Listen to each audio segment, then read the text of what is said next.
This is a world of supernatural abilities where the color of your wristband determines your social status. At age 8, every child must undergo an ability assessment and receive their band. The color defines the hierarchy of power. Those who awaken a yellow band possess terrifying strength, standing at the top of the food chain, while at the very bottom are those hiding in the sewers wearing black bands. But there exists a level far beyond gold, the divine level, and our protagonist is the biological child of a god, yet he only has a black band. But he possesses immense telekinetic power, able to wipe out a silver-banded punk without lifting a finger, and dark energy that can sweep away everything in his path. He has manipulation abilities to control minds, and it turns out his true power is copying abilities, surpassing even the gods. But enough talk, let's get started. The story begins in an exile zone where a skinny boy who looks barely pre-teen stands before a glowing sign reading the information over and over. The Dead Man's Club, Death is Hope. Elimination tournament, time limited 7, enter 1 survives. Prize money 3 million cumulative. A battle of hope, betting lives among those wearing black bands, broadcast live across the entire administrative zone.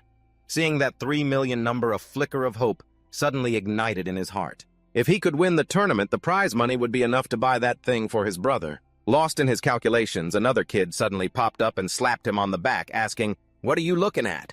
The skinny boy, terrified of being discovered, quickly rushed to stand in front of the sign to block the other kid's view. No, nothing, huh? The Dead Man's Club. The kid who had approached frowned, reading the information on the sign. Death is hope. What the hell kind of hope is there if you're dead? This kind of propaganda has to be from those Silverbloods. He thought about it. At the end of the day, they just treat our lives like a game, making us slaughter each other just to keep them entertained. Fearing that the kid with him might be swayed by those words, the older brother asked skeptically, "You're not thinking about anything reckless, are you?" Without hesitating for even a second, the skinny boy shook his head frantically. That's good. Raising you up hasn't been easy." Suddenly remembering something, the kid asked, "Oh right, did you get the rations?" "Of course." The kid smiled and replied, "We can eat a full meal tonight." As he spoke, he gently lifted his cloak to reveal 2 ration boxes securely attached to his body, along with an arm that had been severed and replaced with a temporary prosthetic. The moment the skinny boy saw what was under the cloak, his bright face instantly turned pale. "Thwan, that arm. It can't last much longer." Thwan looked around cautiously, then quickly covered it back up. "Be careful, if anyone else sees our rations, we'll be in big trouble. All right, let's head home," he said, then quickly grabbed his brother's collar and started pulling him away. On the way home, the two suddenly heard an argument. A weak man's voice pleaded, "No, that's mine." But the other tone belonged to a pushy young thug who was trying to snatch the items from the old man's hands. "You want to die? Let go, you old geezer. You've lost all your teeth. What are you going to eat anyway? Why hold on to these rations? You'd be better off dead." Ignoring the old man's desperate pleas, they casually jumped into their vehicle and drove off. Want it back? Then bring some money to ransom it. Then they tossed his ration box in with dozens of others. Thwan and his brother stood hidden in an alley, silently observing the whole scene. "It looks like we can't use this route anymore. Thwan, let's take another way." Just as they were about to turn away, Thwan spoke up. "Wait." Even though he hadn't done anything yet, the skinny kid realized Thwan's intention and tried to stop him, but Thwan didn't say a word. He just glanced at his little brother once, then tossed one of his own ration boxes to the old man. "Here, take it and go home quickly. Stop loitering in the streets." Seeing the food box, the old man immediately scrambled toward it like a dog, then clutched it tightly and scurried away. "Mine, this is my food." This is the exile zone where people constantly fight for food. Those without the ability to protect themselves only wait for death. After giving the old man the food, Thwan immediately turned and told them both to leave quickly. The old man rushed into a house to hide. However, just as he took a few steps onto the porch, several guys who had been lying in wait for him were already there, standing in the shadows. The ringleader spoke up quickly. "I saw everything. You've still got food, right? If you don't want to die, hand it over now." Human kindness and faith in this crime-ridden exile zone are all worthless on the way back home. The two boys just had a little exchange. "What you just gave me is my share, Thwan. Each of us gets half, you stingy jerk. I'm turning down the city hero title." "Keep playing the starving artist, Thwan. Sang and Nguyen, my good brother. Are you pulling this stunt again?" For 2 children surviving out here, they were both cast aside by God. Scene shift inside their dilapidated shack. Sang Nguyen had just packed their things. I was just talking about the management zone, Atwan. I've already done some scouting. As soon as you get your new prosthetic arm, we'll meet the requirements to register and live there as workers. Even if we won't get to see each other as much. But are you even listening to me? Athwan didn't answer, so Sang-Nguyen tilted his head to look. He realized Athwan had fallen asleep without him noticing. He gently went over, tucked the blanket around his brother, and stood silently staring at the prosthetic arm on the table. Sang-Nguyen slowly picked it up, and a painful, festering memory filled his chest. Back then, they hadn't known each other long. Before they reached the supply distribution zone, Sang-Nguyen told Athwan to wait while he pushed through the dense crowd. He grabbed food for both of them before heading back. He had warned Athwan over and over to be careful not to go anywhere and to stay put. But just 3 seconds after he looked away, a long, dark hand reached out. It clamped over Athwan's mouth and grabbed his hair, dragging him into the alley. By the time Sang-Nguyen's clothes covered in dirt ran back excited to show his little brother, he realized he wasn't where he used to be. Nguyen anxiously looked around, searching until he heard a wet squelching sound from the alley. He stood frozen in fear, staring deep into the darkness. Then he was so shocked he dropped the supplies. Athwan was there, his face ghostly white, lying in a pool of dark red blood, sobbing and begging, "Nguyen, save me." Next to him was a strange man. His mouth was smeared with blood, and he was grinning maniacally. He acted like a madman, grabbing Athwan's severed arm and holding it up in front of Sang-Nguyen, asking cruelly, "Do you want a bite too?" The next moment was a nightmare. Sang-Nguyen cried out in terror, tears streaming down his face as he screamed in agony. Even now, he could still feel the raw trauma of that moment. Looking down at the mechanical limb in his hand, Sang-Nguyen bit his lip, his expression darkening.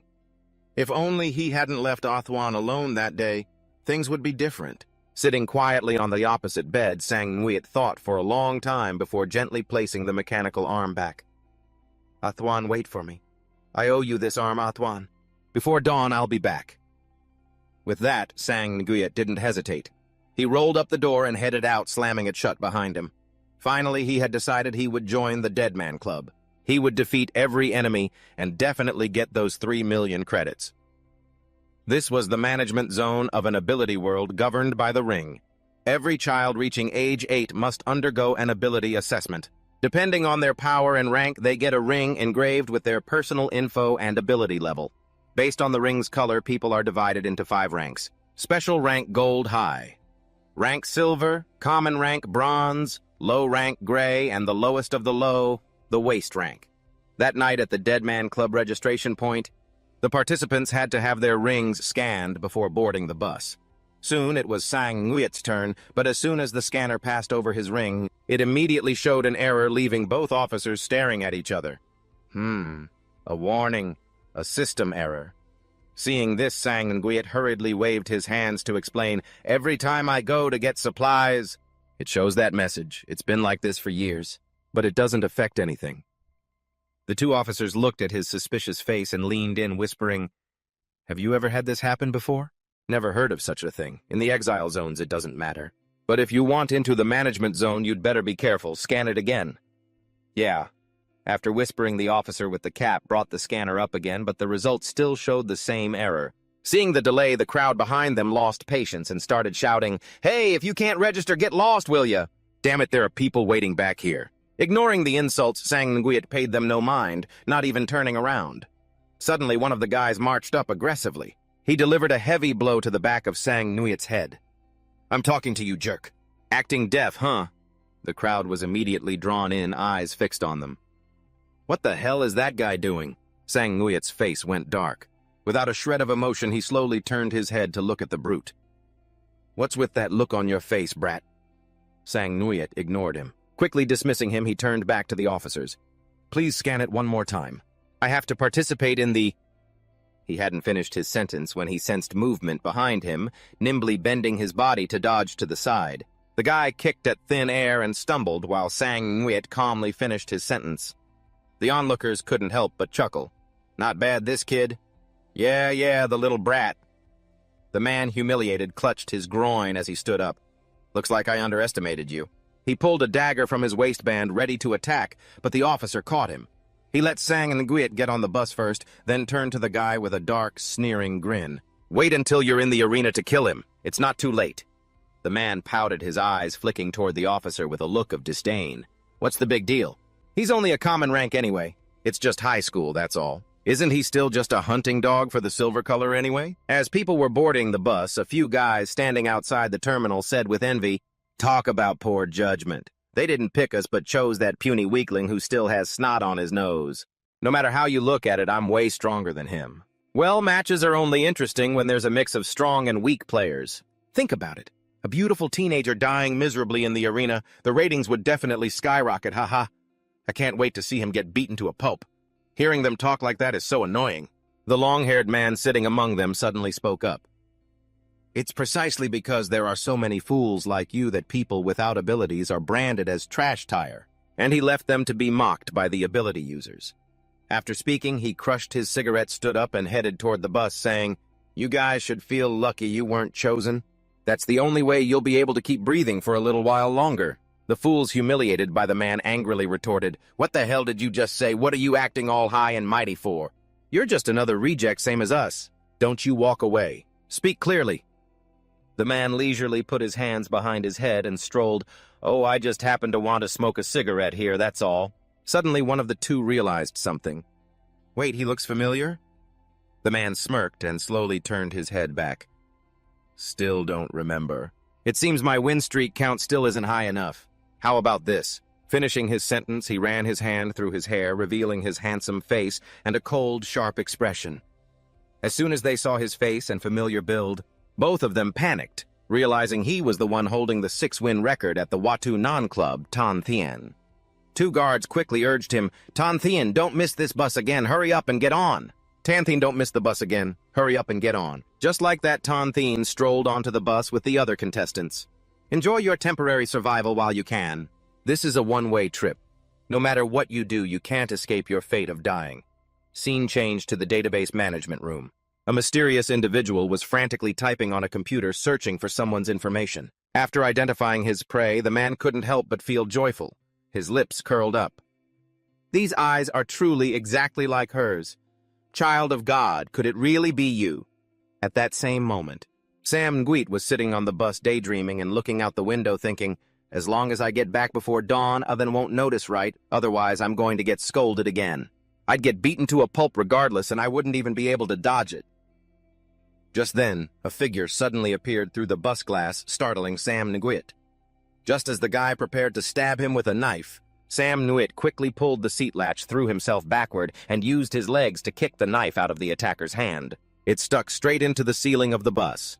"Planning to fight in here, are we?" Saying that, he jumped off the seat, standing face-to-face with the yellow-shirted guy. Tan Thien didn't say a word. Calmly observing everything, the yellow-shirted guy threatened aggressively. "Good. If you're not going to fight back at all, it'll be boring. Let me finish you off before the match even starts." Sam Nguyen's face darkened, his breathing becoming heavy as he tried to figure out how to handle this situation. "Damn it, I can't waste too much energy on him here. I have to make this quick or I won't have any strength left for the match later. But if I use my full strength now and get exposed, if my real strength is revealed, I'll become a target for everyone. What should I do?" The yellow-shirted guy roared furiously. "I'm going to kill—" But before he could finish, Tan Thien lunged forward and punched him, smashing his face and knocking him out cold on the spot, leaving Sam Nguyen stunned. The guard wearing the hat immediately gave a thumbs up to praise him. "Nice, Tan Thien. Until we get there, I'll leave him to you." Tan Thien jokingly raised 2 fingers and replied, "Leave it to me. He won't be waking up anytime soon." Sam Nguyen broke into a cold sweat, looking at the older man in front of him with horror. He'd taken down such a big guy with just one punch. If I meet this guy in a match, I have absolutely no chance of winning. He timidly said, "Thank you," but was immediately teased by Tan Thien, thanking your opponent. "You really are a naive kid, but you're lucky. You won't be clashing with me for now unless you win tonight's match." But right after that, the dagger Sam Nguyen had kicked into the ceiling unexpectedly fell down and hit Tan Thien square on the head, making him look like a complete fool. A few minutes later, the bus arrived in front of a giant gate and traveled through a long tunnel. In the blink of an eye, a luxurious city appeared before their eyes. Sam Nguyen was immediately drawn in by its beauty. He leaned forward, his eyes sparkling, unable to look away. A city scene completely different from the exile zone appeared before us. This is the high-class living area, the control zone. Looking at the giant statue right in front of him, Sam Nguyen couldn't help but exclaim, "It's so magnificent!" The guard, after checking everyone, shouted loudly, "Everyone follow me!" The space quickly turned into a scorching hot arena. With dozens of people surrounding them, cheering wildly, Sam Nguyen and those who had just gotten off the bus earlier walked into a long hallway. He suddenly saw a horrific scene. Two guards were pushing a cart piled high with dead bodies. Looking at the bloodstains and skin color, you could tell at a glance that they had only just died. Sam Nguyen stood there silently watching them. Those were the contestants who had already lost their lives. The two guards scowled as they reached a rolling door and removed the cloth covering the bodies. They quickly swung the door open and coldly dumped the entire pile of useless bodies down below like trash discarded into the dark, bottomless abyss of a manor's pit. A housekeeper stood before a massive gate and announced to the person inside, "Young Master the Prophet says you may proceed." In the waiting room, the atmosphere was dead silent and suffocating. Sang Nguyen carefully sized up each opponent.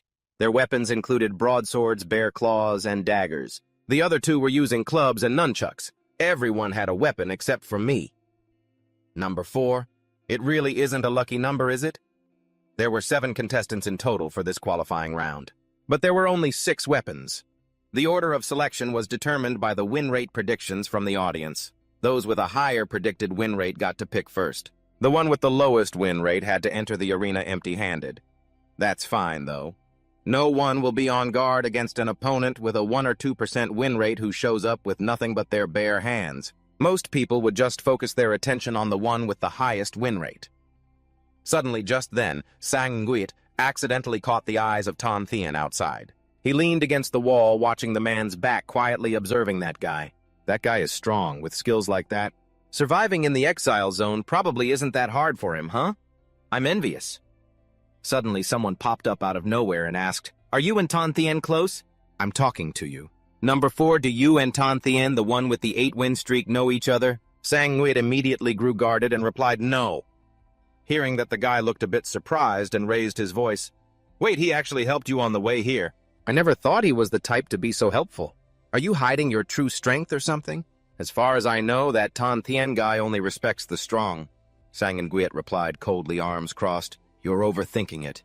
I don't even have the right to get a weapon here." The guy labeled number 3 suddenly closed in, pressed a gun against Sang Nguyen's lower abdomen, and whispered, "You'd better not be lying to me or I won't let you off easy." Sang Nguyen was in a tight spot. Even though his face remained calm inside, he was feeling incredibly agitated.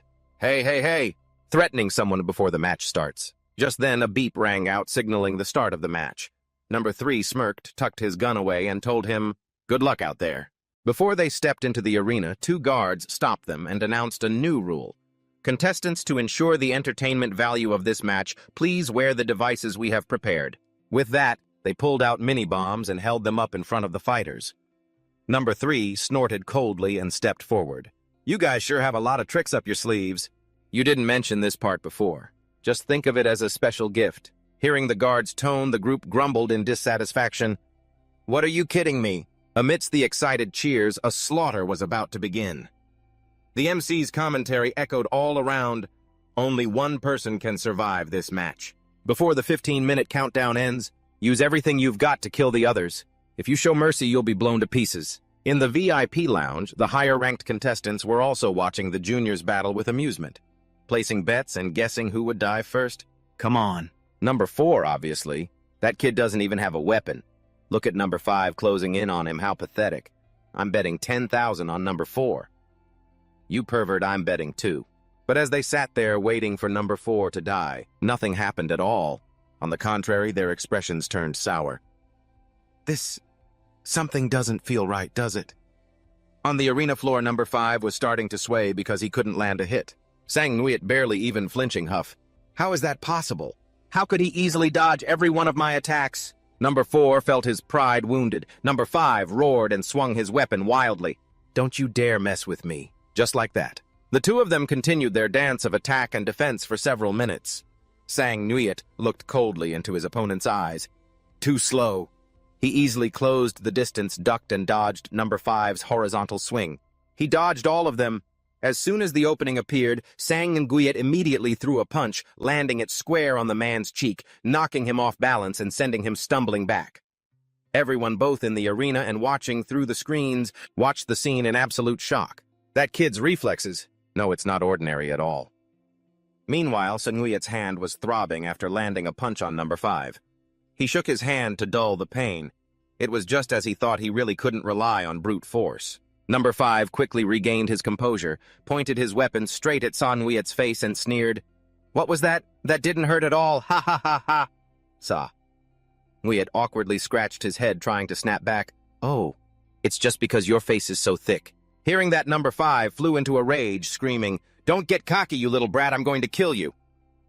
Suddenly, someone else appeared behind him and spoke up. "Who are you planning to kill?" "He's mine," the guy said, and in the blink of an eye, he sent number 5 to meet his maker. He then stepped in front of Sunwoo-Yet, causing him to instantly tense up in high alert. Sunwoo-Yet's breathing grew heavy, and the air turned stifling and eerie, several times more intense than before. Number 2 wiped the blood splattered on his face, a distinct glint of amusement in his eyes as he looked at Sunwoo-Yet. "You embarrassed me on the bus, and I haven't settled that debt with you yet. If you get killed by someone else, who am I supposed to take my anger out on, huh?" 5 minutes of the competition had already passed, with 2 out of the 7 contestants eliminated. One participant couldn't take it anymore. Sobbing, he clung to the fence and begged the guards, "I give up. I want to quit. I don't want the prize money anymore. Please, just let me out. Open the gate and let me out." But in the next second, the guard wearing a cap didn't say a word. He decisively pressed a red button on his console, detonating the mini-bomb attached to number 6's neck. It blew him to pieces, killing him on the spot. Number 1, standing right next to him, collapsed to the ground, screaming loudly at the sight of the headless corpse before him. Number 3, on the opposite side, was sitting on top of a guy he had just killed. He looked extremely dissatisfied. They were stealing all his spotlight. Damn it, they got blown to bits. With that thought, he ripped the mini-bomb off the neck of the body beneath him. Meanwhile, number 2 and number 4 were still locked in a continuous battle. Sunwoo-Yet quickly realized that his opponent's combat strength, speed, and power had all increased. Damn it, he was still holding back on the bus. If I keep dodging like this, I'm just burning energy and stalling for time. It won't accomplish anything. What should I do to survive and protect themselves in this place of exile? Sunwoo-Yet and Athwan had never dared to lower their guard, not even for a single moment. After training together several times, Athwan had realized a special talent his little brother possessed: an astonishing ability to observe. It's just like an Esper's ability. Sunwoo-Yet, I admit your reflexes are incredibly sharp, but if you only dodge when you're in danger, you'll never win. Going on the offensive is the only way to win. But from that day on, he had to train even harder. Despite Sunwoo-Yet being exhausted to the point of gasping for air, Athwan still kept rushing at him to spar and build his stamina. However, it was as if a curse had been placed on Sunwoo-Yet's body. Even though his dodging and reflexes had improved significantly, his strength simply wouldn't increase by even a little bit. But according to what Athwan said, if they kept fighting like this, the enemy would die of old age before Sunwoo-Yet could land a finishing blow. Even though they felt it was strange, the two children couldn't think too deeply about it. Athwan suddenly considered a possibility and spoke quietly to Sunwoo-Yet. "Hey, tell me, do you think your lack of progress in training is related to that woman you keep dreaming about? Don't you always dream about a woman wearing a god-tier bracelet?" After a moment of silence, Sunwoo-Yet scratched his neck and replied, "It's just a dream." "God-tier, what are you talking about? How could that possibly be related to me?" "It's all right, Sunwoo-Yet." Athwan laughed, throwing his arm around his brother's shoulder. "Don't get discouraged. At least the enemy hasn't landed a hit on you, right? In the future, whenever you're in danger, just run fast." Sunwoo-Yet muttered in frustration. "Thanks for the comfort, brother. It's really effective." Tired of having to hide behind a one-armed Athwan every day, Sunwoo-Yet hated his own weakness and uselessness. He wanted to be strong. He didn't want to bow down to fate. He couldn't be a runaway forever. Fueled by that resolve, Sunwoo-Yet took a stance to face number 2 head-on and charged straight at the enemy. He surged forward with high spirits. "Come on!" Sunwoo-Yet easily dodged one of his punches. Weaving and ducking, lowering his stance, he saw an opening. However, the moment he threw his punch, number 2 easily blocked it with one hand without any effort at all. He grinned from ear to ear. "What was that? Are you trying to scratch an itch for me?" With that, number 2 effortlessly threw Sunwoo-Yet aside, sending him tumbling across the ground.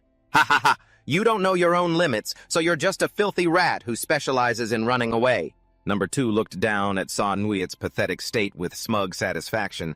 Everyone watching the match in the King's room was also stunned looking at number 4. What's wrong with that brat? He's weak and strong at the same time. How truly bizarre. So it couldn't be. Does he still have some kind of killer move up his sleeve? Meanwhile, at the place where the two brothers were staying, a strange man showed up and knocked on the door. Athwan, not knowing any better, innocently asked, "Who is it?" "Sam and Gweet, is that you? You thought it was all over, didn't you?" Number 3 suddenly tossed something high into the air toward numbers 2 and 4. Sam Nguyen caught sight of it, immediately looked up and realized it was a mini-bomb attached to them. He paled, turned his head toward where number 3 was standing, and just as the guy pulled the trigger, a massive explosion erupted, causing the entire stands to go wild. "Number 3, number 1, you're so despicable," but living up to his reputation as the contestant with the highest win rate today. Number 2, though, his whole body was searing with burns, clutched his face and staggered to his feet, groaning in pain. Number 3 looked into the smoke and smirked. "This clearly shows I was aiming for that brat, and yet he still managed to dodge it. Who the hell is he?" While lost in thought, number 2 suddenly used the last of his strength to lunge forward and smack the gun out of number 3's hand. This sent the gun flying right in front of Sam Nguyen while the two of them wrestled. But because his strength was nearly gone, number 3 quickly gained the upper hand. He pinned number 2 to the ground and struggled for the gun. "Tim, get the gun! Hurry, pick it up!" Number 2 screamed in desperation, eyes fixed on Sam Nguyen. "Shoot him! I'm on it!" "Save me first, I'll give up the win for you. That prize money is 3 million, you idiot." But his desperate plea would never be fulfilled. Number 3 coldly slammed the gun down. Finishing off number 2, his body slowly went quiet, turning stone cold as he lay motionless on the floor. "Done. One more down."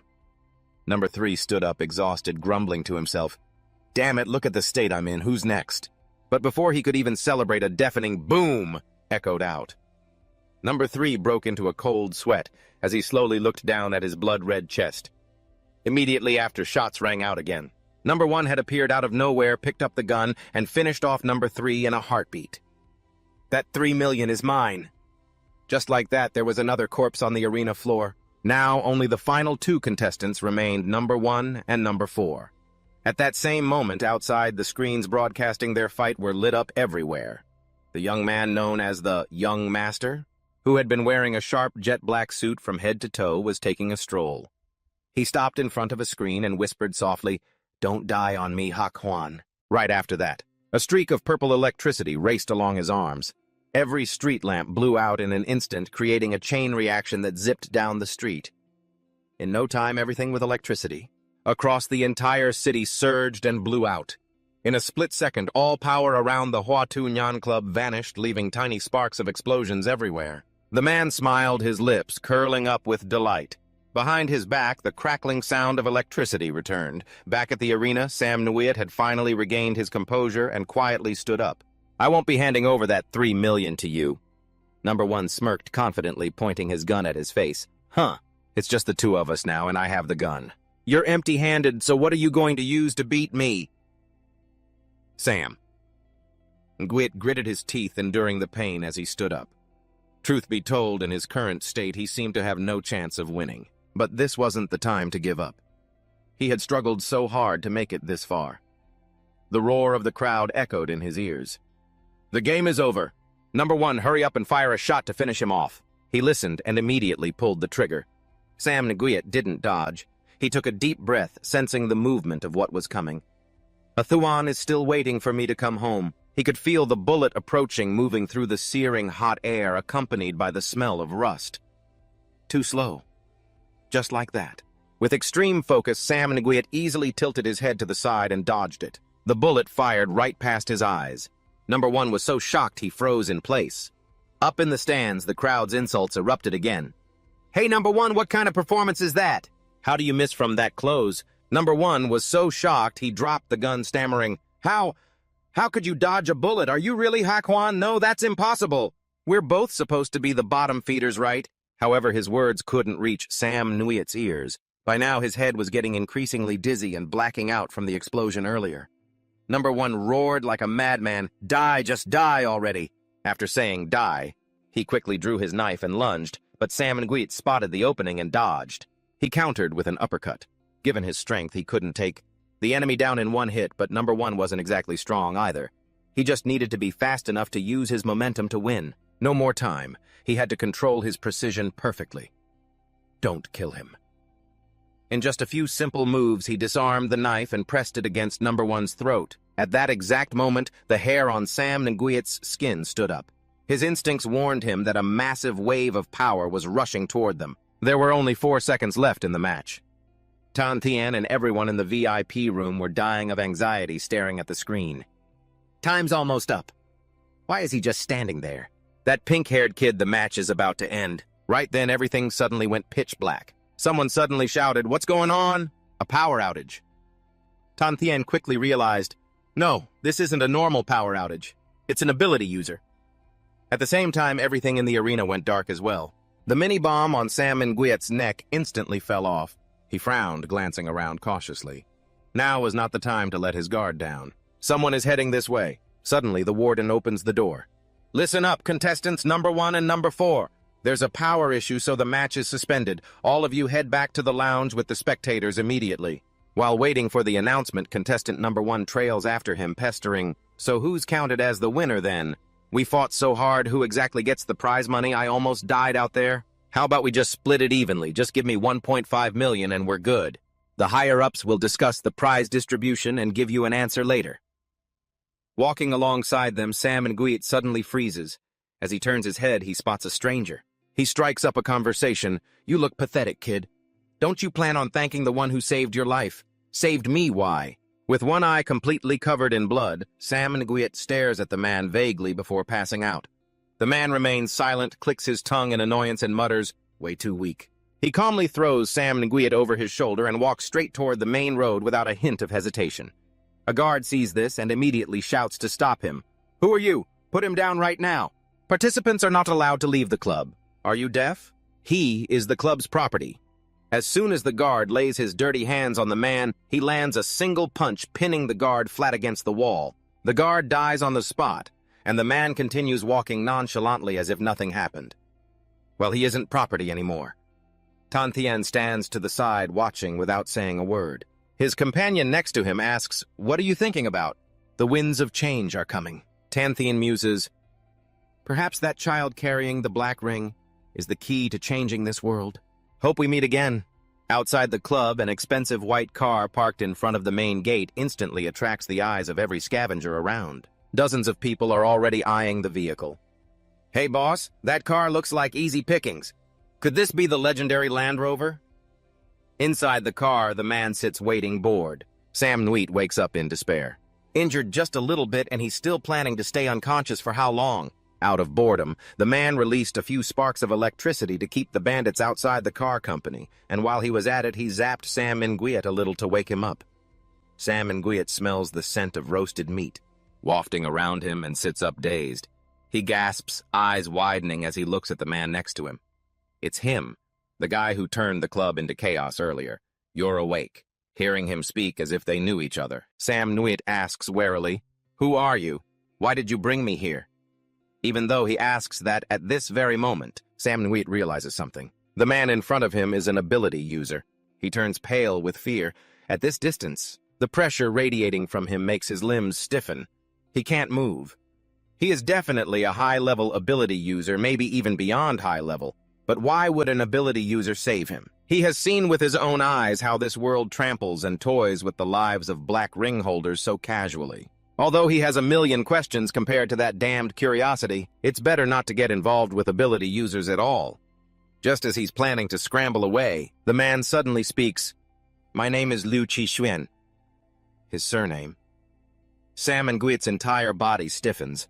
All his knowledge flashes back in a second. The Liu family. The family ranked third among the 8 great families, the special grade. In other words, the pin under his collar is gold, but to reinforce his point, Liu Qixuan pulls his tie slightly to reveal the pin, then points at him. "I advise you not to even think about running away from me, because from now on, your life is my responsibility." The Child of God. Legend has it that above the special gold grade there is another rank, the God grade. A single God grade individual can take on hundreds of people. The special gold grade is an existence infinitely close to a true God. Sam Nguyen nods, recalling, "I've heard of this legend. I remember the name of that God grade user is Liu Tung. Liu Tung Din is my great-grandfather, Liu Qi quickly adds. But that sentence makes Sam Nguyen understand something entirely different. Child of God equals child of Liu Tung Din. Child of Liu Tung Din equals grandfather of Liu Qi. From that, he concludes that he himself is the grandfather of Liu Qi. Hearing that claim, Liu Qi can only wish he could finish Sam Nguyen off right then and there. He flicks him on the head and continues to explain the God-grade legend again. You didn't get it quite right. Listen, since the first ability user appeared, there have been a total of 3 God-grade beings. My great-grandfather, Liu Tung Din, along with Lady Vu Nuit, who possesses the abilities of foresight and immortality, and one other man who disappeared shortly after being confirmed as God-grade, and you are the child of the immortal ability user Lady Vu Nuit. Sam Nguyen listens dazed and points to himself asking, So, I'm not a black grade. Stop teasing me, child of God. What are you even talking about? That's so ridiculous. But as the words leave his mouth, he suddenly remembers, wait, that dream. Could the woman in that dream, it actually be my mother?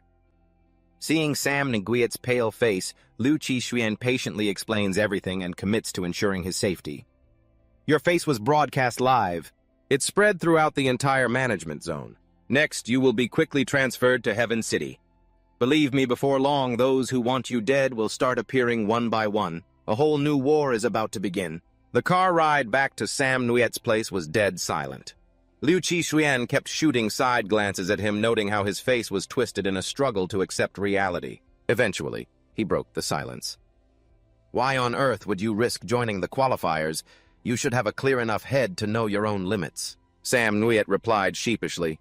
Because I need the money. Money. Surprised, he asked the driver to pull over. They stopped in front of a cheap rundown prosthetic limb shop. When he saw the look on Sam Nguyen's face, the shopkeeper immediately recognized him. You again, huh? Well, did you bring the money this time? Sam Nguyen nodded, then stared intensely at Liu Qi, making him visibly annoyed. What are you looking at me for? Am I a human ATM? Sam Nguyen shamelessly played the moral card, firing back at him. Didn't you say you'd take responsibility for me? With no other choice, Liu Qi gave in to his demands and told the owner to give him the best one. While waiting for the shopkeeper to wrap it up, Sam Nguyen explained, I have a childhood friend in the exclusion zone named Athuan. He's a low-tier civilian.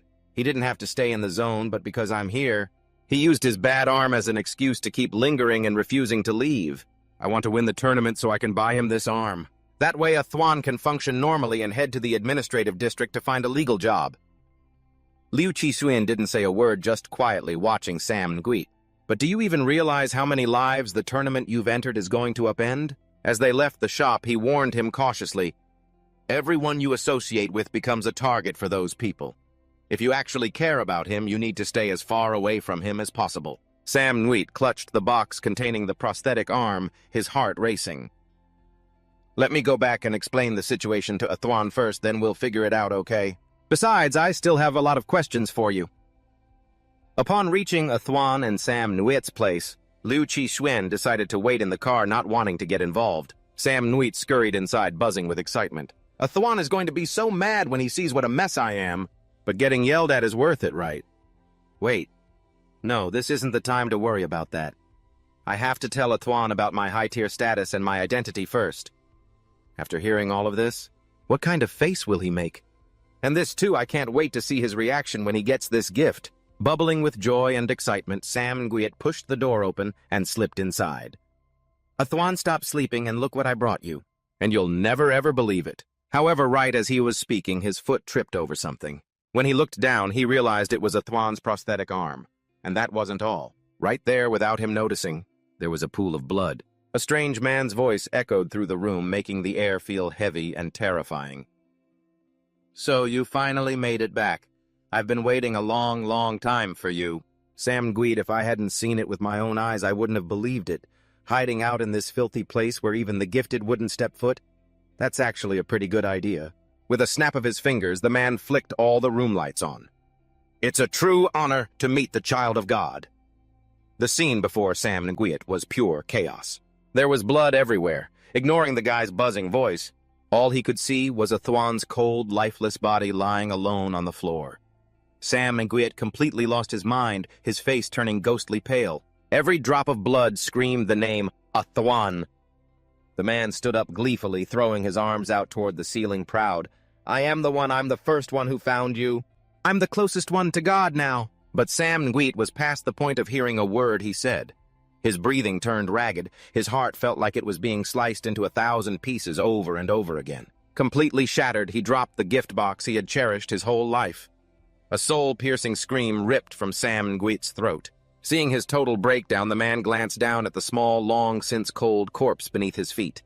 "Oh, this person!" He didn't care in the slightest, stepping on Athwan's body as he asked casually, "Were you close?" Sam Nguyen stumbled forward and collapsed next to his little brother, desperately shaking him. "I'm back, Athwan, please wake up!" Seeing Sam Nguyen in such a pathetic state, the man was genuinely surprised. "Are you crying? You've got to be kidding me! Over this piece of low-tier trash?" "Useless." The man gripped Sam Nguyen by the collar and hauled him up. "Are you really worthy of being a descendant of God? You're such a disappointment." He punched him, sending him flying into the wall. He didn't stop there. He immediately used his powers to yank Sam Nguyen back. He tightened his grip on his throat. "Did I get the wrong guy? Are you really this weak?" Sam Nguyen's mind went completely blank, tears streaming down his face. The only thing he held dear had been destroyed. It was clearly possible to dodge that, but there's no point now. Every image, every radiant smile of Athwan kept flashing through Sam Nguyen's mind, and paired with that pure innocence was such a cruel, ironic fate. Sam Nguyen painfully wondered why. "I'm not the one who's supposed to die." The man's hand suddenly tightened, yanking Sam Nguyen back into a brutal reality just as his vision began to fade, and he lost consciousness. As his hand dropped completely limp, Sam Nguyen felt as if he had fallen into another space. While he was confused, wondering where he was, two pale, slender arms suddenly reached out from behind him. Pushing his body forward, a voice that was both strange and familiar spoke coldly. "Get out of the way." It was as if they were one yet not one, swapping places with each other. "You coward!" That was the last thing Sam Nguyen heard someone else who looked exactly like him say before the white door slammed shut, and that was when that man felt a terrifying change in the person whose throat he was choking. Sam Nguyen suddenly woke up and abruptly grabbed the man's wrist. He tossed him aside, let out a deep breath, coughed a few times, and walked straight toward the guy. The man was a wreck, one arm shattered. As he looked up, Sam Nguyen stood before him, radiating fury. The man grew terrified and started changing his tune. "I didn't mean to, please spare me." At the same time, he was incredibly confused. "What is going on?" His aura, it's completely different from before. The man trembled, begging, "I know I was wrong." The atmosphere suddenly plunged into silence, only to be shattered by the man's treachery. How could this be? "Go to hell!" He lunged aggressively at Sam Nguyen, but before he could even touch him, his entire body suddenly froze. Wide-eyed with terror, the man stared at him. His own limbs were no longer obeying his commands. This was telekinesis. Everything around Sam Nguyen was lifted into the air, hovering. Coldly, Sam Nguyen delivered a punch straight to the man's face. Sending him flying again, he slammed into the wall, vomiting blood. Sam Nguyen followed up, hurling everything at the man, leaving him no chance to escape. Once, twice, 3 times, the barrage of objects never stopped. The man, terrified and ignoring the severe wounds all over his body, tried desperately to dodge. He gritted his teeth and glared back at Sam Nguyen. "I see he's got the lightning ring equipped. Damn it! If I'd known, I should have finished him in an instant. Wait, telekinesis has a distance limit. If I just increase the distance and get to the open field outside, he won't be able to do anything to me." However, that beautiful thought vanished in an instant. Liu Qishuyan appeared. Who knows from where, radiating a heavy, murderous intent blocking his path. "You've already turned this place into a mess, and now you want to leave?" The man backed away in despair. The lightning attribute, the scar on his face, it was Liu Qishuyan. But while he was worried about Liu Qishuyan, Sam Nguyen had already closed in. By the time he was right behind the guy, the man realized too late. "Oh no, wait, don't." Sam Nguyen coldly forced the man's own hands to wrap around his neck, then used his other hand to strike his own wrist, snapping his cervical spine, killing him instantly. The man's body lost all life and slumped to the ground. Sam Nguyen angrily kicked the corpse aside and stared coldly at Liu Qishuyan. Liu Qishuyan crossed his arms and chuckled. "What, you want to fight me too?" As soon as those words left his lips, Sam Nguyen's body lost all its strength, and he collapsed.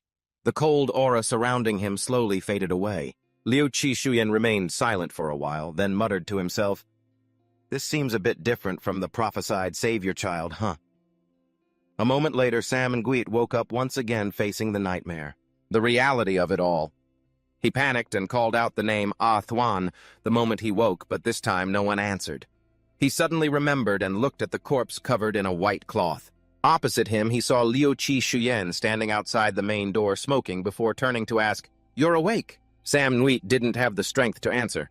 He stumbled toward the bed, trembling as he pulled back the cloth to look at Ah Thuan's incredibly gentle and pure face. Ah Thuan now had only one stiff, unchanging expression despite his body being covered in wounds. Sam Nguyen could only hug the body. He wanted to lift him up and take him somewhere more beautiful, but he had no strength left. He barely lifted him before collapsing to the ground. Liu Qishuyan couldn't intervene, and he didn't dare interrupt this heartbreaking moment. He took a deep drag from his cigarette, his gaze drooping, looking heavily at Sam Nguyen's thin frame carrying Ah Thuan outside. Sam Nguyen wasn't crying at all. He sat there dazed, holding his little brother tight, then laid him beneath the most beautiful tree outside their home. He scooped up a handful of damp earth, unwilling to let go. Gradually covering Ah Thuan's beautiful face, he didn't say a single word. He just sat there silently from dawn until dusk. Buried in his sleeves, looking down at the simple grave he had built by hand for his little brother, a clear voice suddenly rang out. "How much longer do you plan on weeping and moping?" Sam Nguyen slowly raised his head to look once again, seeing Ah Thuan's radiant smile encouraging him, "Get it together." Ah Thuan was like a little son, incredibly warm and kind. Even until the moment he left the world, he couldn't bear to see his little brother hurting. A tear. Then two more fell soaking into the earth. Sam Nguyen couldn't hold it back anymore and burst into tears like a child before Ah Thuan's grave. A long while later, Liu Qishuyan was sleeping in the car. He suddenly heard a knock on the window. He hurriedly rolled it down and was shocked to see Sam Nguyen's swollen face. "You cried that much?" Suddenly Sam Nguyen said, "Ah Thuan died because of my identity." Liu Qishuyan nodded and replied, "Yeah, that's right. I'm not going to try to comfort you. It's a fact that they died because of you, but their fate wasn't something you could choose either. Besides, now is not the time to blame yourself for the future. Things like this will likely keep happening. If you don't want them to happen again, be strong, become powerful, then change your own destiny and change the destiny of everyone else." Looking back from the car at the place where he and Ah Thuan grew up for so long, Sam Nguyen suddenly saw himself and Ah Thuan back when they were innocent children playing in the yard. On their faces was a sense of pure joy, despite how poor their lives were. Both of them looked softly at Sam Nguyen with big round eyes, holding hands tightly to say goodbye. In that moment, time seemed to stand still. A part of Sam Nguyen was buried there forever. He couldn't leave. He tried to hold back the bleeding in his heart, but his eyes couldn't lie. Looking longingly toward the spot, a layer of mist clouded his vision. "Goodbye, Ah Thuan. Goodbye." Back then, I could clearly feel my body being possessed by someone else. I could only stare, watching his actions. He wore a face exactly like mine. But he possessed terrifying power that would make even an Esper tremble. If I had been him from the start, maybe Ah Thuan wouldn't have died. Sam Nguyen jolted awake from his dark nightmare. He clenched his knuckles on his lap, his head hanging low. How could I have such a useless thought? Very soon, Liu Qishuyan's car entered a bustling street. Sam Nguyen looked around curiously through the hazy car window. "Where are we actually going?" Liu Qishuyan replied, "Picking a spot?" "Picking a spot, you ask?" He nodded while driving. "Selecting a building with a good view to serve as our main base. Besides, you need to change into some clean clothes." Suddenly, the car braked hard. It sent Sam Nguyen tumbling forward. Liu Qishuyan looked satisfied as he eyed a massive red building. "This place will do for now. Get out!" As soon as the two approached the gate, two aggressive men armed with weapons threatened them to go away. "Hey, which gang are you punks from? State your name." Sam Nguyen grabbed the hem of his shirt and whispered, "Liu Qishuyan, this is the Black Bear Gang's territory. Maybe we should find somewhere else." The Black Bear Gang was a syndicate that made their living through material smuggling and illegal trade in human body parts. Liu Qishuyan confidently let small sparks of lightning dance across his body. A black bear. "What's there to be afraid of?" Sam Nguyen was speechless as he looked at him. "They're called the Black Bear Gang. Just wait here for me," Liu Qishuyan said. "Your task is to protect yourself." "Got it." Before he finished speaking, he charged straight into the Black Bear gang's base, smashing through the front gate at breakneck speed. Sunuyet stared in shock at the electrical arcs shooting out from every crack in the building. His eyes went wide, jaw dropped, not knowing exactly where Liu Qixuan was. But in the next second, everything exploded right in front of Sunuyet. Everyone in the Black Bear gang was burnt black, scrambling and pushing each other. "Run! It's an Esper." Sunuyet coughed and hacked from the smoke inside the building. Suddenly, Liu Qixuan's voice rang out, "Hey, get up here!" He stood on the upper floor, gesturing to Sunuyet. With no other choice, he obediently followed and stepped into their new base. At that same time, outside in the alley, a group of people was secretly watching them. That was a special grade, wasn't it? A special grade appearing in the exile zone is something big about to happen. Don't be stupid. Didn't you see how he attacked lightning? This is definitely the one mentioned in the management zone's news. But what about the guy following him?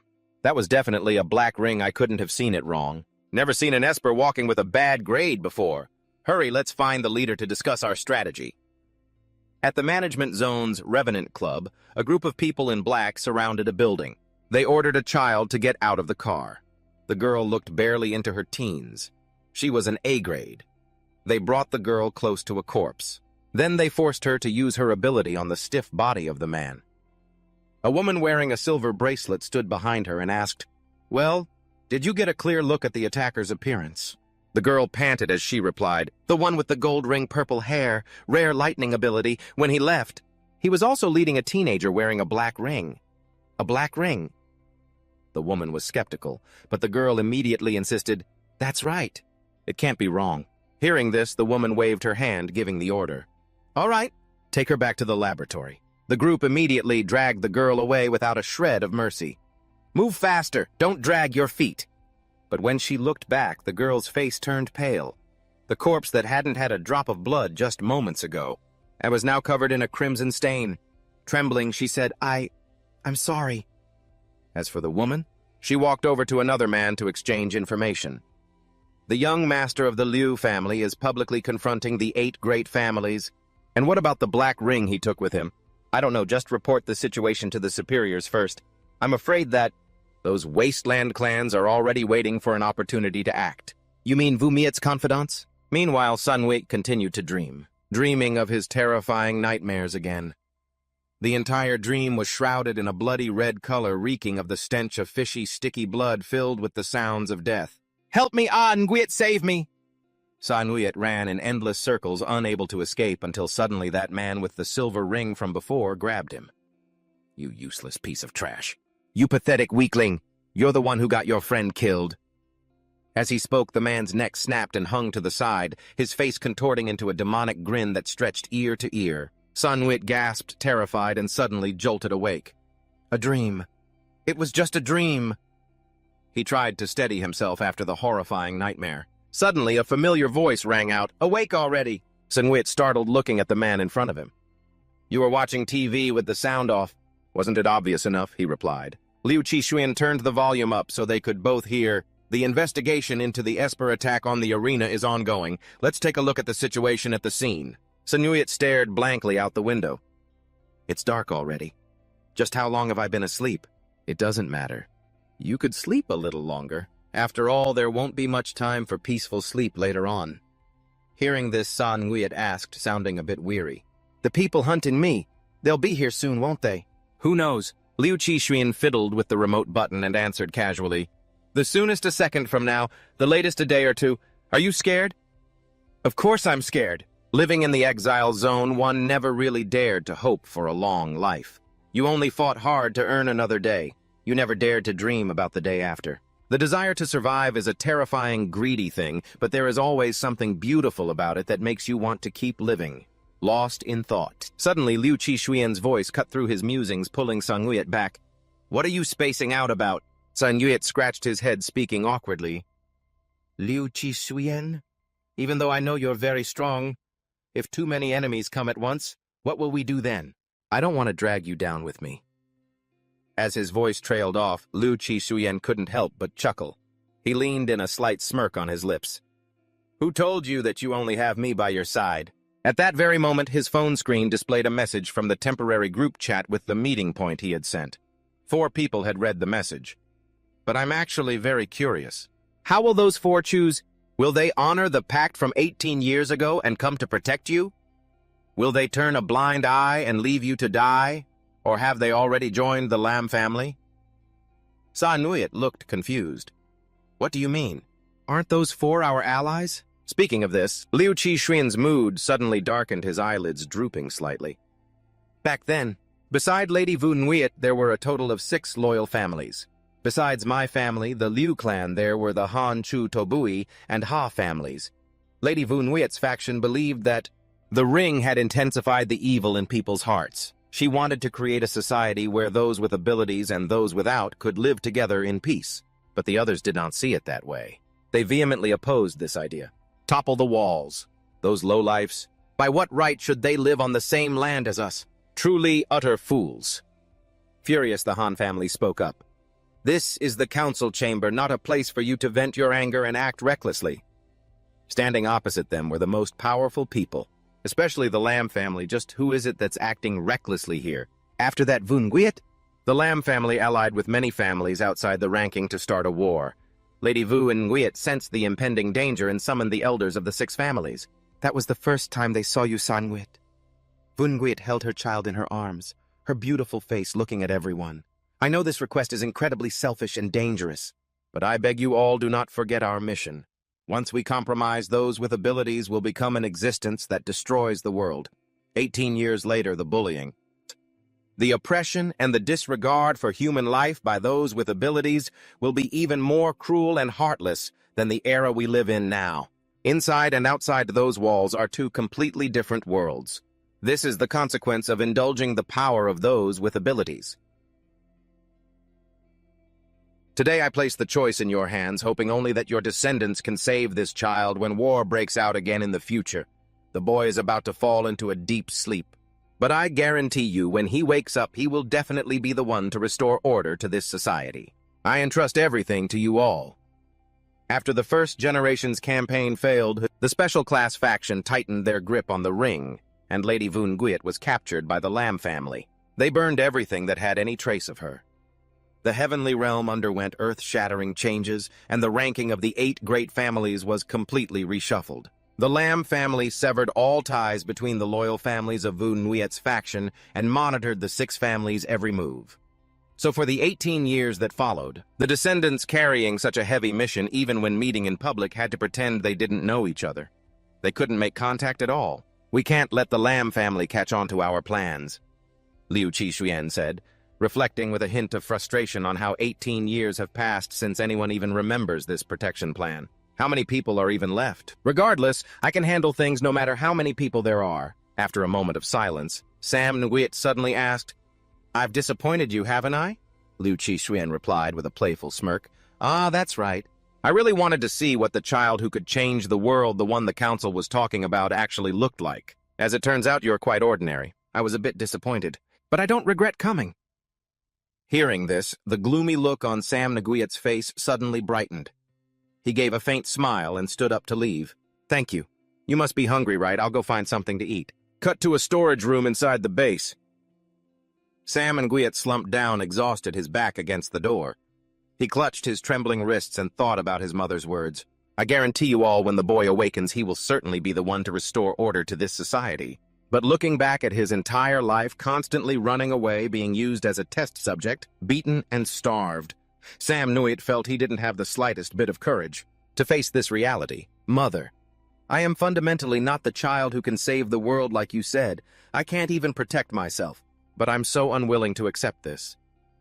At this point, the look in Sam Nguyen's eyes suddenly changed. He bit his lip and clutched his chest, thinking of how this world had treated him. A Thuan. I don't know how many more ability users are targeting me. There's no more time to be a coward. I have to pull myself together.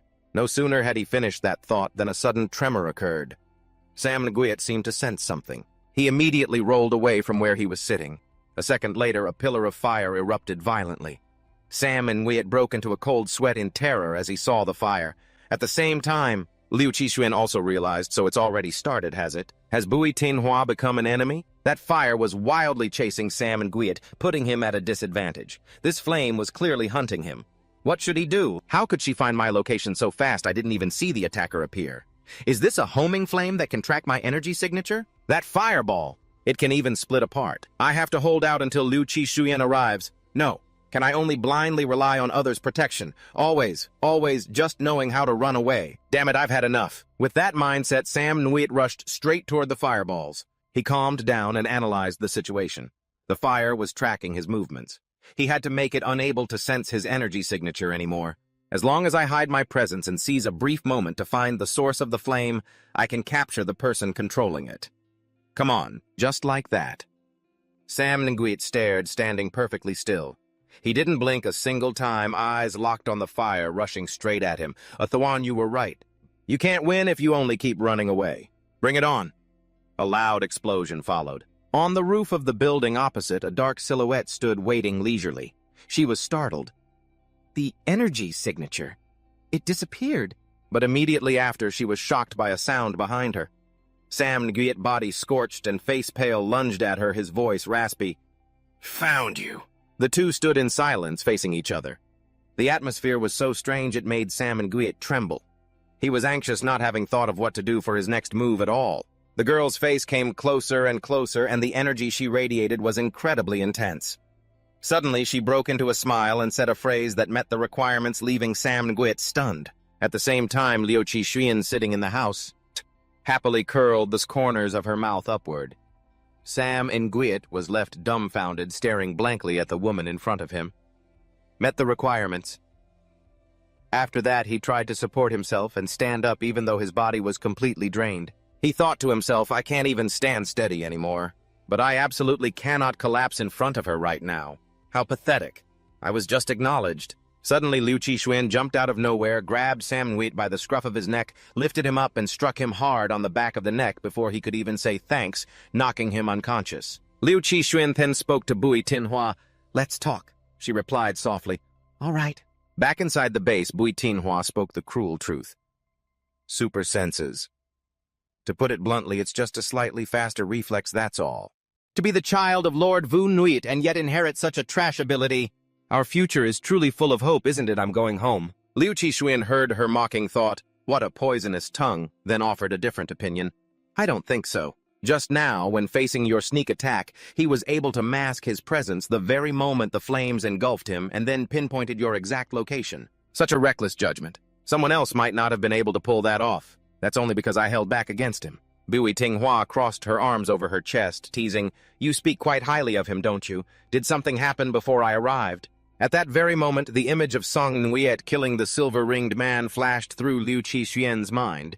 He smiled faintly and said vaguely, Indeed, there were a few interesting things. Like what? Nothing. As I was saying, it's been 16 years since we last met. Looking at you, it seems you've been training quite hard. It's nothing special, Bui Tinghua said, running her hand over a large scar on her neck. Heh, someone with a scar on their face has no room to talk. The sun is about to rise. I wonder if the next one to arrive will be a friend or a foe. Liu Qishuyan teased, Hopefully it's someone without such a sharp, venomous tongue. Who are you talking about? Scene changed to the Heavenly Human Council Hall. Looking down from the two-story building at the colorful motorcade below, two silver-ringed men in the council hall whispered to each other. No one has set foot in this council hall for many years. Today it reopens. I fear something major is about to happen. I still remember the era led by Master Vu Nguyen back then. How glorious this hall was. Everyone who came here was a powerhouse. The strongest of their clans. And now what kind of people are arriving? A few delusional monsters wanting to represent the 8 great clans. Shh, these demons are also ability users. Careful walls have ears.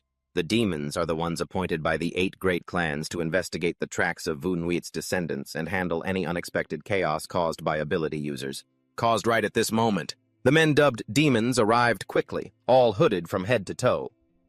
A man with a scarred face turned to the woman beside him and said, I really want to rip the tongues out of those gossiping fools. You're thinking that, aren't you?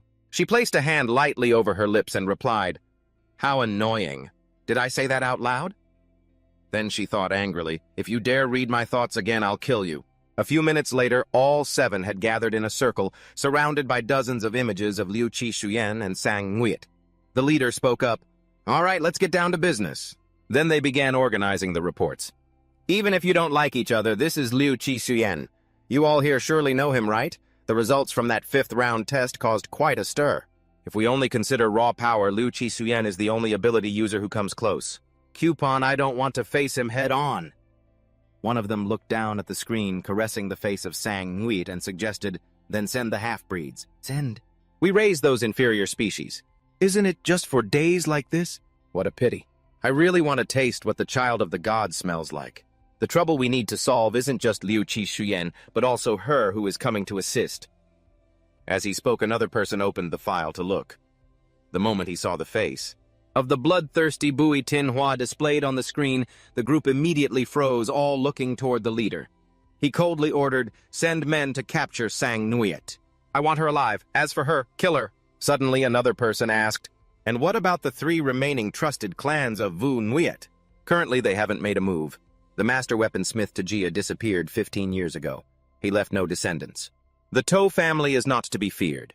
Among the descendants of the Han family, there is one with innate talent named Han Thu, but he is bedridden all year round and has no combat capability. As for this Chu He, after that battle, the Chu family sent him to train at a monastery and drew a clear line with him. I think he is the one we need to be most wary of. Go and warn them, keep playing the coward. Then we will spare their lives, but if they intend to support Liu Qixuyan, kill them all." With those orders, the demons quickly dispersed. They went to their respective targets, leaving only 4 behind. One of them watched silently out the window, following a bird in flight. Very quickly it flew to a large monastery under a waterfall. Chu He was quietly sitting there in meditation. The little bird landed on his shoulder and chirped twice. Hearing the news, Chu He quickly understood the situation.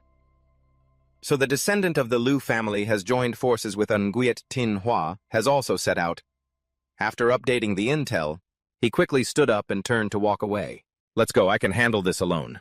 At the same moment, a demon had arrived at the scene. He slowly emerged from beneath the water, his gaze locked firmly on Chu He. At the 2 residents, everything had fallen into a deathly silence. The massive house was completely deserted. A wisp of smoke appeared, drifting straight through the wall. Another demon had successfully broken in. Scene changed to the hospital. Han Thu's life was also hanging by a thread. Even though he was a bedridden patient, the demons had no intention of sparing him. At the Sam Nguyen base, Bui Tinhua and Liu Qixuyan quickly moved to the window to check the commotion outside. Sam Nguyen woke up dazed and scrambled to follow them. Is it an enemy? Liu Qixuyan didn't really consider them enemies. He looked down at the crowd below, bored. Are people in the exile zone always this reckless? So annoying.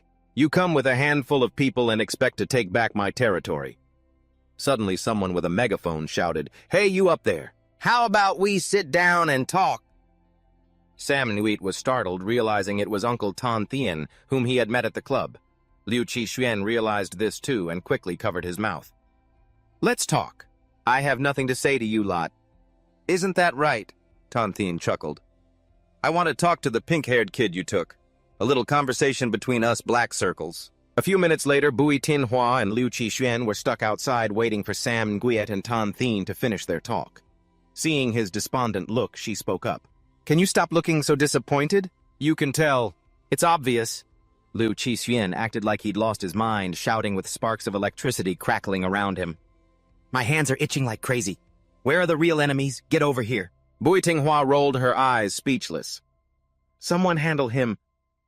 At the same time, inside the room, Tan Thien started the conversation. "I never thought we'd have a chance to meet again this soon. When I heard the building had been taken over by an Esper, I knew it was you." Sam Nguyen hung his head, flustered, and replied softly, "I'm sorry, Uncle. I didn't mean to take your territory." "That's fine."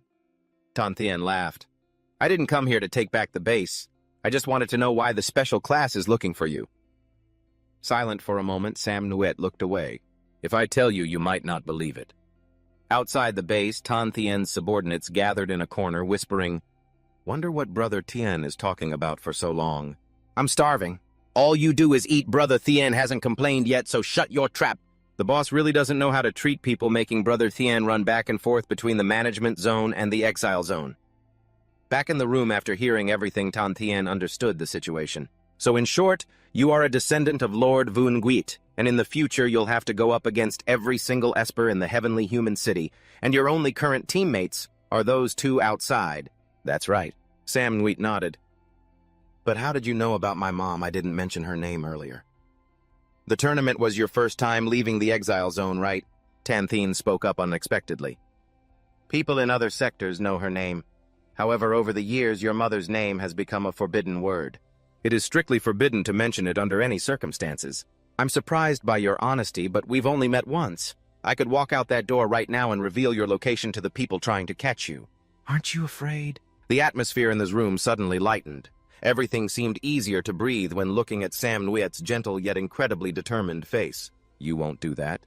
My intuition tells me you're a trustworthy person. Don't let my appearance fool you.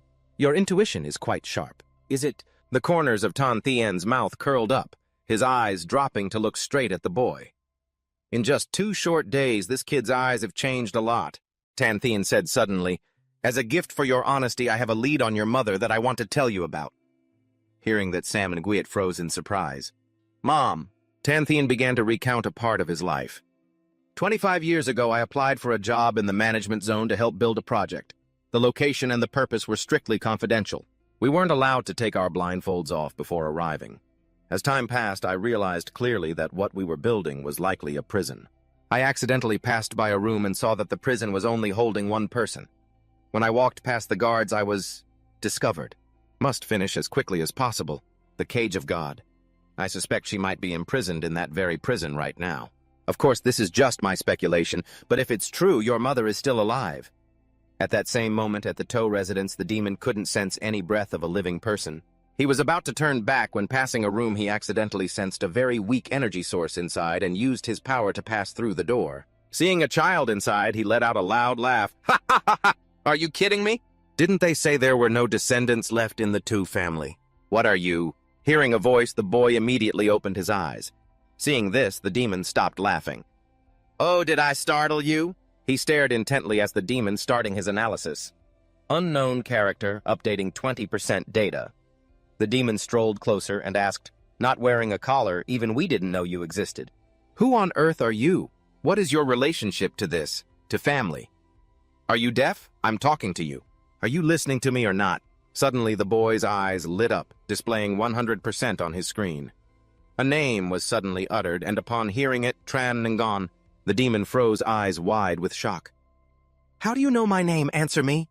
Before he could finish, he lunged behind the boy to attack, but with just one move, the boy raised his hand and Tran Ngan's entire body was gripped by an invisible force, causing him to explode. Luckily, he managed to phase through the wall to survive. At that same moment, all the cables attached to the boy's body were released. Tran Ngan clutched his wounds frantically, looking for an escape. How could this be? A shockwave erupted from that palm. It's the ability of the deceased, a descendant of Latan Quang. How is this possible? This is bad. This is completely different from our intel. I have to report this immediately so the others can be on guard. Hurry up, Vun Guiet's remnants are not to be trifled with. Suddenly, fog surrounded him. Tran Ngan vigilantly looked around, searching for something strange. Suddenly, a hand was placed gently on his back. The boy appeared out of nowhere. Boom. In an instant, Tran Ngan was killed. Meanwhile, Chuhi's battle had begun. She manipulated water into orbs and launched them straight at him. Go to hell! Chuhi didn't flinch. He effortlessly reached out to stop the water, condensing it into beautiful birds that fluttered through the air before dissolving into a light shower. He spoke, if you want to blame someone, blame yourself for choosing to come here. The demon woman gasped. What? You neutralized my attack into nothingness so easily? Suddenly, Chuhi sent his weapon flying into the air.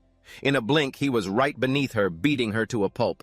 She was like a stone skipped across water, sinking and resurfacing. Sinking and resurfacing, she had no strength to counter He's relentless, fierce barrage. Finally, he punched her, flying, forcing her to cough up a mouthful of bright red blood. He swiftly caught the weapon he'd tossed earlier. He pinned her down, unsheathed his sword, and held it to her throat, threatening her until she fearfully asked, You, what kind of ability are you using? Chuha answered her with cold arrogance. When fighting the weak, I never use my ability. At an ancient temple, there stood a towering Buddha statue. Under its feet, dozens of monks sat in meditation every day, seeking inner peace to leave the secular world behind. Chuhei was the child sent there by his family since he was small, sent to practice, to purify his spirit and energy. The constraints and teachings of that sanctuary had now shattered since the wheel of fate began to turn. Chu-hee stood covered in blood, eyes narrowed, unmoved, quietly looking down at the sword in his hand. A thin, slender blade refined for 1,000 years by the rushing waterfall, yet still pure. The flowing blood kept dripping away, eventually staining the area red, blending into the stream, becoming a thick, horrifying pool. At the hospital, the demon began his move. He manipulated vines to lift Han-thu's frail arm. Let's see. The intel was right. Han-thu is indeed a living corpse incapable of moving. After that, he fiddled with the unconscious body. The demon leaned in, admiring Han-thu's porcelain-like face, then made a shallow cut on his arm. What a waste to just lie here, Han-thu. You are a special grade after all. Drip, drip. As blood fell, the demon absorbed the life force from Han-thu's blood to boost his own power. He tilted his head back, laughing manically. Ha ha ha, not bad at all. The power of a special grade is truly worth savoring. Suddenly a noise echoed behind him. He snapped his head around.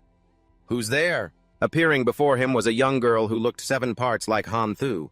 She roared in anger, "Let go of my brother now!" The demon didn't care, responding lazily. "And if I don't—" But immediately all of his vines were seized by the girl. The demon was startled. Before he could react, he was thrown out the window, soaring into the courtyard. The girl quickly and carefully approached her brother to check on him. But a tree trunk lunged forward, piercing her right shoulder and pinning her to the wall. "Too reckless, little sister!" The demon's mocking voice echoed again. Before the girl's eyes, he quickly wrapped Han-thu's body and dragged him outside. The girl ignored her pain and rushed out onto the balcony to chase him. "Stop right there!" But the moment she stepped into the courtyard, she saw a group of people waiting. It was Han-thu's mother and the others. The noble lady walked up to the demon and initiated a conversation. "Visiting us without notice, demon. We would have opened our gates to welcome you. Why force yourself to be in such a pathetic state?" The demon wasn't fooled by her gentle smile. He sneered, "Cut the act. You are Vu Nguyen's lackey. You should know best what the Liu family is doing. I am here under orders to warn you, if you want to survive, stay out of this. We must have Vu Nguyen's descendant." As he said this, he deliberately tightened his grip on Han-thu to warn her. Her face darkened, radiating murderous intent. "I don't care about someone else's descendants. Drop my son at once. He is nothing but a hollow shell." The demon shrugged and tossed Han-thu high into the air. "Catch him then, he's yours." The girl froze, watching the scene. Suddenly her mother screamed, "Aole!"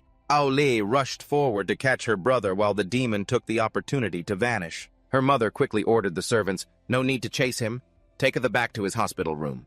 Aole hugged her brother tightly, ignoring the chatter around her. She cried out in frustration, "Was what mother just said the truth? You don't care about other people's children. Are we the Han family really just going to stand by and watch my brother once said abilities appear to make this world a better place? I don't understand the rest. But right now, nothing feels good at all. But things aren't looking so good right now. That ugly wretch hurt my brother so badly. Why does Mom have to be so polite to him?" Looking up at her mother, who stood there saying nothing, Aole felt helpless and decided to follow along. As the servants carried Han-thu away to treat his wounds, she kept her head down, wrapping her arms around him tighter and tighter, as if to release all her repressed agony. Suddenly, Aole's determination surged, and with a steady gaze, she declared, "I want to finish what my brother started." Continuing, "I want to finish what my brother started." After taking Han-thu back to the infirmary, Aole's mother spoke to her about the recent battle. "You made 2 mistakes. First, you lost focus before confirming if the enemy was dead. That gave him the chance to hurt you. Second, when you needed to save someone, you couldn't make a split-second accurate judgment." Aole's mother then coldly asked back, "Do you think these things don't matter?" After a moment of silence, her eyelids drooped, filled with sorrow and heaviness. A quiet voice whispered, "No." This was Mom's answer. Scene shifts to the base. Sam Nguyen asks Tan Thien to describe in detail the room where his mother was imprisoned. Tan Thien sits opposite him and asks in return, "You mean the god's cage that she mentioned?" The room really looked like a cage. Several pillars surrounded a sleeping platform. Beneath the platform was a pool of liquid that looked just like molten lava. "Do you still remember the smell? A pungent, nauseating stench." Suddenly noticing he wasn't getting a response, Tan Thien looked up and called out, "Sam Nguyen!" At that moment, Sam Nguyen's mind went completely blank. Everything familiar had vanished, replaced by the vision of the lava-like floor. Tan Thien's words kept echoing over and over in his head. That room really looked like a cage. Several pillars surrounded a sleeping platform. Beneath the platform was a pool of liquid that looked just like molten lava. Do you still remember the smell? Sam Nguyen was terrified, his eyes hollow as he stared down at his feet, his whole body drenched in sweat. Suddenly, a familiar voice rang out. "What good are you on your own?" "Sam." Nguyen jumped, looked up, and softly called out, "Mom." Unexpectedly, she said, "Give your body to me." Sam Nguyen realized immediately that the person before him was definitely not his mother, and the entity had no intention of hiding it. The creature raised its hand, the corners of its mouth curling up in amusement. "That's right, I am Sam Nguyen." With that, it transformed back into his appearance, holding a black gun in its hand. Without hesitation, it fired a shot straight through Sam Nguyen's forehead, casting him into a different state. Tan Thien saw the situation and didn't hesitate to open the door, calling for Bui Tinhua and Liu Qixuan to rush in. "Hey, you guys hurry in. The pink-haired kid, he's not doing well." All three rushed in, shaking him and repeatedly calling, "Sam Nguyen, Sam Nguyen."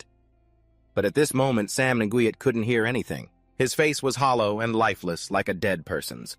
At the same time, inside their private mental space, the creature was constantly pressuring and ordering Sam Nguyen to surrender his body. Because the psychic pressure was too strong, he couldn't move even a finger.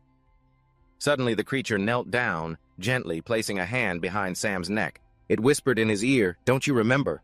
It was you who summoned me before your friends died miserably when you were faced with enemies and couldn't do a thing. I replaced the weak, cowardly version of you. In the next battle, only I can win. Give me your body. I will never fail their expectations." Sam Nguyen was in a desperate spot.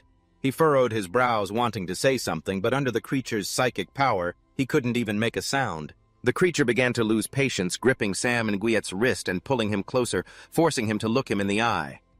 "Come on, speak. Say that you voluntarily hand over this body, you coward." Suddenly, the white door beside them began to be affected. The creature clicked its tongue in disgust. "The number of people interrupting us is truly too high." After that, Sam Nguyen gradually woke up. Tan Thien, Bui Tinhua, and Liu Qixuan surrounded him, bickering back and forth. "I told you. He prefers my electricity over your fire. Let's see if your shocks fried his brain into stupidity first, then we'll see. Sam Nguyen, are you okay? Can you hear us? We will meet again soon." As soon as those words finished, Sam Nguyen snapped out of the nightmare and back to reality. He startled everyone by suddenly grabbing Liu Qixuan's hand, causing them all to freeze in surprise, not daring to move. Suddenly, Sam Nguyen called out, "Brother Liu Qixuan, what is it?" He immediately shifted the blame to the person next to him, Tinhua, saying, "I told him to shock you." But even more shocking, Sam Nguyen suddenly proposed a spar, making both of them panic and rush to check on him. "Damn it, was the shock really that strong? My body temperature is still normal." Sam Nguyen knew they had misunderstood, so he had to say it himself. "I'm perfectly fine. I need to use my powers. Only battle can trigger them. Please fight me." The atmosphere suddenly went quiet. All three stood there dumbfounded, looking at each other. Then suddenly Tinhua and Qixuan huddled in a corner, holding back laughter. "He doesn't know his own limits, just look at him. This is truly an insult to me, but training with him isn't necessarily a bad thing. At the very least, let's show him the cruelty of the real world. You're just an enemy approaching. Watch out, don't waste too much energy. Waste whose energy mine will I really be drained by him? He's so weak anyway. I won't even have time to warm up before the fight is already over." Sam Nguyen, embarrassed, muttered under his breath, "I heard all of that, you know." Suddenly, Tan Thien spoke up. "Everyone, I happen to know a place that's perfect for a fight." Just like that, all four moved to a large courtyard. Bui Tinhua stood quietly to the side, then warned Sam Nguyen, "Be careful, don't let him kill you." "Getting killed by Liu Qixuan is exactly what I want," Sam Nguyen replied, his face hardening. "Only when death is near can I achieve what I need. I have to become stronger." You could feel his determination and his raw energy. Bui Tinhua felt a sudden sense of relief in her heart. It seemed she had made the right choice. The match began quickly. In contrast to Liu Qixuan's calm and arrogant demeanor, Sam Nguyen was in complete disarray. He was anxious and on high alert, wondering where the attack would come from. From above, from a distance, or close quarters. "Stay calm, Sam Nguyen. Just focus and you'll definitely be able to see his movements. I need to understand his way of attacking first before I find a way to counter. Liu Qixuan thought of something. A smirk played on his lips. Let's add some battlefield atmosphere to this place. He raised a hand and suddenly countless interlocking pentagonal blocks appeared in the sky. In an instant, a geodetic dome formed, creating a barrier that trapped Liu Qixuan and Sam Nguyen inside. Bui Tinhua gasped, "Oh no!" She rushed forward and punched the surface of the barrier, but the electric current forced her back. Bui Tinghua called out Sam Nguyen's name in worry. As for him, he was completely lost, staring in confusion at the man before him. Liu Qixuan looked amused. He tilted his head to the side, laughed, and said, "Open your eyes wide and take a good look at what a true gifted user really is. I'm not on the same level as the others, ready to have your spirit ripped apart." Sam. Nguyen tensed his entire body as he looked at Liu Qixuan, but just as he blinked, the electric-charged hand had appeared right in front of him. Sam Nguyen was startled, his eyes darting. "When did he—" Immediately, a powerful surge of electricity shot directly into his body, throwing him far away. Sam Nguyen's whole body was charred, and small sparks still crackled across his skin, leaving him paralyzed. "With my level, I cannot even see his movements. He's not even using both hands." Liu Qixuan smirked, his heavy footsteps thudding against the ground. "Keep your guard up. My warm-up hasn't even started yet." Outside the barrier, Bui Tinhua was struggling to break through the wall, but she couldn't even leave a single scratch on it. Tanthian walked over, looking solemn. "I've met quite a few gifted users, but someone as terrifying as Liu Qixuan. This is definitely the first time." Bui Tinhua fell silent for a moment before replying, "That's right. After all, he is the person closest to being a god." 16 years ago, the very power level test of Liu Qixuan left everyone there stunned even before they knew who he was. They couldn't help but be in awe of that power. "Which gifted user is this?" "The pressure is intense. It's coming from that room." The one being tested was Liu Qixuan. They waited nervously for the result to appear on the screen. "How's it looking?" "No way. Could it be god level? How is that possible?" "But look, even the rings can't measure the result." "Everyone settle down. Just be patient and wait." "It's a gold ring, I told you so." "It can't be god level." "It's a good thing it's not god level, otherwise how would the Lamb family ever be able to fight him?" "Don't say another word, he's coming out." Door number 97 slowly rose. Everyone held their breath, waiting for Liu Qixuan to appear. The first thing that poured out was thick black smoke. Liu Qixuan stepped out, radiating a heavy aura with sparks of lightning dancing around both his arms. A scattered sound of applause rang out. Bui Tinhua's thought back then when she saw him was simply so impressive. Right after that, it was Bui Tinhua's turn to enter the test. She was determined not to lose to Liu Qixuan. Hearing that story, Tanthian wondered. According to what you said, he is such a powerful, gifted user. Then wouldn't Sam Nguyen fail to last even a single second? But Bui Tinhua did not answer that question. She looked up at the sky and suddenly blurted out, "I have another concern. The enemy could arrive at any moment. I must keep guard here. If the enemy arrives before they finish, the consequences could be disastrous." Hearing that, Tanthian immediately took on the task. "Leave it to me. I will go out to the entrance and keep watch. If a gifted user shows up, I'll contact you right away." "Why are you helping us?" Tanthian, his expression unchanging, spoke his true thoughts. "So many gifted users have come to the exile zone because of Sam Nguyen. Whether it's to help him or kill him, it's enough to prove that he will influence the fate of this world. Right people like me, the Black Emperors, also want to see a different future for this world. But perhaps placing our hope in this child is still a bit of a stretch.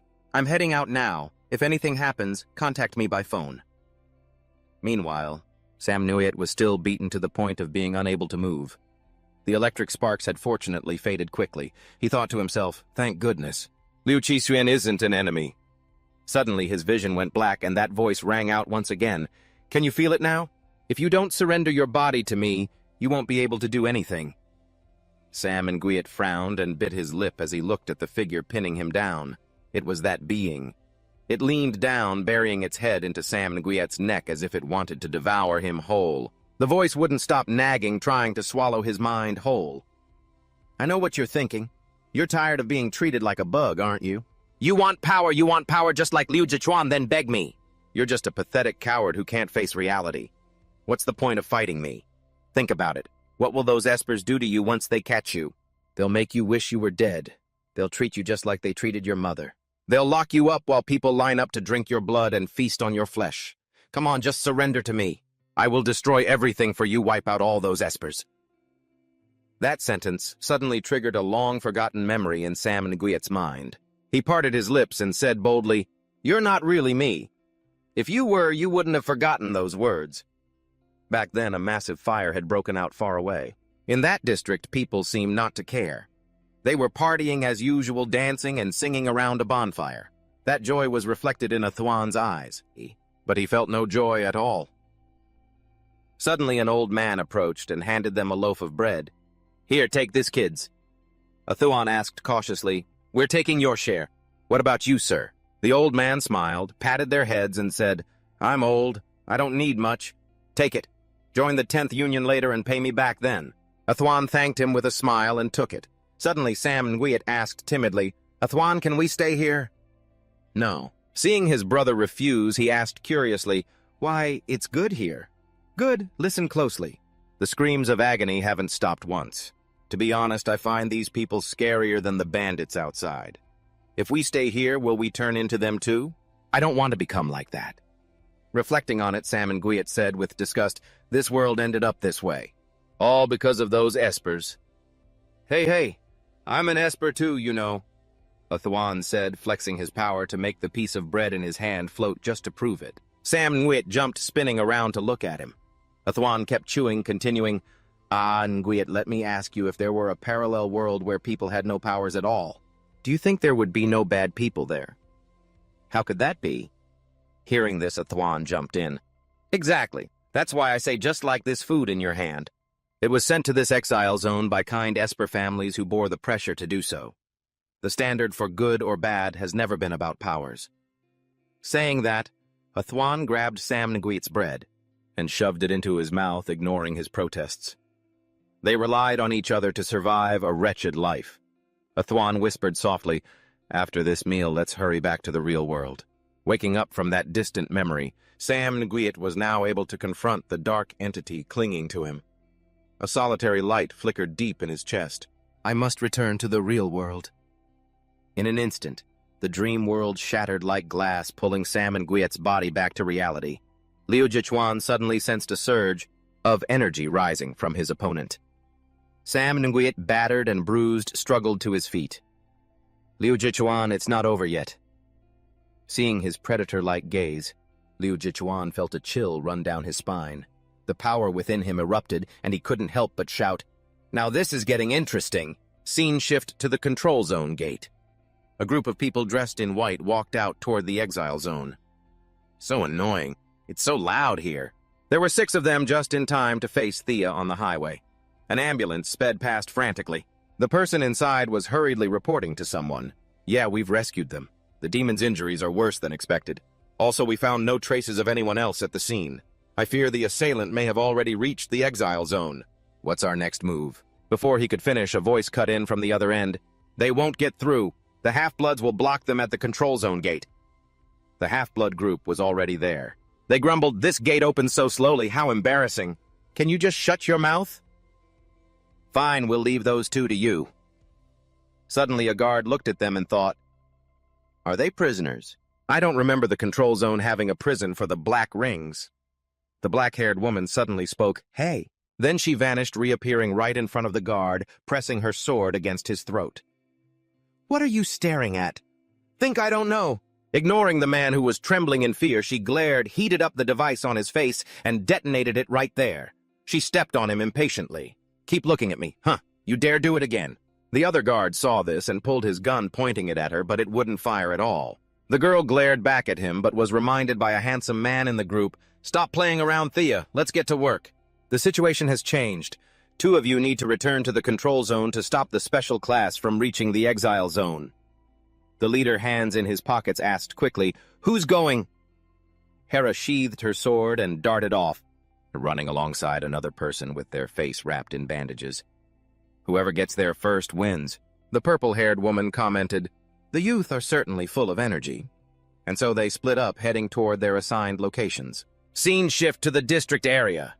Chu He was rushing toward the base to rendezvous with the others, his footsteps frantic. Passing through the experimental and research areas, he suddenly had a bad feeling.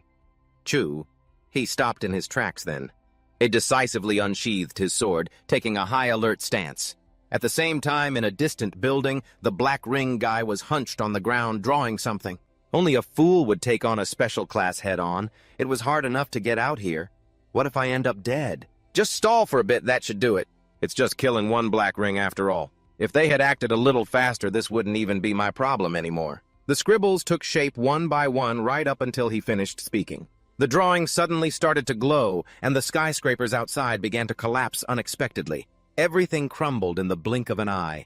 The jester was startled, dropping to a crouch to brace against the tremors. Popping up from underground, seriously. People inside the buildings looked around in terror. Is everyone seeing this? Is it an earthquake? No, it's not an earthquake. The buildings are moving. The jester tensed up, his eyes darting around to pinpoint the enemy. Not this way, and not this way either. He scowled, his eyes narrowing in irritation. The buildings moved faster and more violently, forming 4 walls in a split second, trapping the jester inside. He immediately realized their plan, his body tensing up.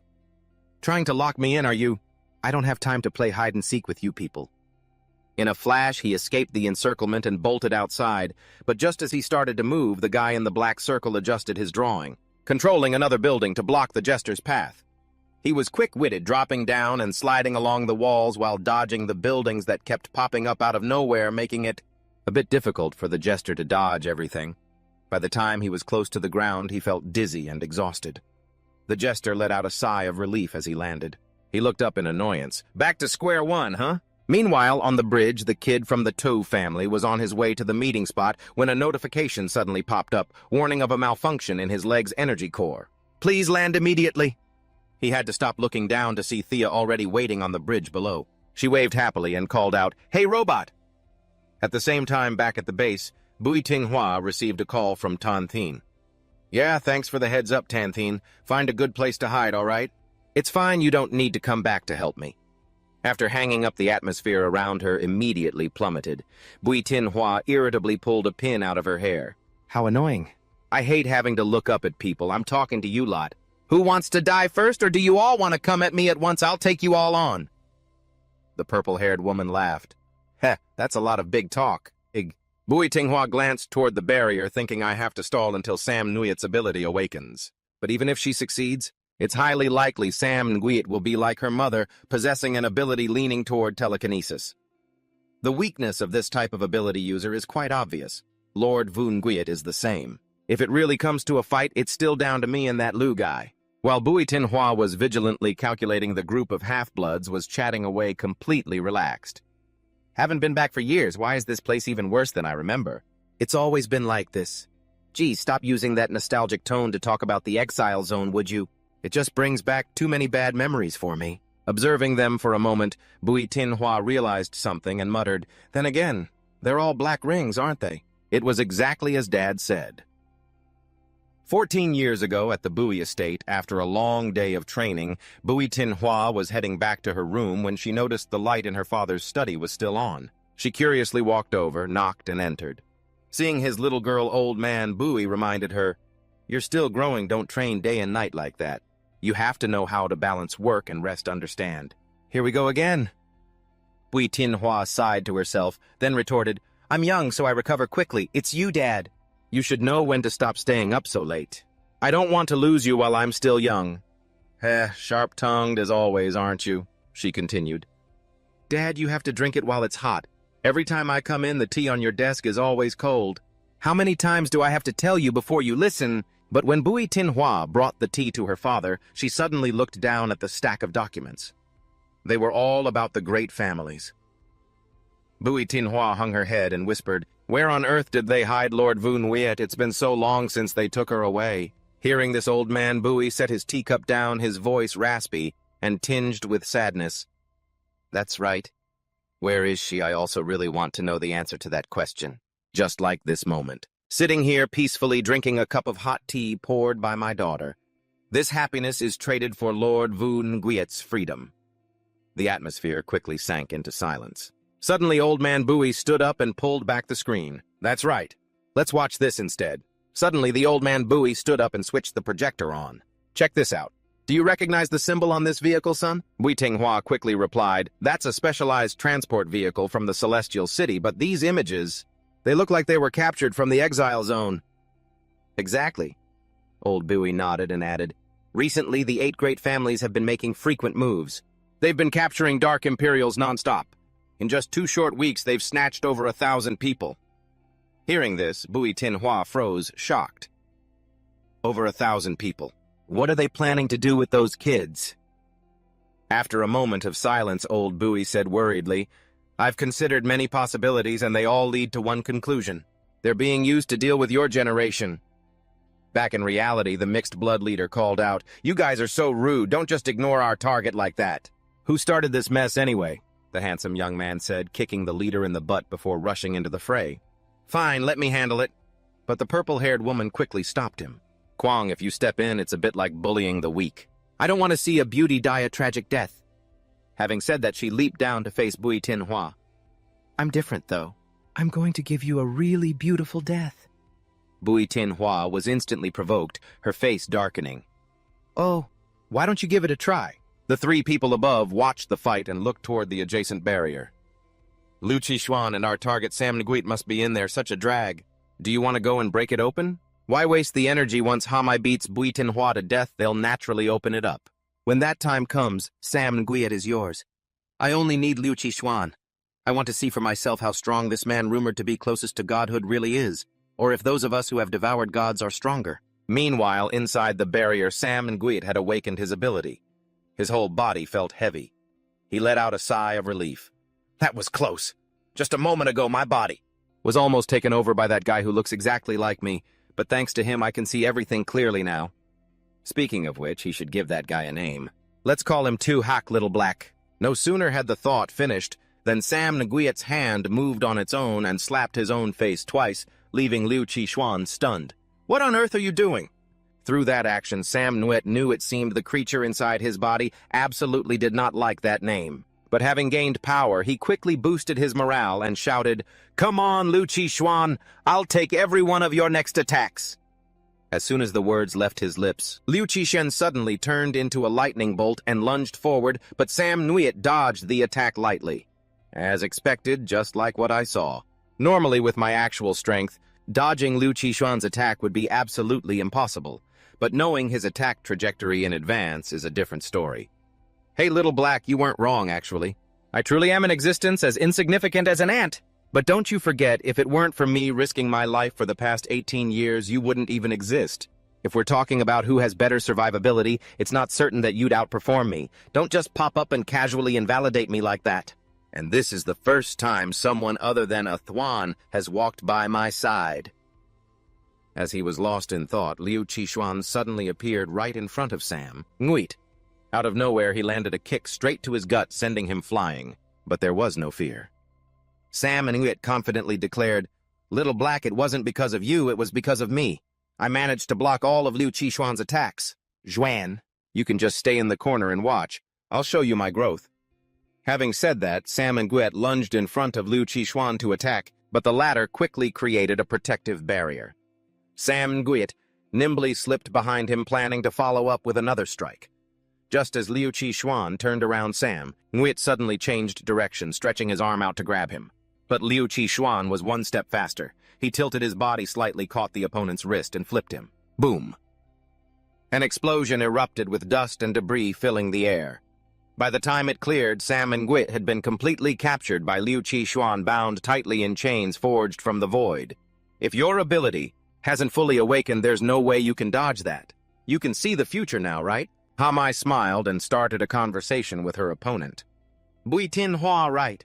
Before we fight, can you answer a question for me? I refuse. Don't be so quick to refuse. You haven't even heard my question yet.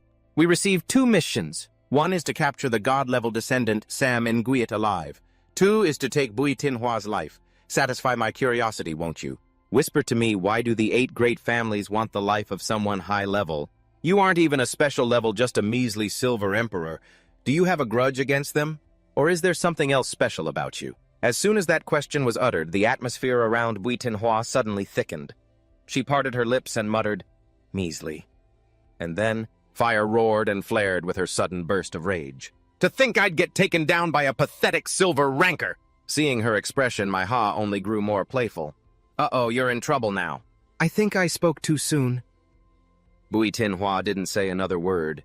She lunged straight at her enemy, launching a fireball that scorched a chunk of my ha's hair. No matter how strong someone is, taking a direct hit like that would be fatal. My ha swallowed hard, sweat beading on her skin as she glanced toward where the fireball had flown. "You spoiled the mood," she hissed. "We were having such a nice chat." Bui Tinghua didn't care. She glared at her as if she wanted to tear her prey apart. "That's strange. I clearly aimed for your head." With a brief pause, both of them charged at each other instantly. "Fine then, no more wasting time." Bui Tinhua swung her wand, sending waves of fire in a rapid-fire assault. "Come on, my ha! Let me see exactly what level you people are on." But unexpectedly, my ha moved like a snake, dodging every single one of her attacks. She even closed the distance. "You need more practice on your accuracy." "Silver rancor, huh?" Bui Tinhua was already annoyed, and hearing that made her even more furious. Gritting her teeth, her eyes blazing, she nimbly raised her hand to block my ha's punch.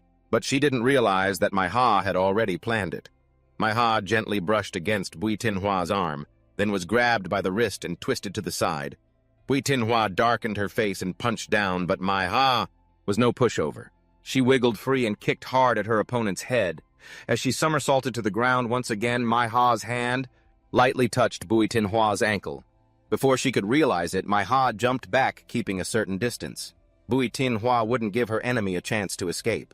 She fired consecutive blasts of flame in a relentless assault, but my ha still dodged them with ease. My ha even ran up and tapped her on the shoulder. "I get you. That feeling of being looked down upon. After all, in the eyes of the special class, any other color is just bottom-tier trash." Bui Tinhua roared in anger. "Shut your mouth!" But my ha seemed to enjoy it. She dodged and grinned mischievously like a child.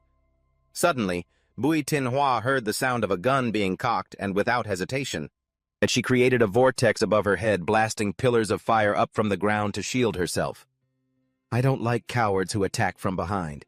Hey, you up on the balcony." The leader laughed. "Blocked it all, ha ha ha. Zhao Kuang, it seems your little trick has been discovered." Zhao Kuang said nothing, his eyes darkening, his hand holding the gun hanging limp. My ha kept dodging, expertly closing in again to lightly touch Bui Tinhua's waist.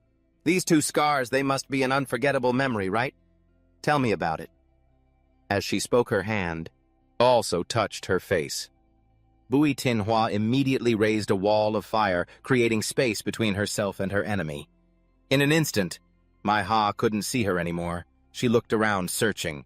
"Where did you go?" Suddenly, she felt intense heat from behind, waves of wind blowing, but none of it was cooling.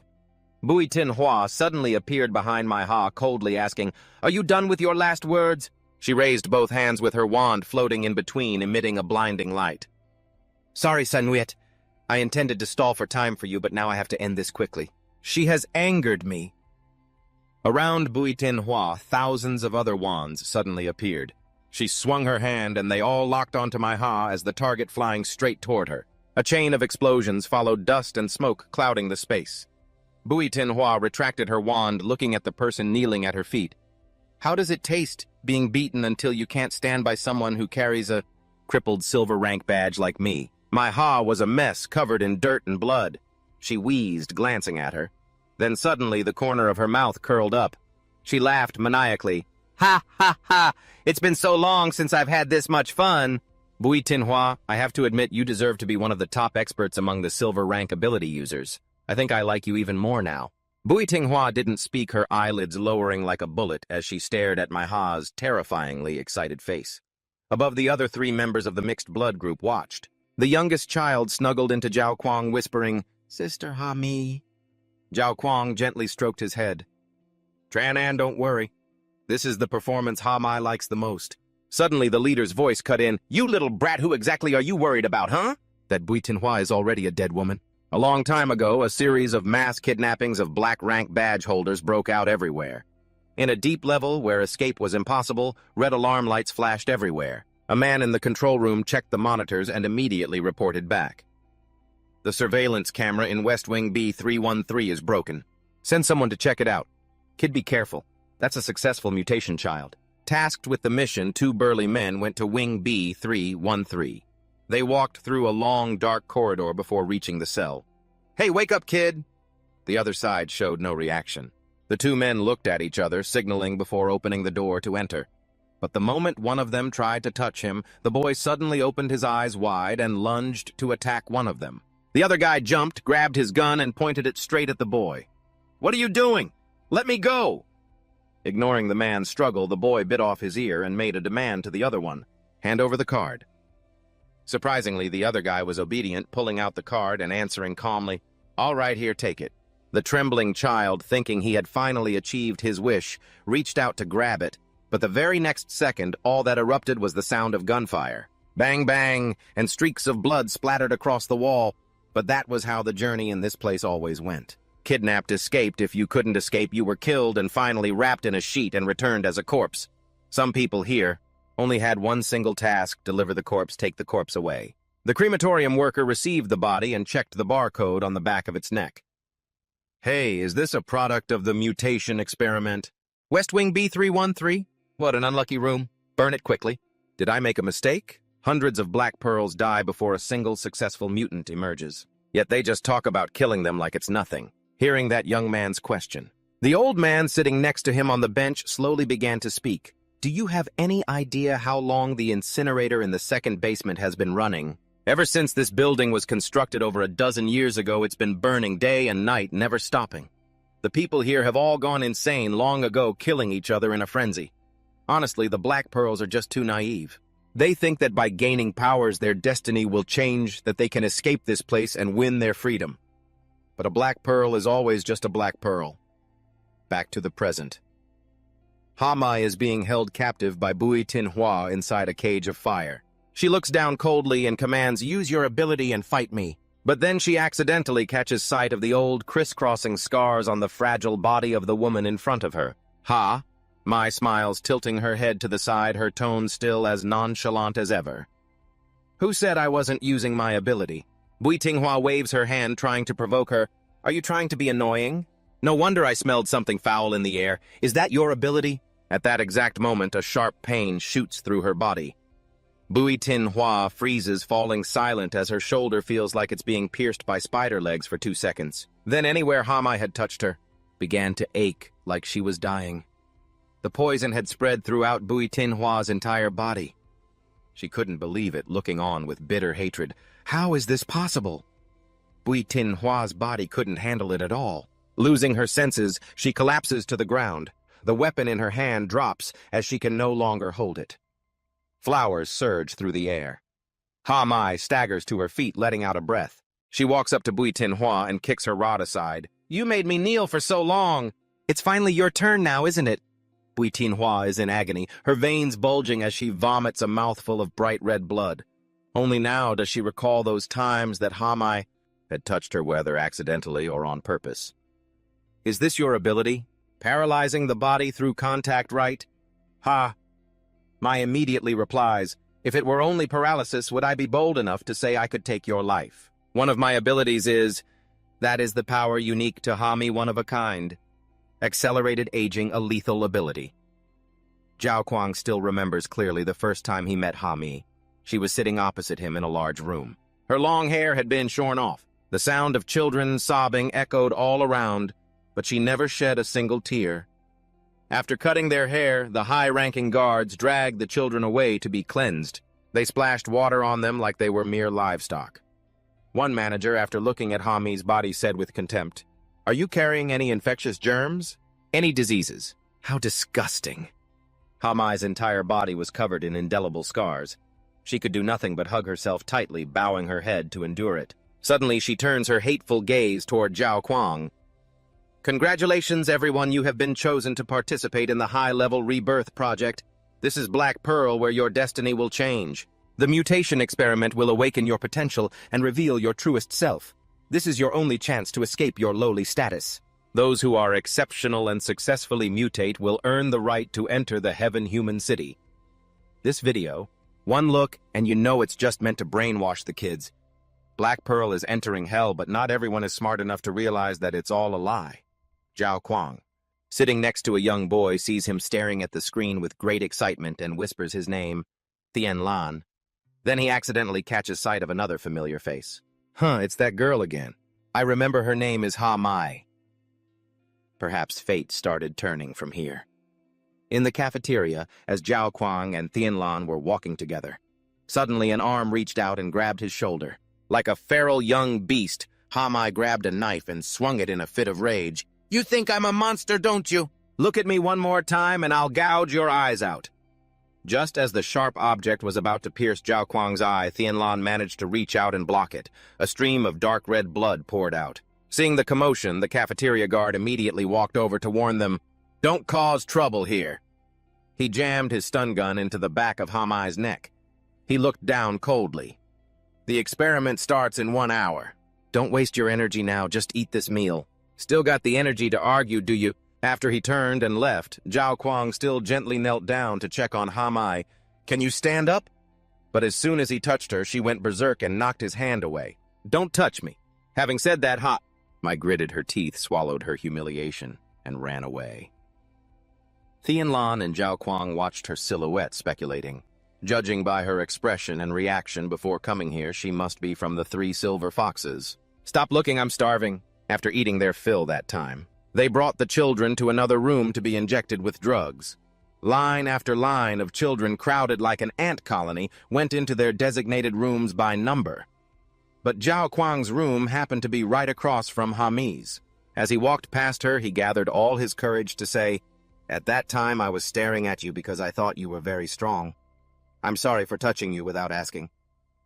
But seeing Zhao Kuang really had no ill intentions toward her like the others, Ha Mai just looked back at him and whispered, "Once you've turned the page, try to survive." That's probably the kindest thing anyone could say in a situation like this. For those children, Zhao Kuang understood the other side, and they understood him in return. Yeah, I just hope we can all make it through this mutation. As time slowly drifted by, the higher-ups started getting sleepy. They went back to the monitoring room, sitting there and listening to the wails of the children being brought in those fragile young sounds. Warm tears turned cold, and the sound of whimpering and scratching echoed everywhere. The children had to endure having things forced into their bodies that never should have been there. Everything was sacrificed for a filthy project resulting in absolutely nothing. No matter what the person behind the screen was going through, the higher-ups had that heartless, cruel nature deeply ingrained in their blood. They casually muted the audio because the kids' voices were too shrill and noisy. A few hours later, the first survivor spoke up. It was Tian Lan. He walked up to the glass and hummed the name Zhao Kuang. He kept calling out over and over, Zhao Kuang, are you dead? Hey, Zhao Kuang, Zhao Kuang. At that moment, Zhao Kuang was drenched in sweat and utterly exhausted. He gasped for air, his eyes flickering with a spark that vanished into darkness a second later. Zhao Kuang sluggishly sat up and replied, I'm here. Hearing his friend's voice, Tian Lan happily raised his tone. If you died, I would have looked down on you, Zhao Kuang. I'm not dead yet, but you're going to annoy me to death, Zhao Kuang said. He stepped his bare feet onto the cold floor and walked toward the glass partition, looking at Tian Lan's messy face. He tapped on the glass and called out to the person opposite him. Hey, Ha Mai, are you there? Ha Mai, covered in blood, was lying face down on the ground. Hearing Zhao Kuang's voice, her hand twitched slightly to let him know she was still alive. Zhao Kuang let out a sigh of relief. Thank goodness. But suddenly noises broke out from the outside, startling him so much he whipped his head around. He hadn't expected the staff to show up so quickly. This sector's performance is actually pretty good. 3 people left alive. 3001312313. Huh. The 2 sectors next door are completely wiped out. Tian Lang Zhao Kuang. Oh, that girl named Ha Mai is still alive too.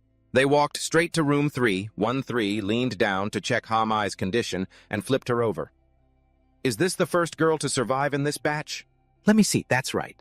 The high-ranking official, who was usually cold-hearted, looked down at Ha Mai's frail, sweat-drenched body and felt a surge of malice. He demanded that the person with him wait outside. Even though the other person warned him not to, since they didn't know what kind of ability Ha Mai possessed, his desire clouded his judgment. He ignored the warning and ruthlessly chased the other man away. The atmosphere afterward sank into a heavy, indescribable weirdness. Everyone stayed in their own corner. The large room held only 5 living people and a sea of corpses. Thien Lang had awakened his ability and sat there playing around with it, but Zhao Kuang was different. His room was right across from Hami's. He had seen every disgusting detail of what happened over there, not missing a single thing. Zhao Kuang's face grew darker and darker, his hands clenched until they were trembling violently. We survived the mutation, but we still couldn't change our fate. Truly, all of those things were lies. After doing all those terrible things to Hami, the man adjusted his pants and stepped outside. But when the other guy saw the man's state, he screamed, "Hey, hey! What's wrong with your face? Your neck, too." That was the first time Hami's ability erupted.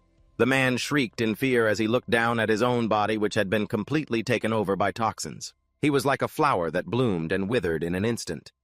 The remaining high-ranking official panicked, desperately calling for backup. "Base, this is West Sector B313. I repeat, this is Sector B313. Need urgent support.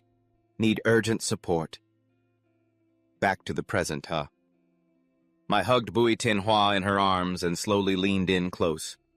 "Next up, if my palm just touches your heart, Tin, it will stop beating immediately. Goodbye, Bui Tinhua." At the Han residence, in order to continue fulfilling the mission for her sickly older brother, Aole sneaked into the garage, planning to destroy the security camera and slip out. She stood in a blind spot, trying to aim precisely at it. "Softly. Just be a little softer." But because her strength was superhuman, even a light throw was enough to destroy the obstacle in front of her. Aole screamed silently and rushed to catch the collapsing pillar. The camera accidentally fell right in front of her. Aole panicked, trying to enter the garage password, but after entering it wrong multiple times, it locked for 10 minutes. She cursed in frustration, "Damn it!" and punched the garage door, grabbing a cable to pry it open with her bare hands. Suddenly, her shoulder twinged with pain. Aole winced, touching her unhealed wound, but she knew this wasn't the time to worry about it. She swallowed the pain and continued her unfinished work. Inside the garage, Aole looked left and right, trying to find a random car, completely unaware that her entire process was being watched by someone in the Han Madam's room. The servant girl paced back and forth, worried sick. "The young miss stole the phone, and now she wants to steal a car. She's really determined to get to the exile zone. The exile zone is so dangerous. I have to go to the garage and stop her immediately. Stop her how Aole doesn't have access rights." Hearing the madam say that, and she immediately sighed in relief. "I was so panicked I forgot. These cars are equipped with a smart recognition system designed by Mr. To. Only the madam and the young master can drive them. Madam To don't say..." Before she could finish, Madam To pressed a button on the keyboard, while Aole was still struggling, trying to connect 2 wires together. Just like she saw in the movies, the car door next to her automatically popped open. The system announced, "Starting. User changed from Han Thu to Han Aole." Hearing the voice, she jumped and turned around. "My brother's car is so cool." As soon as Aole sat down, the car's voice system chimed in again. User detected as under 18 years old. Genya shifting to autonomous driving mode. Passenger seat occupancy confirmed. "Ollie, please fasten your seatbelt." Hearing this, Aole obediently buckled up, then pulled out the stolen phone to check the location her brother had sent in the group chat. Suddenly, the car spoke up again. "A preset destination has been detected. Would you like to see it, Aole?" After checking the location on the screen, Lee silently realized it was the exile zone. "Did Mom set this?" she wondered. The car asked again, "Confirm if you need to change the destination." Aole replied firmly, "No, just head there." "Understood. Genya is honored to serve you." As soon as it finished, the car shifted gears and zoomed off like a whirlwind, even bragging about its vast database of knowledge. With a beginner's driver's license, the woman watched the car drive away with her daughter. The maid beside her asked worriedly, "My lady, are you really not worried at all? The young miss has never been away from you even once." Mrs. To said nothing. Her beautiful eyes, heavy with exhaustion, cast downward as she recalled the years spent with Voon Guiet, listening to her hum, little sprout, soak up the sun.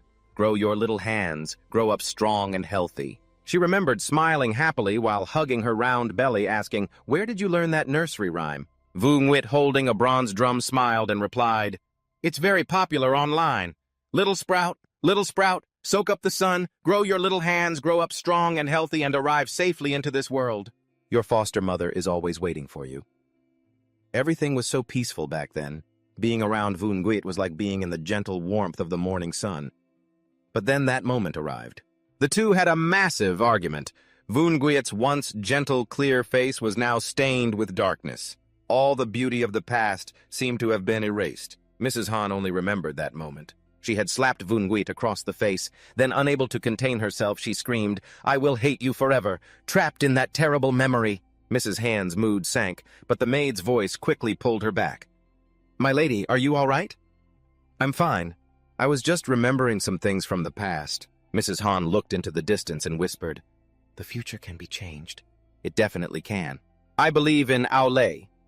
A long time later, Aulay finally exited the Heaven Man Zone and reached the gates of the Exile Zone. The city here was the complete opposite of the luxury of the place she lived. Aulay had never left home before. Now, all on her own, she found everything she saw fascinating and exciting, but she quickly realized she wasn't here to play. This area was no longer under the old management. It now belonged to the territory of the ugly bugs. Aulay held her phone and hit the record button. "Are you guys there? My name is Han Aulay. I'm 14 and I'm Han Thu's sister.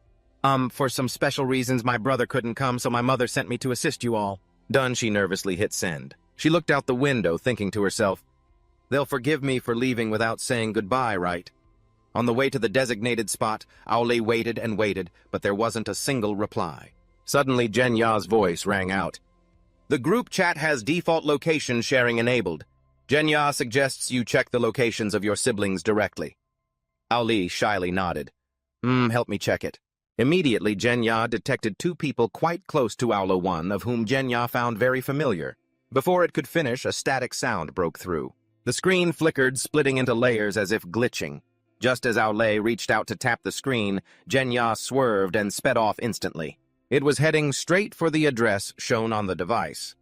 At the same time, in a building where another member of the mixed blood group was hiding, Koi 2 sat in silence. He kept messaging the group chat, but no one replied. "The mission you gave me is done. The special rank ones were easier to deal with than I thought. Hello, is anyone going to talk to me?" He broke into a cold sweat, feeling the surroundings. He had felt a chill down his spine for a while now. No, he was always there, but he hasn't moved in such a long time. Suddenly, a loud noise erupted by the window. Koi 2 jumped and looked over, noticing dozens of birds frantically slamming into the glass. He froze in fear. What the heck? 2 seconds later, Chu Hei kicked through the glass and jumped in. What an entrance. He stood right before his opponent. The atmosphere turned heavy and suffocating. Koi 2 looked down in confusion at the chalk marks that he had scribbled on the floor. How did you get out?" Chuha slowly drew his sword and said, "You chose to block my path in the factory district, which is full of people without abilities, so I guessed that the matter you control can only sense the flow of ability energy. So I ran a little experiment and reality proved me right." Koi 2 trembled and backed away. "So the thing that is currently still over there," Chuha continued, "is just my clone." In a room where Chuhei had just smashed through his clone met Koi 2. The walls were riddled with gaping holes. The people gathered there poked their heads out, looking around. "Did something just fly past? Can we go out now? I want to go home." "You're just going to walk out like that?" Let's rewind to that moment. The clown pressed his sword against his throat, sneering, "It's your turn to answer my question. How many people in total came here with you? And why are you the only one here? Where are the others? And why was Black Emperor able to use his abilities?" Koi 2 thought to himself. "Do you really think I'd answer you, you idiot?" He then feigned a clumsy, helpless look. "About that. You're a monk, aren't you? Aren't you supposed to avoid killing?" Annoyed, the clown pressed the blade closer, his voice dropping. "Answer me!" Koi 2 swallowed hard, sweat beading on his forehead. All right. With a blade at my throat, how could I not answer? Let me think. Where should I even start? I'd be more than happy to give you all the answers, but do you even have the time to listen? As he said this, his expression shifted instantly. He swiped his foot, dragging a line across the ground. In a split second, the scribbled mark on the ground triggered the multi-story building behind the clown to collapse. Koi 2 seized the chance to use his ability, making the ground sink to make his escape. "Monk, are you going to chase me for answers or go back to save those Black Emperors? Better decide quickly. Time waits for no one. Bye-bye." The clown stood still for a moment, watching Koi 2's fading figure, then decisively turned back toward the building. At the same time, Koi 2 successfully escaped and immediately called someone. "Thak A, the situation has changed a bit. I'm heading over to you now." Hearing this, Thak A, who was fighting off robots on the other end, replied, "Changed. Just say you're running away. Don't act all high and mighty. Come if you're coming, but don't get in my way. I'm busy having fun." With that, she hung up and glared at the person in front of her. "Come to think of it, how are you still standing?" The robot head at that same moment. The clown was rushing back to the collapsed building. He commanded his flock of birds, "Go lead the way to the Black Emperors. I'm counting on you all." As he spoke, the birds spread their wings and gathered, diving toward the crumbling structure. The clown moved like a gust of wind piercing through hallways and stairwells. Inside a room, everyone was pushing hard to get out, but since the outside was completely jammed, the door wouldn't budge at all. Despair washed over them. "We're going to die here." "No, I don't want to die yet." "What about the windows? No good, they're all sealed shut too." "We're out of time." Suddenly, someone pressed their ear against the door and caught a sound from outside. Startled, he shouted to the others, "There's chirping outside!" The very next second, the door burst open. A dozen birds flew in everywhere, leaving the people both relieved and shocked. Birds are there, birds here to save us. The birds split up 4 or 5 for each person, steadily guiding everyone out. Soon the empty lot outside was crowded. After nearly everyone was out, the building sank even further. The clown carried a child to a young man and asked him to help look after him. He accidentally overheard a woman sobbing in the distance, "Xiaothu, where is Xiaothu? I have to go find Xiaothu."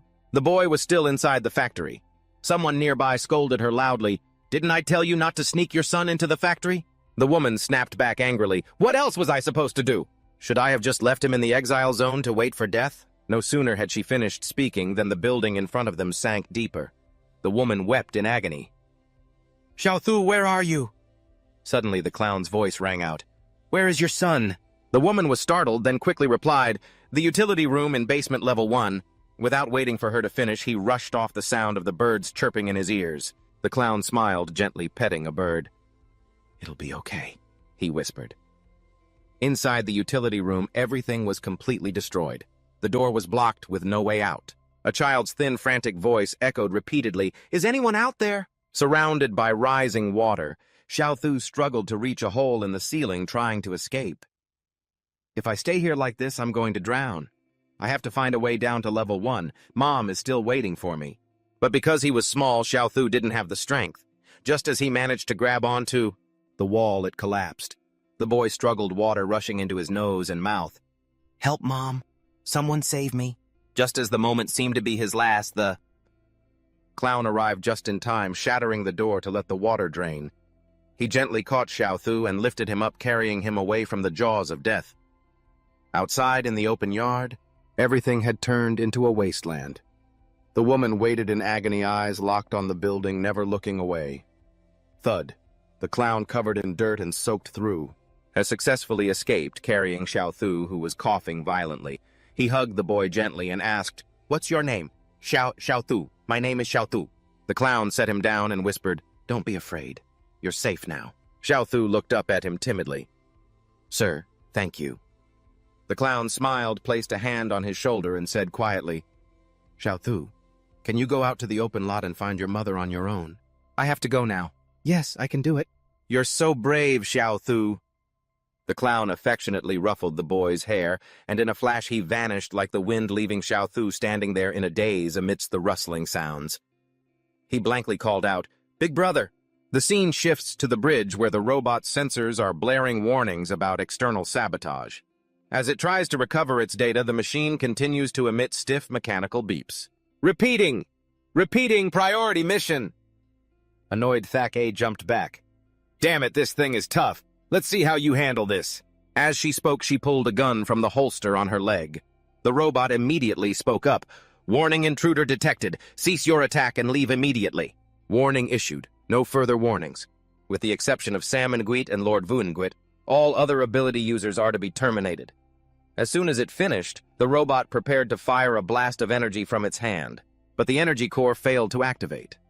You keep trying to trigger the functions, but every single one of them just keeps flashing a failure warning. I don't get it. I start analyzing the ability of Thake, who's just standing there giggling like a psycho. He points his gun forward and says, "It's useless, I'm your hard counter. My ability is to neutralize machines." The warnings keep blaring, unable to move. Forced shutdown. Thak A takes the opportunity to unleash a hail of gunfire. Boom, boom. Right before it finishes shutting down, you catch the enemy's bullet with one hand, your eyes turning pitch black, and you blow out the system's cooling vents to force a full shutdown. Thak A stands there, stunned, frozen in place. As expected of Master Tajia's secret weapon, Master Weaponsmith, you wouldn't mind if I took you apart to study your design, right? Then again, dead men can't really complain, can they? Ha ha! Just then a voice suddenly rings out. Wenjia opens the door and detects heavy signal interference. She advises against moving forward, but Aole ignores the warning and demands they speed up, heading straight toward the enemy. But since they're way too close to Thak An, Wenjia can't keep the autopilot on. She apologizes to the vehicle, unlocks the door, and hops out. Meanwhile, somewhere else, Liu Qishuyan has Sam and Wheat pinned to the ground. If your ability hadn't awakened yet, you wouldn't have been able to dodge that. You can see the future now, can't you? Right. Sam Nguyen chuckles weakly, then suddenly freezes, muttering, Liu Qishuyan, no way. Before Sam Nguyen's eyes, everything goes dark. He sees a vivid image, Liu Qishuyan pierced by sharp objects dying right in front of him. After witnessing that vision, Sam Nguyen's eyes dim, his breathing heavy and ragged. He panics and screams, You can't go out there, absolutely not. Liu Qishuyan covers his ears, frowning. Did you see something again? Sam Nguyen trembles and stammers, I saw, Liu Qishuyan, you're going to die. Liu Qishuyan scoffs, giving the kid on the ground a punch. Stop spouting nonsense. Looks like your ability hasn't fully awakened yet, huh? Sam Nguyen, thinking he's joking, insists seriously, I didn't see it wrong even if it was just for a split second. Whatever you do, don't go out there. As soon as those words leave his lips, a smirk creeps onto Liu Qishuyan's face. He reaches down to unlock Sam Nguyen's shackles. Oh, really? Then what are we waiting for? I'm dying to go out there and see for myself. A few minutes ago, far from the battlefield where Bui Tin Hua and Ha Mai were fighting, one of Tan Thien's underlings had been hiding out. He calls to report, Boss, this is messed up, damn it. What's wrong? Aliat. Boss, the situation has completely flipped. That guy with the silver ring is getting beaten black and blue by the guy with the black ring. What did I miss? Why did it turn out like this? Hurry, boss. If you don't get here soon, things are going to hit the fan. At the same time, over at Tan Thien's location, it's absolute chaos, as if they're carrying out some kind of plan. They keep throwing supplies out for the crowd chasing them. Tan Thien replies before hanging up. Got it. If you can't handle it, you take over for a bit. We're almost there. Another guy beside him helps out, grabbing a megaphone to announce to the mob, the Black Bear Gang has prepped extra supplies for everyone at the container area. The port? It's all free. First come, first served. If you want it, follow us. Driven by hunger and misery, the crowd pushes and shoves, chasing after the food like maniacs. Give me some. Not just them, but thugs from other gangs are also creeping along to see what's happening. The guy in the cap sitting next to Tan Thien looks terrified. Boss, if we just reveal the location of the supplies like this, if the big sister finds out, she'll definitely kill us. She'll chop our heads off and put them in her display case. Tan Thien laughs, smacking his underling on the head.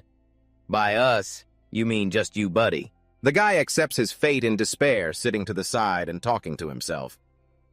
Now I'm supposed to say I went to provide support for an ability user. Big sister won't believe a word of that. Either way, I'm dead. If I go to the port, I'm dead. If I go back to the gang, I'm dead. This has to be a dream? Yeah, just a dream. Meanwhile, Tan Thien is even more confused about Bui Tin Hua's fight. He thinks to himself, Bui Tin Hua not being able to beat the guy with the black ring. That's seriously weird. Could their black ring power just be a smokescreen? If even the high-level guys are losing. What's the point of us going? We'll just end up the same way. Tan Thien slams his hand on the dashboard. Floor it, max speed. He grabs his head, throwing caution to the wind. Screw it, whatever. Scene change back to the port. Hamai gently strokes Bui Tin Hua's hair and lays her down. She talks to herself. I've always felt that the moment before death is the most beautiful. Because only in that moment are we all equal. No matter how strong an ability user is, there's no way to change their own death, don't you think? Oh, I'm sorry. I forgot you don't even have the strength left to speak. Bui Tin Hua wheezed, struggling to force the words out. Ha! I heard her leaned in closely, and curious caught the broken question, What is your name? But before she could answer, Bui Tin Hua's vision went pitch black. The enemy's face faded from her sight. All she heard was that woman's confusing remark, "Why would a dying person even ask that?" Then she sank into the void. Suddenly, Tinhua heard her father's voice calling her name like she was a little child. She looked left and right, searching for that silhouette. "Dad, Dad, where are you?" Then, the scene shifted back to a long time ago. Bui Tinhua was lying in a hospital bed, staring at the familiar ceiling, then slowly sat up. The first thing she felt there was the sharp pain all over her body. Bui Tinhua stared blankly toward the light, then spotted a mess of things on the table. The afterlife. "Doesn't have bandages for the dead, does it? Looks like I survived after all." She quietly climbed out of bed, walked to the table, and picked up the pair of broken chopsticks. Bui Tinhua caressed them tenderly, then suddenly heard voices outside the door. "Chiman, have you fertilized my vegetable garden today yet?" Startled, she crept slowly toward the door to eavesdrop on their conversation. "Bui Fi Nian, you're just standing there being lazy. Why don't you go out to the field and work yourself? It's not like that I'm waiting for the kid to wake up. If she wakes up and doesn't see anyone around, she'll get anxious." "Stop using the child as an excuse. You're clearly just being lazy about that garden. You've only tended to it once this whole week." Bui Tinghua stood curiously before the door and cracked it open. Before her were a man and a woman bickering endlessly. But looking closely, Bui Tinhua was startled to realize, "I wonder, is Kim Huan being scolded by Ngan Huan?" Seeing her, the man immediately turned to look. "Oh, you're awake." He flashed a smile so extremely cheerful and friendly that Bui Tinhua could never forget it. She looked at him with some wariness. The second thing Bui Tinhua noticed after waking up was that she had never seen Kim Huan act so strangely before. On the way with Bui Fi Nian, he was overly friendly, addicted to talking. "I'm not just bragging, but when it comes to farming, I'm quite the professional. All the vegetables in the house were grown by my own hands. For dinner, I'll let you have a taste." Bui Tinhua silently gazed into the distance, the golden fields reflecting the colors of the dawn, beautiful enough to break one's heart. She spoke in her weak voice, asking, "Why did you save me?" Bui Fi Nian didn't turn back, answering, "So young, yet you've already left this interesting world. Don't you feel it's a pity?" But Bui Tinhua said something that made him ache with sympathy. "I have no reason to keep on living." Hearing that sentence from the mouth of a child not even 10 years old, the smile on Bui Fi Nian's lips vanished. He lowered his gaze, sighed, took off his hat, then turned back and smiled at her. "No children of my own, so if you don't mind. From now on, be Bui Fi Nian's daughter. How about that? Forget the past, become a member of the Bui family. You won't have to be scared or anxious anymore. No one will realize you're still in Tianyan City, I guarantee it. Actually, besides farming, my ability to keep secrets is quite good, too." Bui Tinghua looked at the person before her, half doubting. "Aren't you afraid I'll bring trouble to you, the Bui family? If I cared about that, I wouldn't have brought you here in the first place." Tinghua knew that everything has a price, so she gently asked further, "What do you want me to do for you?" Bui Fi Nian realized the child was far too guarded, so he used his sincerity to earn her trust. After a moment of silence, he said, "Must I have a motive for you to be willing to stay? Then fine, let's say to protect a child just like you, a child with infinite potential in a not-so-distant future." Just like that, Bui Tinhua followed in Bui Fi Nian's footsteps everywhere, helping him farm. One day, she accidentally heard a chip-chip sound behind the bushes. Bui Tinhua discovered a small bird. It was injured, one wing broken, unable to fly. She gently scooped it up and stared at it. It looked like it was in a lot of pain. "Don't be afraid, it will stop hurting soon." Seeing Bui Tinhua about to do something foolish, Bui Fi Nian quickly ran over. Hey! Seriously, leave it to Dad," she asked curiously. "What is Dad going to do, burn it to death?" Of course not." Bui Fi Nian jumped, coughed loudly, and then before his daughter's bewildered eyes, he warmed up his hand. A gentle flame flowed out. Bui Tinhua was stunned. Her eyes widened as she looked at her father's hand. He smiled gently and said, "Metal, wood, water, fire, earth, wind, lightning, yin-yang, and even sound, any high-level esper can control one type of element, to varying degrees. And in Tianyan City, high-level espers are countless. But do you know why? Only a handful of people among all superpowered individuals can ever reach the special grade level. I believe the key lies in grasping the duality of one's ability." Bui Tinhua watched everything intently. The bird that was seriously injured just moments ago had now fully recovered. It spread its wings and flew away. She had never seen anyone capable of creating such a flame before. "Is that a flame of rebirth?" Bui Tinhua asked, excited, looking closer. The fire didn't burn anything. Instead, it healed. Bui Nian chuckled, flashing a grin. "It's not quite healing in the way you're exaggerating. It simply improves the condition of whatever it touches. If you view fire only as a destructive force, it will be your weapon for killing. But for every destruction there is creation." He paused here. Suddenly a flame erupted beside Bui Tinhua. With his power, Bui Nian manifested a massive tree. If you see it as a symbol of life, it can also save you in times of danger. How your ability manifests depends entirely on the heart of the user. The heart's flame. Bui Tinhua muttered to herself, "Oh, that's a pretty cool name. From now on, let's call it the heart's flame." Bui Tinhua watched the little bird disappear. Vitality flowed back into it. That sparrow was just like her. Both of them had been given a chance at rebirth. She looked at her father and said bluntly, "I want to learn." He smiled softly and replied, "Well then, let's give it a try." Afterward, Bui Nian took Tinhua to a private training room along with Chiman to support her development. Bui Tinhua shyly greeted Chiman, seeing the gentle expression she had as she looked back at her. Bui Nian then officially began teaching his daughter, but because of his passionate nature, he nearly burned her to a crisp on the very first try. July 19th marked the first milestone of Bui Tinhua's training. Even though everything was incredibly difficult, she was filled with enthusiasm for it as time slipped away. Training was never easy. Bui Nian's lectures echoed constantly, "Fire is not your innate gift. If you want to keep up with others, there is no other way but to train day after day. Understand?" Taking those words to heart, Tinhua ignored everything else, diligently following her father's instructions, forcing her body to get used to the pain of burning. Seeing her persistence and effort, Chiman, standing by, couldn't help but feel worried and encouraged her silently. Keep going, young mistress." That period of time was truly wonderful. One could say it was the most grueling yet the happiest time for Bui Tinhua. She had someone by her side to care for her, protect her, and keep her company. More time passed. After a long, hard day, Bui Tinhua went to the chair and tucked a blanket over Chiman, who had fallen asleep. "You've worked so hard, young mistress." Tinhua sat down, looking at the gentle face of the woman who was muttering in her sleep. She whispered, "You too. Thank you for staying by my side." A short while later, the heart's flame no longer hurt Tinhua. Bui Nian gently patted her head, cautioning her, "Don't push yourself, even if you don't master the heart's flame.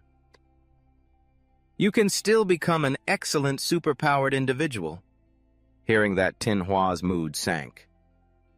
Is it true that only those at the special grade level can succeed? Am I fundamentally unqualified to grasp its mysteries? But even so, at that thought, Tinhua's mindset shifted instantly. She clenched her fists and told Bui Nian, "It's too early to give up. Please, Father, continue to teach me." He flashed a wide, happy grin and replied, "Of course." From then on, Bui Tinhua's entire life was consumed by training regardless of night or day. No matter how much time passed, even during meals or while bathing, Bui Tinhua remained intensely focused, to the point where Chiman had to remind her, "Young mistress, you've been in the bath for such a long time. You'll strip your skin off if you stay in any longer." Even before going to sleep, Bui Tinhua would focus on training the heart's flame to the extent that her sheets would catch fire. She rushed out shouting, "Chiman! The fire extinguisher, quick!" In Bui Tinhua's training room, there were now over 30 extinguishers that Chiman had purchased. The training became more and more grueling, but Bui Tinhua loved it. The only phrase she repeated after every failure was, again, once more. Again, let's go again. One more time, Father." In the pitch-black space, the only bright thing was a single candle. Bui Tinhua stared blankly at the birthday cake in front of her. She looked up at Bui Nian and Chiman, who were laughing and chatting. "Today marks 1 year since you came to our home. Look at this strawberry cake, it's your favorite. It's obvious you're the one who likes it. Now is not the time to argue with me, okay?" "Right." They popped their party poppers simultaneously and shouted, "Happy 1-year anniversary! Happy 10th birthday, young mistress!" Bui Tinhua's eyes widened as she looked at the air, filled with colors, then looked back at her father. He smiled tenderly, holding a bright red box, and held it out to her. "Here is a gift for you." "The pair of weapons you always carried with you before. Didn't they break? I asked a friend to make an identical pair. He's the best weaponsmith in the city. I had to beg him for quite a while to get them made. Do you like it? Silence fell for a moment before Bui Tinhua lowered her head and whispered, I will not let you down, father. I will definitely protect that child. The corners of Bui Finian's mouth curled up, mixed with a hint of heartache. You foolish child, this is for you to protect yourself with. Come here quickly, take it. Chi Mang also happily added, That's right, eldest young lady, take it quickly. Pick it up, eldest young lady, there's no time to hesitate anymore. As soon as the words were spoken, the table in front of Tinhua stood empty, and the darkness began to close in. She stood up, stumbling in fear. Chi Mang, no! The image of her father slowly began to fade away. He hurriedly said to her, Don't be afraid, all of this is nothing more than an illusion. There's no more time. Despite his daughter crying and screaming, Father, please, no! Bui Fi Nian kept that same resolute gaze and repeated, Grab it, Tinhua. Just as her small hand reached out, her father's figure vanished completely. Bui Tinghua clutched her head in terror and screamed. Her whole body collapsed to the ground. Then she slowly crawled up. No. Suddenly, her vision turned pitch black. Then a bright crimson color appeared. Bui Tinhua roared, struggling against the ropes that bound her, reaching out toward that source of light. I can't just run. She tried to escape, running headlong with all her might. She kept running, chasing after that gift her father had left behind. Finally, she caught it. Bui Tinhua panted, sweat soaking her body. She looked down at what she was holding. What is this? The red baton suddenly turned into a red thread. Tinhua stared blankly at her feet. Where am I? Suddenly a sharp pain shot through her. Bui Tinhua shrieked and collapsed, clutching the red thread to her chest. But the fire that burns the grasslands cannot reach Tinhua. Your destiny now lies in your own hands. How is it? Do you like this name? Yes, I like it. Returning to reality after convincing herself she had killed Bui Tinhua, Mai turned and said to Zhao Kuang, You want to confirm the death right? Zhao Kuang startled and shouted, Ha Mai! 2 seconds later, a hand suddenly gripped her ankle. Ha Mai turned back abruptly, but the pillar of fire had already erupted. It buried them both in a sea of flames. Inside the barrier, Liu Qixuan and Sam Nguyen could still feel the tremors. Tinhua might have started fighting already. Judging by the sound, it seemed so. Sam and Nguyen frowned, glancing at the person in front of her. I absolutely cannot let Liu Qixuan die because of me. Suddenly, Liu Qixuan looked dissatisfied, turning to remind her, Stop using that foolish brain of yours to imagine my death. He narrowed his eyes and slowly uttered, The only person who could ever kill me has been dead for a long time. Outside the area was now a sea of flames. Hami had been sent flying by Bui Tinhua. She crashed hard into Zhao Kuang. He anxiously caught her from behind. Ha! Mai, can you still stand? But ignoring that concern, Ha! Mai only replied coldly, Screaming or not, who told you to meddle in my business? Hearing that Zhao Kuang could only sigh and say 2 words, I'm sorry. The heat rose in waves, burning everything to ashes. From within the flames, a silhouette quietly approached them. Bui Tinhua stomped each step firmly onto the ground, her voice rasping out, You still haven't answered my question.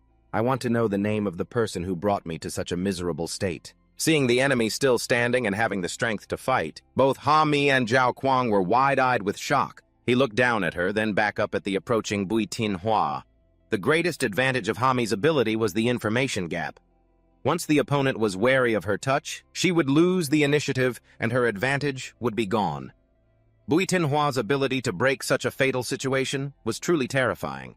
With this kind of strength, how could she only be at the silver ring level? Perhaps this was related to her being a target of the 8 great clans.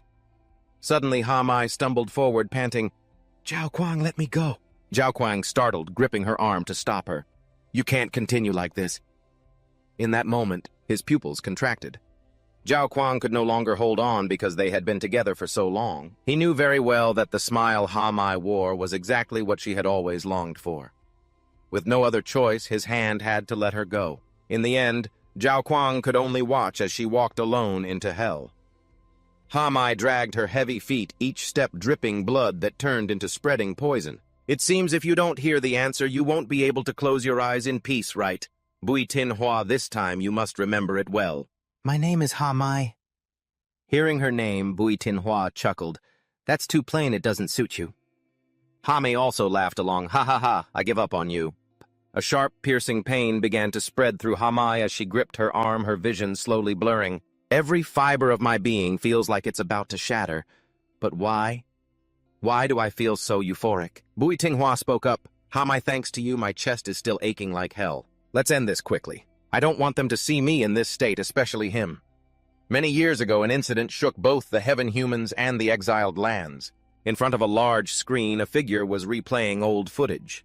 On the display, a news reporter stood at a distance filming the anomaly. I am currently at Liu Diep Villa. Just moments ago, a sudden artificial thunderstorm interrupted our broadcast. Hurry! Adjust the camera to the center of the vortex. That black dot in the middle, that's the spot. It's shocking inside a tornado that intense packed with that much lightning. That is a descendant of a god-level being. He might just be the next god-level. Suddenly, a soft voice rang out, causing everyone there to turn their heads. That child is indeed powerful, and precisely because he is strong, color means nothing to him. The person who appeared was Lady Vu Nguyet. Hearing her words, the reporter asked, confused, "What do you mean means nothing?" As she stepped down the stairs, Vu Nguyet spoke her mind. Who do you think the circle exists for? It exists for people like us behind these walls so we can walk with our heads held high, exploiting and oppressing others to hoard the vast majority of this society's resources. As long as it exists, twisted desires and senseless slaughters will never end. The circle is a colossal lie constructed by a small minority. Regrettably, I am one of them. Rather than wondering if he can become a god level, I look forward to him shattering this place and breaking free rather than becoming the next version of me. The video cut off there. The woman in front of the screen commented dismissively, placing hope in breaking the rules on those who benefit from the rules god. Our Lady is a bit too naive. Facing her was a demon. He replied to her, Aren't you the same? Thendai raised her wine glass, her gaze cold. What's wrong? Unhappy because I spoke about her. Why would I be unhappy? The demon tilted his head. You're a monster just like me. The people we serve bear the surname Lam, not Vu. Humph, I'm just reminding you, monster. Once you've tasted a free world, why would you willingly return to a birdcage? If you bet on them, you might lose everything. Listening to his words, Thendai remained silent, her hair falling to cover one eye. The demon, seeing she didn't respond, reached out to touch the photos on the wall. Actually, no matter how many you create, you can't win? Ability users and monsters are fundamentally different. Genius ability users, like Liu Qishuyan, will only gradually maximize their potential through using their powers, while these monsters of yours. The consequence of abusing abilities is only one thing. Before he could finish, Thendai angrily hurled her wine glass at the photo on the wall. She snapped her eyes hollow and filled with reproach toward the demon. I told you to buy me some time. I told you to hold back those idiots in the council chamber. You couldn't even do that simple thing. You only know how to stand before me and spout sarcasm. After speaking her mind, Thendai suddenly calmed down, adjusting her hair. I was a bit out of line. You're very unusual today. As Thendai said that, the demon suddenly jumped and turned around. Could it be you've found the special copy? At the same time, at the harbor, the battle seemed to be nearing its end. Hami's poisonous butterflies were now useless against Bui Tinhua. They were burned away, turning into drops of blood that splattered onto the ground. It's not over yet. Hami's entire body was surrounded by a beautiful but tragic pink glow. In contrast, Bui Tinhua had become her nemesis. Any butterfly that flew into his range simply turned to ash. Hami decided to risk everything, using all her strength to create a field of lethal flowers. She screamed Bui Tinhua's name. High up on the shipping container, Tianlang looked down, his heart heavy as stone. It seemed Hami had no intention of coming back. Little Dodo cried and begged, Brother Tianlang, hurry and stop Sister Hami. I beg you, save her. But Tianlang could only darken his expression and tell the boy the cruel truth. Stupid! Dodo was startled by his shout, tears streaming down his face uncontrollably. Tianlang glanced over with a pale face and continued, How many times can you save her? She won't be grateful to you. Zhao Kuang couldn't do anything else. He couldn't bear to watch his friend sacrifice herself. But he couldn't stop her from continuing her final wish. In those last moments, Zhao Kuang could only bow his head. Hami, now broken and frail, didn't even have the strength to stand straight. Her flower vines lunged forward, coiling tightly around Bui Tinhua, but her flames could never reach him. Bui Tinghua gave a slight flick of her wand, delivering her final words to her opponent. This scenery is truly beautiful. It's just a pity that I won't lose to the same person twice. So this is it. Hamai's entire body looked like a flower being scorched to ashes in that very moment. The group brought by Tan Thien had also arrived with his henchmen leading the way. Everyone follow me. I will lead you all to collect the supplies. Amidst the chaotic scene with charred flower petals fluttering in the wind, a child looked up. The kid saw a beautiful butterfly fading away until only dense smoke and ash remained, along with flower petals scattered everywhere. Bui Tinhua started falling backward as she caught sight of a dark figure emerging from the smoke. What the hell is that? Then, completely drained of strength, she collapsed onto the ground. Unexpectedly, it was Dodo's giant stuffed rabbit. After stopping Bui Tinhua, the young boy quickly made it vanish. He then ran toward his brother. Brother Zhao Kuang's sister Hami, is she still alive? Zhao Kuang hugged Hami tightly to his chest, his eyes reddening as he looked down at Dodo. I'm sorry, Dodo, I pushed you too hard. Are you hurt anywhere? The boy shook his head and replied obediently, I'm fine. As long as she is okay, that's all that matters. Zhao Kuang placed Hamai safely in a corner and quickly called the other two. Koitu, you guys reach the exile zone and assemble immediately. Hamai is severely injured and needs treatment. We must finish the priority mission quickly to return to the lab. Thien Lang remained in his position, muttering as he looked toward Zhao Kuang, what an eyesore. Zhao Kuang was about to speak, but the sound of people pushing in interrupted him. Right over there, by the containers, get out of the way. Hurry, hurry, look at that black circle over there. They stared warily toward the source of the noise. Unexpectedly, the scene was utterly chaotic. A massive crowd pushed forward, heading straight for them. Don't push, don't shove open the doors quickly. Move aside, I was here first. They were all jostling and trampling over each other. Even Dodo, standing on the edge, was shoved by them. Zhao Kuang hurriedly grabbed him and pulled him aside. Thien Lang stared down at this sea of people with annoyance, shouting once. But because the crowd was so huge, no one heard a thing. Tan Thien's henchman kept his head down, praying inwardly, Don't notice me, don't notice me, don't notice me.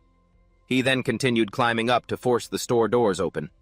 Seeing the supplies actually inside the mob became even more restless like wild beasts. Finding their prey, they lunged forward. This is mine. This one too. Everything here is mine. Many people couldn't even wait. They started shoving food straight into their mouths. Just then, a child accidentally moved toward Zhao Kuang's group to pick up some food. When he looked up, he saw Hami's burned hands. Zhao Kuang, on high alert, reached out to stop him. What are you trying to do? But the child merely reached out timidly, offering a piece of candy toward him. If you keep the candy in your mouth, the wound won't hurt anymore. Zhao Kuang was stunned, his gaze flickering as he looked down. Suddenly, a thug appeared out of nowhere and kicked the boy away. The man held a gun in his hand while his accomplice fired into the air to threaten them. Drop all the food in your hands. You aren't allowed to take even a grain of rice. From now on, these supplies belong to our cannibal gang. Damn it, spit it out. Zhao Kuang stood up, feeling furious, his hand reaching for the gun tucked behind his back. He warned the bald man, take your supplies and get out of here right now. The man sneered, pressing the gun directly against Zhao Kuang's forehead in retaliation. Ha! You think I don't know what you're planning? Hands up, turn around, didn't you hear me? But just as the words left his mouth, a sword suddenly flew out, piercing through his chest. Blood splattered, spraying all over Zhao Kuang's body. Eyesore! An angry voice boomed. Thien Lang stood from above, looking down, his voice cold. I said you're an eyesore. Zhao Kuang wiped the blood from his cheek, his gaze turning icy. He looked down at the child, who was terrified, his face turning pale. Is he an Esper? But suddenly that same face turned strangely calm. As soon as the child saw the black circle, a single exclamation escaped his lips. The Savior. For some reason, everyone else suddenly started cheering, looking up at Thien Lang. Our Savior has arrived. Both of them were stunned, not understanding what was happening, only staring in shock at the cheering crowd. The little boy's eyes widened as he asked, Did you guys come here to save the exile zone? What? Zhao Kuang's eyes widened, his pupils constricting. Suddenly, Dodo's voice rang out. Brother Zhao Kuang, the mission target has disappeared. Zhao Kuang narrowed his eyes, sweat beginning to bead on his forehead. Damn it! Meanwhile, Tan Thien had succeeded. He carried Bui Tinhua and fled far away. He said worriedly, Phew, that was pathetic. How did you get beaten up this badly? Bui Tinghua was exhausted, but her mouth still had plenty of fight left in it. She retorted stubbornly, leaving Tan Thian speechless. You didn't see how I crushed those guys. If you had arrived just a few minutes later, I would have handled them all myself. After going a bit further, Bui Tinghua quickly told Tan Thian to drop her off and leave immediately. But he refused explaining the situation to her instead. Listen carefully. That's the sound of the cage opening. And sure enough, it was true. After all this time, the barrier around Liu Qixuan's place has finally come down. You and Sam Nguyen are really making a grand entrance back into the scene, aren't you? Seeing Sam Nguyen worried about Tinhua disappearing, Liu Qixuan immediately reassured him. Don't worry, she won't let anything happen to herself. Tianlang has finally met his match. With a gleeful look on his face, so you've been hiding in there all this time. Are you scared to the point of tears? He quickly made his move, creating countless demonic swords that hovered in the air surrounding Liu Qixuan and Sam Nguyen. Liu Qixuan smirked as his own powers began to flare up. Challenge accepted. You're the one who's going to be crying. Boom, boom, boom. Dozens of Tianlang's swords rained down, causing a massive commotion. It terrified the group of Black Ring followers who scrambled away in a panic. The superpowered ones are fighting run. Tianlang watched the crowd scatter like a broken beehive and chuckled. Hey, that's right. Keep running. Those aren't just your average superpowered fighters. He threw his head back and laughed uncontrollably, laughing at human stupidity, laughing at their pathetic fates. Ha ha ha, you poor black-ringed fools. But just seconds later, the port was completely empty except for them. Tianlang looked down at his enemy to strike up a conversation. We've finally met. Liu Qixuan, you made me wait a long time. Zhao Kuang saw that the situation was turning bad and spoke up immediately. Tianlang stopped and glared down at Hamai. If I fight Liu Qixuan now, there's no way I can guarantee Hami's safety. Du seemed to understand that look. She choked out a tearful, Brother Zhao Kuang. Just then a phone buzzed. It was a message from Koi Tu. I've taken care of the special grade threat. We'll be there in a few minutes. A faint smirk tugged at the corner of Zhao Kuang's mouth. He felt relieved, then looked coldly toward the enemy to set his terms. Liu Qixuan, we don't intend to have a direct confrontation with you. Just hand over Sam Nguyen and we'll leave here immediately. Our superiors will show mercy and won't hold the Liu family responsible, but if you refuse to hand over the child of the Than family, then you are declaring war on the 7 other great clans. Upon hearing the words declaring war, Sam Nguyen's face turned pale. But Liu Qixuan was known for his unpredictable temper. He thrived on conflict. He confidently accepted the challenge. Of course it's a declaration of war. Otherwise, did you really think I came here to play house with him? Let me tell you something. The least you guys could do is show a little gratitude. You of all people should know whose child he is. Gratitude. Sam Nguyen looked at Liu Qixuan's back, confused. What are you talking about, Liu Qixuan? Liu Qixuan frowned as he looked at Tianlang. That power. He remembered clearly the day Lady Vu Nguyen was surrounded by those demonic swords. One of her eyes had been almost completely corrupted, turning dark and hollow as she kept repeating, Stay away from here. Liu Qixuan steeled himself, took a breath, and spoke slowly. Sam Nguyen, listen carefully. Anyone wearing a black ring who can use special powers, they all survive because they are nourished by Lady Vu Nguyen's blood. Sam Nguyen's mind instantly began to spin. When he heard those words, he was shocked, unable to believe his own ears. Surviving on blood, Tianlang sneered, tilting his head to the side. Aizu looks like the child of the gods doesn't know anything, does he? Do you need me to explain it to him personally? Sam Nguyen glared at Liu Qixuan, his face darkening as he shouted, Liu Qixuan, are you saying their powers come from my mother? What else is there that I don't know? After a moment of silence, Liu Qixuan began to recount, What I know is very limited.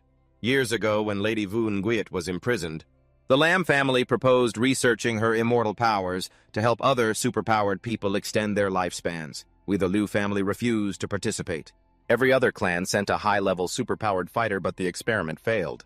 The 7 people who participated in that experiment, instead of achieving immortality, they received Lady Vu Nguyen's blood and ended up becoming neither human nor beast, barely surviving. After that, the laboratory changed its target. They switched to those wearing black rings who were more numerous and easier to control. I just didn't expect those despicable cowards to actually succeed. Then what about the location of the laboratory? You guys should have investigated that by now, right? Liu Qixuan shook his head. We found nothing. It's like a ghost. We couldn't find a single trace. Hearing this, San Yuiet's vision darkened.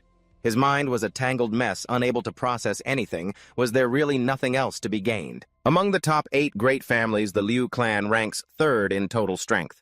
And even after 2 major purges, they have never once dropped in standing. This is that very same 3rd-ranking great family. Even though he clearly knows his mother's predicament, he is completely powerless to track down where she is being held. Even a family as powerful as the Liu clan is forced to stand by helplessly watching. Just what kind of power is engulfing Tiannan City? Liu Qixuan Tinghua and the other guardians are protecting him. Does that mean they are standing against an entity as massive as Tiannan City? Is this the enemy I have to face? A Thuan, myself, and Mom. San Yuiet's hands clenched into tight fists before slowly relaxing. Liu Qixuan seemed to understand his emotional state at that moment. He could only carefully urge San Yuiet not to waver. Those people, they came here just to break your psychological defenses, regardless of what rules govern this world. The next generation will be the ones to break them. San Yuiet's voice sounded soft. Rules or no rules, what does it matter? I don't understand, and I don't care. I always dream of her. She's waiting for me. No matter how hard it is, I have to save her. Liu Qixuan felt relieved to see that his young master hadn't collapsed. His lips curved into a joyful smile. Relying just on you right now, I'm afraid there's no hope. But with those words from you, everyone will surely help make it a reality. Oh, wait. Suddenly, an idea struck. The two leaned in close to discuss. Those guys must know the location of the lab, right? Let's capture them and interrogate them. What a coincidence. I was just thinking the same thing. Tian Lang listened, his face twisting in annoyance. Suddenly, a bird's caw-caw echoed, causing Zhao Kuang to look up at the creature. It shuddered once and dropped a white bomb. Worried for the young master of the Liu family, San Yuiet immediately shouted, "Watch out!" and pushed him aside. But unexpectedly, the direction he pushed him into was exactly where the bomb was dropped. Liu Qixuan and San Yuiet froze for a few seconds. He couldn't help but remember someone and cursed, "Damn it, Chu Hei!" Just then, a familiar voice called out, "Looking for me!" Everyone turned in the same direction simultaneously. Finally, Chu Hei's group had arrived. They had even brought Koi Tu and Thak A along. Let's rewind to when Tin Hua was struggling in battle. After rescuing the Black Ring group, Chu Hei hurriedly went back to find his phone and checked it. Right before his eyes was an audio message from a group member. "Are you guys there? My name is Han Aolei. I'm 14 this year, and I'm Han Thu's younger sister. Well, due to some special circumstances, my brother couldn't make it. So Mom sent me to support you." Hearing her recording, Chu Hei's face changed. He muttered, "How reckless," under his breath, and urgently commanded the birds to head toward where Aolei was. At that moment, Nguyen couldn't maintain autopilot. The vehicle wobbled and crashed straight into the bridge railing. Thak A was startled watching the person charging toward her. Aula, angry and fists clenched, lunged at her. "Attack! Don't you dare hurt him!" With a thud. Thak A was so shocked, she went pale, sweat pouring down. That was close. It wasn't until she realized it that she knew she was still alive. She was even being held up in the air by someone else. Thak A looked up in surprise to see Koi Tu had appeared out of nowhere.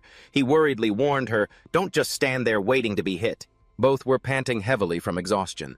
Thak A asked Koi Tu to confirm, "The opponent is just a little girl, right?" "Seems so on the other side." Aolei had shattered the surface of the wall Koi Tu had raised. Her hands were buried deep inside.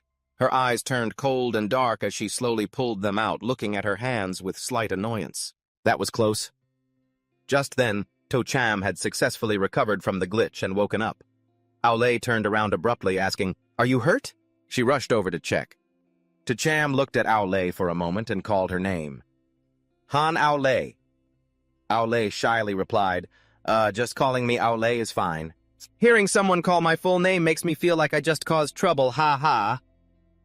Suddenly sensing something, To Cham used his infrared vision to scan through the wall. He discovered what the opponent was planning to do. He warned, "Careful under your feet on the other side." Thak A and Koi Tu were arguing. "What are you doing?"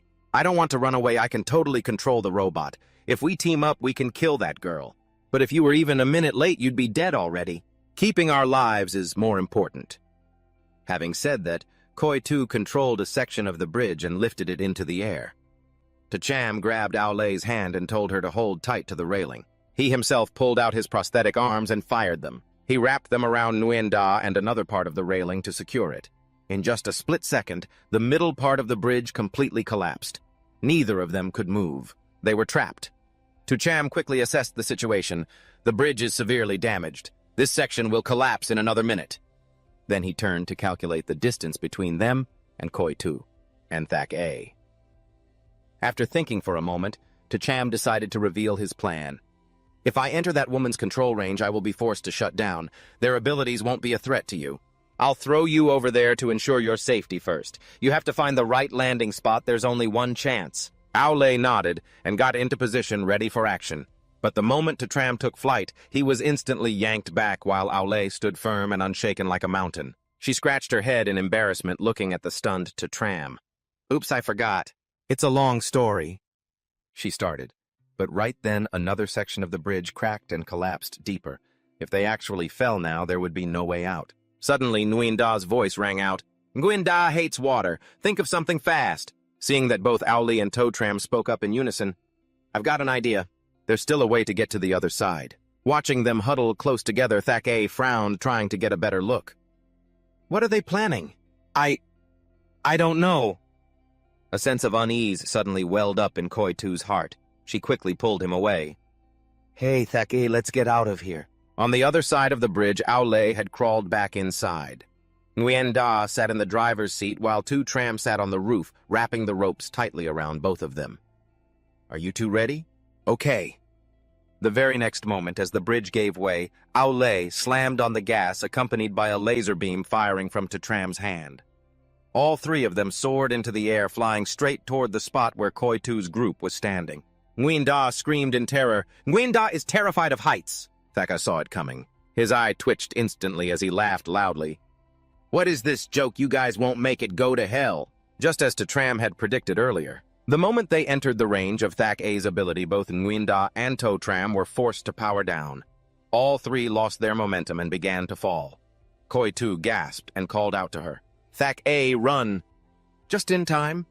Chu-hee arrived like a whirlwind, slashing wildly through the air before sheathing his sword and turning back with an incredibly gentle smile. Seeing the group of Aolei had been saved just in time, he said, You kids did well. A few minutes later, Aolei and Totram had successfully apprehended the two targets. She darkened her face and threatened, Don't you dare try any dirty tricks. If I catch you using your powers, I'm going to punch you. Thak-A didn't care, snapping back, Stop being so cocky, brat. Just wait until I'm free. I'm going to tear you apart and drain your blood to take a bath. Totram, standing nearby, chimed in coldly, saying, Can you be quiet for a second?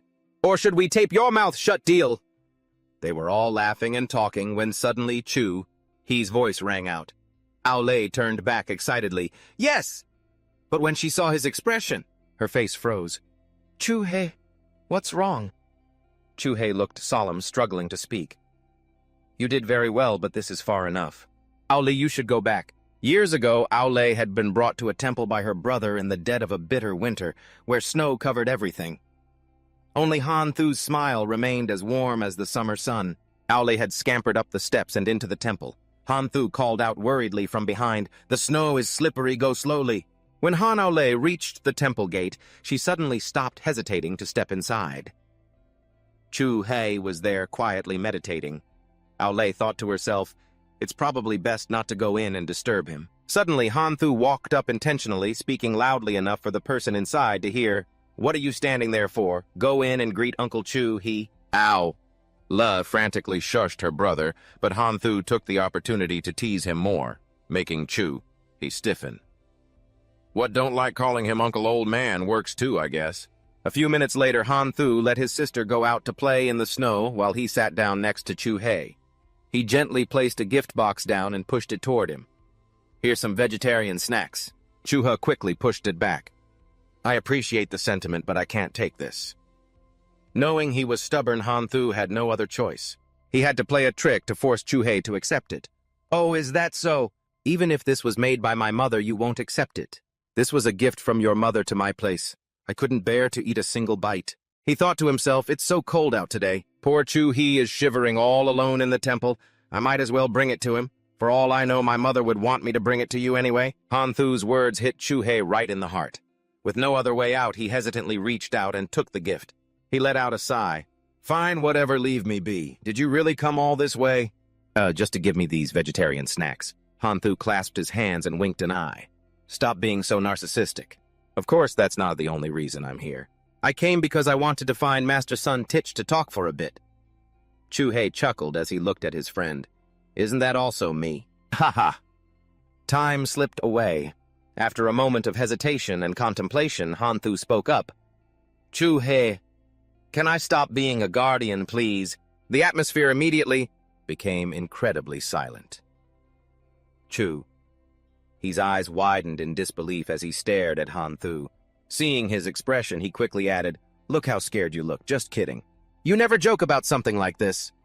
Chu-hee realized something was wrong and asked anxiously, What happened? Han-thu's expression shifted, his voice trembling. Aoli's powers. They're going to disappear. Her powers are fading. Yes. Every night when the sun goes down, she's no different from an ordinary person.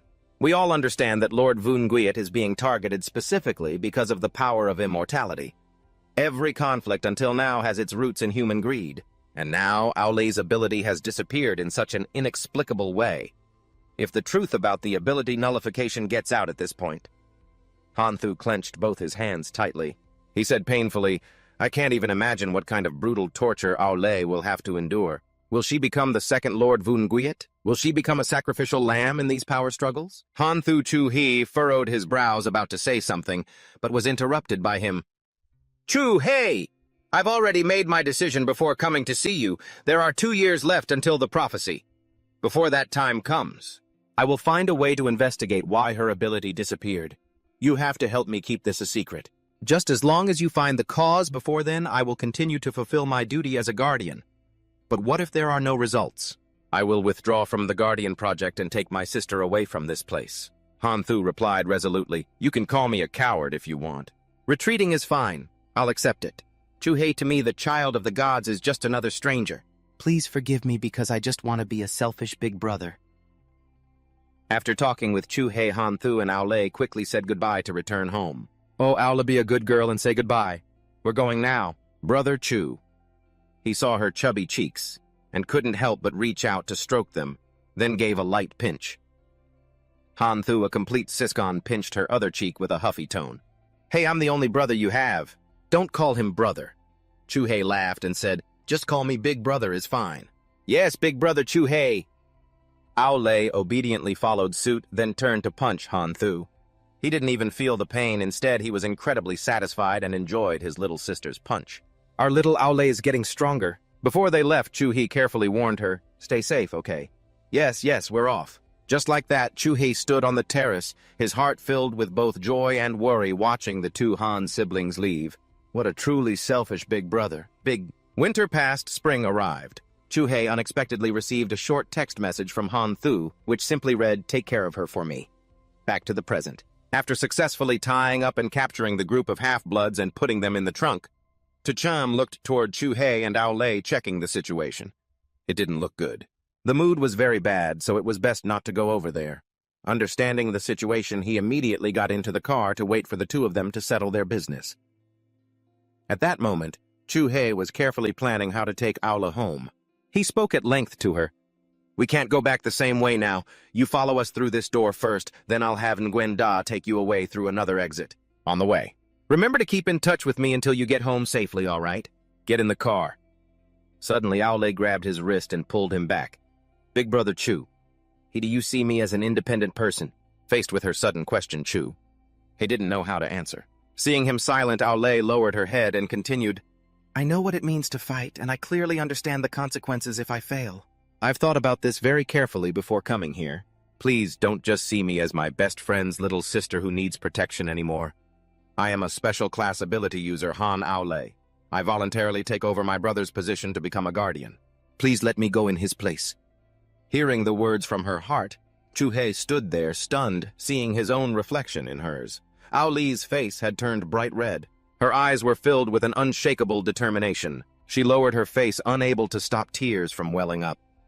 I'm no longer just the kid hiding behind her brother. This is unfair to me. Time seemed to stand still. Only the sound of the rustling wind remained. Chuhei calmed himself, closed his eyes tightly, then placed his hand on her shoulder and warned her carefully, "Promise me after every sunset you must stay by my side." He whispered to himself, "Forgive me, Hanthu. Keeping her by my side can also be considered a form of protection, right?" At the same time in the car, Tacham and Nguyen Da were having quite an interesting conversation. "You're eavesdroppings on them, aren't you?" Tacham, "Not at all." "Liar." Chuhei and Aolei quickly returned to the car. Because it was a super soundproof vehicle, Aolei could only see Tacham muttering. His lips were moving as if talking to himself. When she opened the door, she realized Tu Cham and Nguyen Da were fighting. One would turn on the autopilot, and the other would turn it off. Aolei curiously leaned in and asked, "What's going on?" She heard Nguyen Da whining, "Nguyen Da doesn't want to drive anymore. Someone almost fell into the ocean and drowned earlier.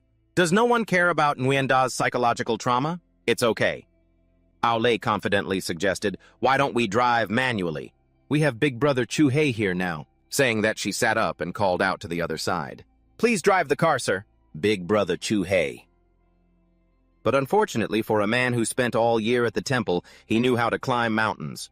But driving was beyond him. And so in the end, the whole group had to ask Tacham to take the wheel. Getting into the driver's seat, he quickly downloads the Driving for Dummies 2.0 module. Then, as he prepares to take off, curious Aolei asks in her head, "Do you have the internet inside you too?" "If I want to know anything, I can just search for it instantly," he replies. "Wow, of course. You're amazing, to Trang. You're just like a mobile supercomputer," seeing Aula showering to Trang with compliments. Nguyen Da immediately gets jealous and cuts in, "What's so impressive about that Nguyen Da can do it too?" Nguyen Da is the greatest masterpiece of dad. Upon hearing the word dad, he is left feeling wistful, thinking, is dad referring to Mr. Tool? Suddenly he remembers something. He rummages through his bag and hands an item to Totrang. "Right. Totrang, can you unlock this phone?" "Leave it to me." Totrang spins around, completely reaching out. This is way easier than driving. Seeing this, Aolei panics and yells anxiously, Totrang, look at the road. Keep both hands on the wheel, good heavens, this trip is going to be a total nightmare for this monk. Cut to a luxurious room where a person possessing the clairvoyant ability has been tracking the Chuhei group from the start. Seeing the results, he shouts in frustration. "These hybrids are so weak. Do we really spend all this fortune of the Thandai clan just to create these useless things? What a waste. I thought I was going to see a fun massacre." Behind him, a man whose entire body is disfigured speaks up from a bathtub. "Keep watching. Be patient. The plot twist the master is waiting for hasn't happened yet." A guy with silver hoops turns around with a smirk. "Do you know something? Tell me." The man bows his head, lifts one eye to look, and hesitantly replies, "The master handpicked those 6 himself. The boss never makes a move without being certain.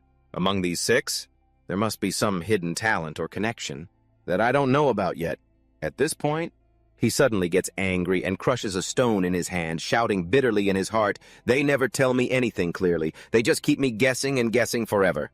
Even the laboratory management was handed to someone else." Trying to calm down, the man tells the silver-hooped guy, "Just observe the situation and keep monitoring them." He leans back tiredly, and as he looks up at the ceiling, he accidentally catches his ugly reflection in a large mirror. He immediately orders, "Get someone in here to take that mirror down." Back at the port, Sa Nguyen looks at the new arrivals with some joy. They are her remaining teammates from the Sam Nguyen Guild. Totrang immediately locks on to the defensive targets. Aside from their limbs being weak, there are no other obvious physical abnormalities. Their mental states are relatively stable. Chuhei vigilantly assesses the surrounding situation. "Now is not the time to reminisce." San Nguyen is startled and looks toward Lu Chi Suyen, who looks even more surprised than she does. What kind of weirdos are in this group? The robot, the young monk, Koi Tu, and Thak A behind them are struggling violently. Suddenly, Koi Tu looks toward Zhao Kuang and sees the dark, disappointed look on his face. Zhao Kuang whispers, "Do go find Bui Tinhua." The boy obeys, saying yes, and quickly follows orders. Thian Lang also realizes what's happening and stares at him. Zhao Kuang's hand moves slightly. His ring and middle fingers cross, then he taps them against his thigh. As if receiving a signal, Thian Lang clenches his fist in response. Right after that, Zhao Kuang's pupils flash brightly. All three of them, Sanwet Chuhei and Liu Qi Suyen, immediately detect a killing intent while Aolei is completely oblivious. She is still busy looking at Sanwet, happy to finally meet the person her brother always wanted to protect. Suddenly, she jumps in shock seeing Chuhei draw his sword. He carefully instructs both of them. Keep an eye on them, Aolei, don't let go of the rope. To Trang, help Aolei guard those two. Realizing the situation has changed, she focuses her mind. I understand. At that same moment, Liu Qixuan glances towards Sanwet. She seems to understand that look, but her reaction is too slow. By the time she realizes it, she has already been pushed back by Liu Qixuan. Sanwet screams in a panic, then she is encased in a lightning cage. No way out. What is this knowing? Sanwet is furious at him. Liu Qixuan cannot let his friend's child's life be threatened. He turns back confidently and says, You are completely safe in there. Don't overthink it. I'll be back soon. Thien Lang also quickly takes action. Dark energy flies everywhere surrounding the man Haktron. As soon as that sentence is uttered, a dense wave of evil energy spreads through the space.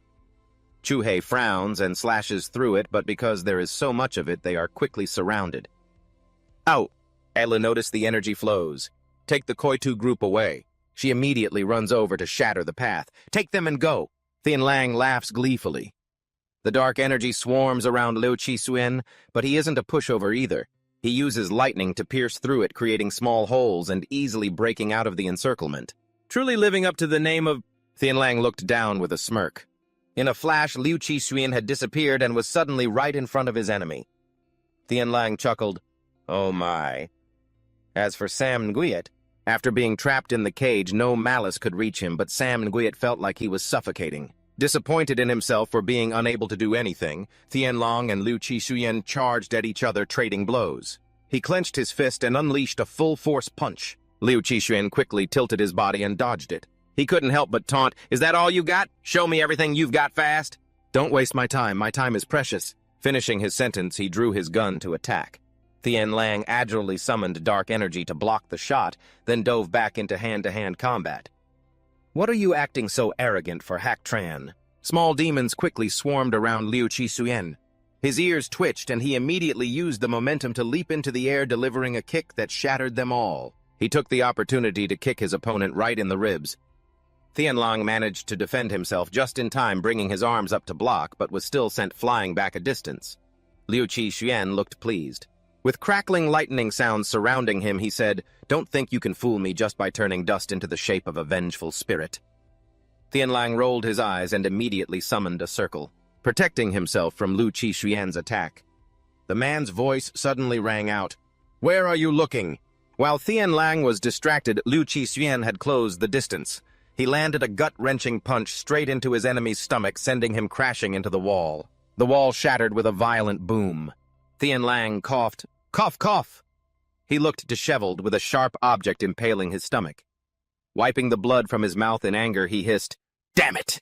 If I weren't distracted controlling Hak Tran to deal with those other three, how could you have ever hurt me? Thien Lang took a deep breath, grabbed the object stuck through his stomach and yanked it out decisively, spraying blood everywhere. He quickly struggled to his feet, swaying. He hurled the object behind him, snarling, Enjoy your moment of triumph for a little longer. At the same time, Liu Qixuan, Hoi Tu, and Thak Ah were still tied up tight, waiting to be rescued. Suddenly, a strong force pulled Aolei backward, making her jump in alarm. Oh no! As Tatram turned around, Aolei had vanished from sight. She was being dragged across the ground, yet she kept a firm grip on the rope. These villains love playing dirty tricks. I absolutely won't let you get away with this. With that, Aolei gathered all her strength and used her ability to pull hard, snatching Koi Tu's group back. Tatram quickly rushed over to assist. But because of the sudden strain, the old wound on Aolei's shoulder tore open, blood soaking through her clothes. She winced in pain, her face turning pale, and she was caught by Tram. There is a severe penetrating wound near your right shoulder, and it's showing signs of infection. Was it from when we were on the bridge? Please take off your shirt so I can treat it immediately. Not now. Aolei interrupted. I need to tie the rope around my waist again. Her pupils contracted, reflecting her steely determination. Before we beat the enemy, you must help me keep this a secret. Can you do that? Tram nodded, answering, I understand. I respect your decision.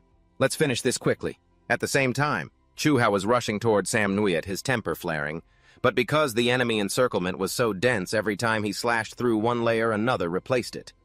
Chu-hee frowned in frustration. He gripped his sword hilt tightly. Nguyen has been left all alone. I have to get to him fast. Even though he could see his opponent right in front of him, he couldn't get close. He clicked his tongue, shouting Nguyen's name repeatedly. At that moment, Tuhak reappeared. Buzzing in Sam Nguyen's ear, he tempted him. What a coward. That arrogant Liu Qi-xuan basically looks down on you, locking you in this 1-meter cage. He's painting you as a weakling who can only stand by and watch. What are you waiting for? Don't you want to prove them wrong? You see that what I'm saying makes sense, right? Just let me out and this little game will end immediately. Isn't it the truth? Sam Nguyen countered, making Tuhak frown and snap back. What did you say? I'm the most incompetent and useless person here. That's entirely true. Sam Nguyen sadly accepted reality. I am their primary target, aren't I? Hearing this, Tuhak's expression turned even uglier. Oh, you take pride in that. Sam Nguyen ignored Tuhak, looking outside with concern. Those people clearly know I'm the weak link in this battle. Yet in a situation where they are outnumbered, they still stubbornly fight the strongest head-on, leaving me aside. Isn't that incredibly stupid? I have such a strange, uneasy feeling. In that moment, Sam Nguyen remembered the conversation between himself and Liu Qi-xuan before the battle started. Open your eyes wide and look carefully, look even closer. Talking about death all the time, how unlucky. Since they shared a body, Tuhak could feel what Sam Nguyen was feeling. He grabbed him by the shoulder and pulled him back. What are you talking about? Explain it to me clearly. Sam Nguyen shut his eyes tight, then frustratedly shoved Tuhak's hand away. Get lost! You're being way too noisy. He can't hear a thing. Luan's face swelled up, then slowly faded away. In that space, only Sam Nguyen remained. He calmed down, clutching his chest. His eyes suddenly shifted to a stunning icy blue. It's not that I can't do anything about this. Sam Nguyen's body felt like it was being pushed back. It felt like his soul was being ripped from his body until he realized he had drifted into a different dimension. Sam Nguyen looked around confused. It was an endless row of rooms. With red lights flashing everywhere, every chamber was filled with a deep, blood-crimson color. Where on earth am I? He asked himself, looking down at his hand on the floor. In the blink of an eye, the space turned bright red. In Sam Nguyen's palm was a handful of dark red sand. He tensed up, looking around with high alert black dust. Damn it, it must be because I haven't mastered controlling my ability yet. That's why I wandered into this strange dimension. First things first, I have to find a way out of here. Sam Nguyen hurried to stand up, intending to leave. Then a flash of red light enveloped him again. He jumped and looked to the side, discovering a child sitting curled up on a bed inside a chamber. That room kept flickering between white and red. Sam Nguyen couldn't help but wonder, why is there a child here? Knowing this wasn't normal, Sam Nguyen still bravely tried to reach out to the boy. Hey kid, this is a dangerous area for ability users. You have to get out of here with me right now. As he said that, Sam Nguyen stepped toward the boy and shook him lightly. Can you stand up? Seeing no response, Sam Nguyen grew a bit anxious and raised his voice. Hey kid, he muttered to himself, frustrated, stupid alarm sound. As soon as that thought crossed his mind, the alarm stopped instantly. What? He froze, turned his head back, and looked up at the ceiling. Suddenly, the child's voice rang out. You managed to enter my 5th layer of consciousness. It seems you aren't as weak as you look. Sam Nguyen's hand let go instinctively. He stepped back defensively. Who are you?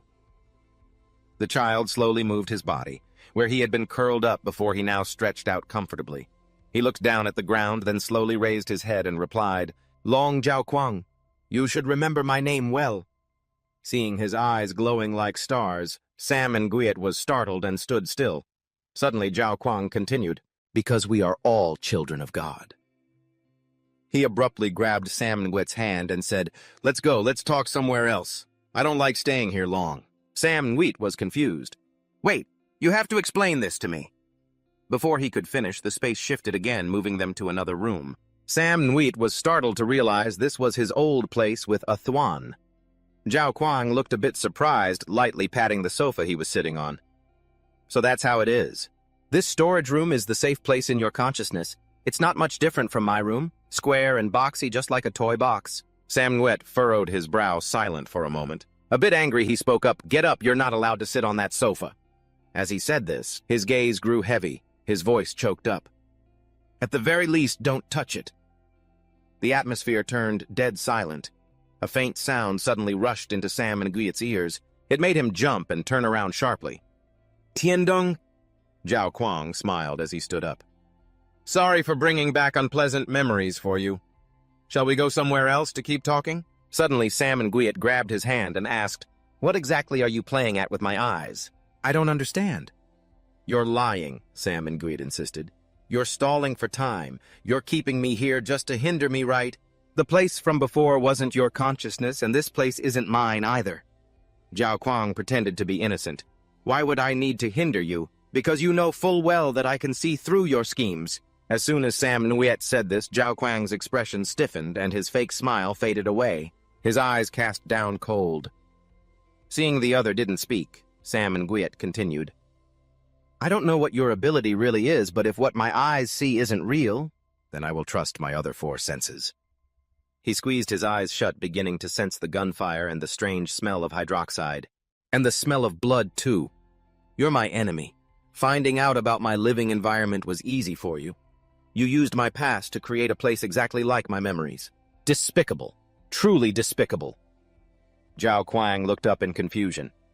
You were able to figure it out that quickly. Did I leave something imperfect? Sam. Nguyen hesitated for a long time, his gaze becoming strangely sorrowful. His lips trembled, choked with emotion, and he looked away. The safe place in my heart has long since ceased to exist. I need to tell Liu Qishuyan and everyone the truth quickly. Returning to the port, everything was still extremely chaotic. Liu Qishuyan and Tianlang were busy. Dealing with the other side, suddenly his expression changed, sensing a disturbance from Sam Nguyen's direction. He took a deep breath, steeling himself, and stared ahead. What my eyes see is not real. With that thought in mind, Sam Nguyen began to step out of Liu Qishuyan's cage. As soon as he stepped out, black dust immediately surrounded him. Sam Nguyen used all his strength to tear the membrane before his eyes and shouted, It's not real. Everyone jumped and turned their eyes toward him, shouting in unison. Sam Nguyen, meanwhile, Bui Tinghua was focusing on healing herself. She sat leaning against the wall, continuously applying her heart fire to the wounds on her body. Tan Tien was unexpectedly sitting nearby, keeping guard. This is the first time I've seen a fire with healing abilities. How strange. Sensing his gaze, Bui Tinghua snapped her head around to look. Seeing that, Tan Tien asked, How much longer do you have to phew like that? Healing takes time, obviously. Did you think I was made of iron?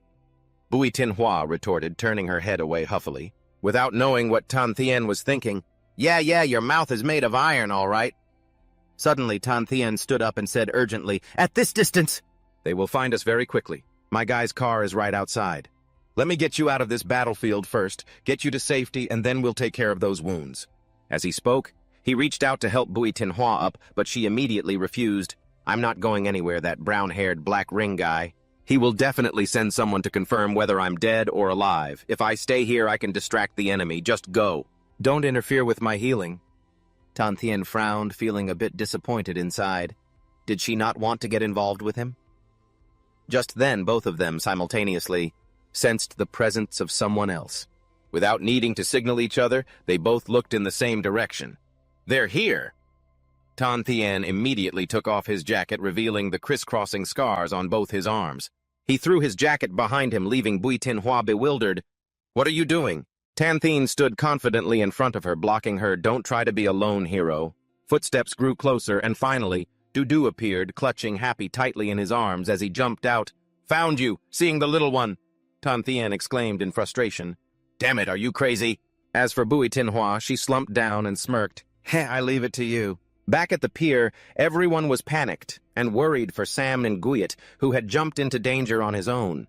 But suddenly, the environment shifted and everything turned into vibrant, surreal colors. Like something out of a child's drawing, from the houses to the ground, the cargo containers all suddenly flipped upside down and hovered over Sam Nguyen's head. All the other members stood motionless. As they were lifted into the air, Liu Qishuyan, Cham Chu Hei, and Ao Lei watched the surrounding scene. Sam Nguyen was strangely calm. I knew it. It's a dream. Suddenly, Zhao Kuang's voice rang out. I didn't expect you to guess it was a dream. How clever. He flipped upside down, bringing his face close to his and asking, "The world in front of you is crumbling. Aren't you afraid?" Sam Nweet frowned and replied, "Since it's just a dream, what is there to be afraid of? I suspect your ability is to create dreams for others. As long as the controlled person doesn't realize it, they will sink deeper into it. They can't escape, and once the opponent realizes it's a dream, they can break free from your control. Controlling multiple people to enter a dream must have its limitations. There must be some kind of restriction.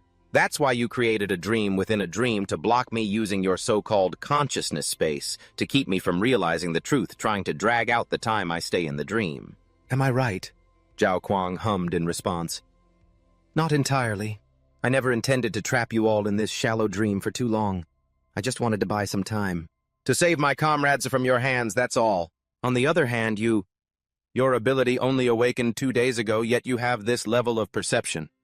I'm very surprised." Sam Nweet coldly replied, "It has nothing to do with my ability. Even if I weren't an Esper, I would still have seen through your dream."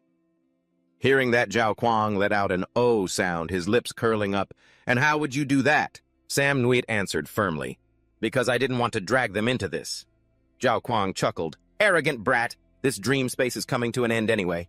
"Sam Nweet, it's a pity that our conversation so far has taken place in a dream. I look forward to the chance to talk to you in reality. It's time to go back to our respective realities." As the words finished, every member of Sam Nguit's group clutched their heads, groaning. Even Thien Lang, standing next to Zhao Kuang, was affected. He scowled, clutching his forehead. "Damn it! My body feels like it's being forced through something. Couldn't it be a different scene?" Zhao Kuang chuckled softly, crossing his arms. There, don't be angry." Beside them, Thak Ah and Koi Tu had escaped at some point. Each of them was busy with their own tasks. Suddenly, Zhao Kuang held out his hand toward Thak A and ordered, "Give the gun back to me." She pouted, handing it over. "Why so tense? I was just joking." "Here you go, you stingy person," Zhao Kuang reminded her seriously. "Don't act on your own." Immediately after that, for reasons unknown, the faces of Liu Qishuyan, Sam Nweet, and Chu Hei darkened simultaneously. Especially Chu Hei. He trembled. His pupils dilated sharply, sweat breaking out as he slowly turned to look in one direction. When did they escape from the ropes? The ropes that Aolei had risked her life to hold onto were lying uselessly on the ground. Next to them, a pool of fresh red blood suddenly appeared. Aolei sobbed, stuttering, I clearly didn't let go." She didn't realize that everyone was screaming her name. Aolei's vision slowly went dark. Seeing the panicked expressions of everyone looking at her, Liu Qishuyan was furious. He roared, "I'll kill you all!" Then turned into lightning and bolted away. Huakak! Aolei's breathing grew heavier. She looked around and saw Chu He's deathly pale expression. Was Chu He angry at her? Then she slowly looked down. Her vision became dizzy. Blood dripped onto the floor. Aolei's body couldn't take it anymore. She lost her balance and fell backward, but a hand quickly caught her. Tacham's voice rang out, "Don't panic, Tacham is here now. Initiating treatment mode." The bullet passed through the lower left abdomen and is currently bleeding. Ow. Le gritted her teeth in pain, sobbing, "But the rope was still tied around my waist just a moment ago." Tacham hissed, his eyes fixed on the wound on her stomach. "I know, please stop talking for now." Thak A, watching from the side, smirked. "I should have fired one more shot." Zhao Kuang and Thien Lang turned to look at each other without a word. Minutes ago, just before Sam Nguit's group regrouped, Zhao Kuang had quickly signaled Thien Lang. It was a signal they had established since they were kids, meaning, "The battle is going against us next, I will pull you into a group dreamscape. Hold them off." And Thien Lang had replied by clenching his fist, meaning, "Okay." Before launching his dream control ability, Zhao Kuang had carefully warned him. "Though I feel a bit guilty leaving you alone to deal with all 4 of them, don't die in the dream, all right?" Thien Lang showed no fear, his eyes determined. However many of them come, it's not a problem. And so Zhao Kuang initiated the group dreamscape. The countdown was 5 minutes, bringing everyone inside. Once everyone fell into the dream, he walked up to Sam Nguit, observing the child of God. "He looks more ordinary than I imagined." But just as he was about to touch him, Liu Qishuyan's lightning was triggered. Zhao Kuang struck his hand away, wounding him instantly. Furious, he glared at Qishuyan, thinking, he can even use an ability like that while sleeping. This Liu Qishuyan really kept surprising everyone. And it wasn't just him. Somehow even San Nuit's body was starting to twitch. This agitated Zhao Kuang even more. What the hell is going on? He thought, these two are such a pain to deal with. With 4 minutes left, Zhao Kuang headed over to Aole, successfully freeing Koi-tu and Thak-A, then shot a glance back to observe Tram's condition. A smirk curled on his lips. So that's how it is. Zhao Kuang quickly stood up and urged the other two. This collective dream has run into some trouble. We can't maintain it much longer. Get up and get away from them. Thak-A glared at Aole with pure hatred. He snatched the gun from Zhao Kuang's waistband. Giving that brat a lead bullet before we go wouldn't be too late. At that exact moment in the dream, San Nguyet heard the sound of the gunshot. Time flew by and the final 5 minutes were up. At the same time, Koi-tu finished his blueprint. He turned to Zhao Kuang as if they were hatching a plan. Combining the strength of Tian Lang and Koi-tu would create a battlefield with no escape. The next phase would be a fair showdown between the two teams. Chu-hei panicked. He kept calling out Aole's name, terrified she might close her eyes forever. He gently lifted her up to assist in Tram's treatment. Don't, Aole, don't be afraid, he whispered, then turned to ask, How is her wound? Tram replied calmly, I've stopped the bleeding in Aole's abdomen. Her life is no longer in immediate danger. Next, I'll treat the penetrating wound on her shoulder. Please don't move her for now. Hearing this, Chu-hei froze. He muttered, Even the shoulder. As Aole's pained whimpers began to rise, he quickly pulled her back. Chu-hei leaned in low, whispering to reassure her, I'm here. I'm right here. Aole's eyes were dimming, sweat pouring down her face. She tried to say something, but her body had absolutely no strength left. San Nguyet rushed over from afar. Is everyone okay? Seeing what was unfolding, Aole used the last of her strength to whisper, Big brother Chu, hey, I think I've caused trouble, haven't I? No sooner had she spoken than Tran flew out of nowhere, wrapping tightly around San Nguyet and pulling her away. Chu-hei, Aole, and Tram were stunned, unable to react in time, and could only watch as San Nguyet was engulfed by a whirlwind. Dust and sand swirled in the air. Meanwhile, Tan Thien and Bui Tinhua were having a small battle of their own. Tan Thien frowned, puffing out his cheeks. Then he spat out a tooth into his hand, gripped it tightly, pivoted, and swung a punch at Happy, who was right in front of him. Tan Thien pinned the toy down and threatened it fiercely. You dare knock out my tooth. Today I'm going to show you the power of an 8-time consecutive tournament champion. But suddenly Bui Tinhua spoke up to stop him. Tan Thien looked back confused. He only saw Bui Tinhua jutting her chin, signaling him to look to the other side. Only then did he clearly see Dodo's state. The kid's face was bruised and filthy, leaving Tan Thien stunned. What is this? My fist didn't even hit the kid. Hearing the squeaky, happy sound of the rabbit under his foot, he uneasily stepped back and said to Bui Tinhua, Hey, the kid and that weird toy? They seem to be linked somehow. I hit the rabbit, but the kid got hurt. What do I do? Bui Tinhua looked silently toward Dodo, thinking, No wonder they sent this child alone. That guy calculated everything. I can't bring myself to attack a kid, plus the kid doesn't seem to feel anything from that punch. Can't feel pain? She suddenly asked aloud, Hey kid, what's your name?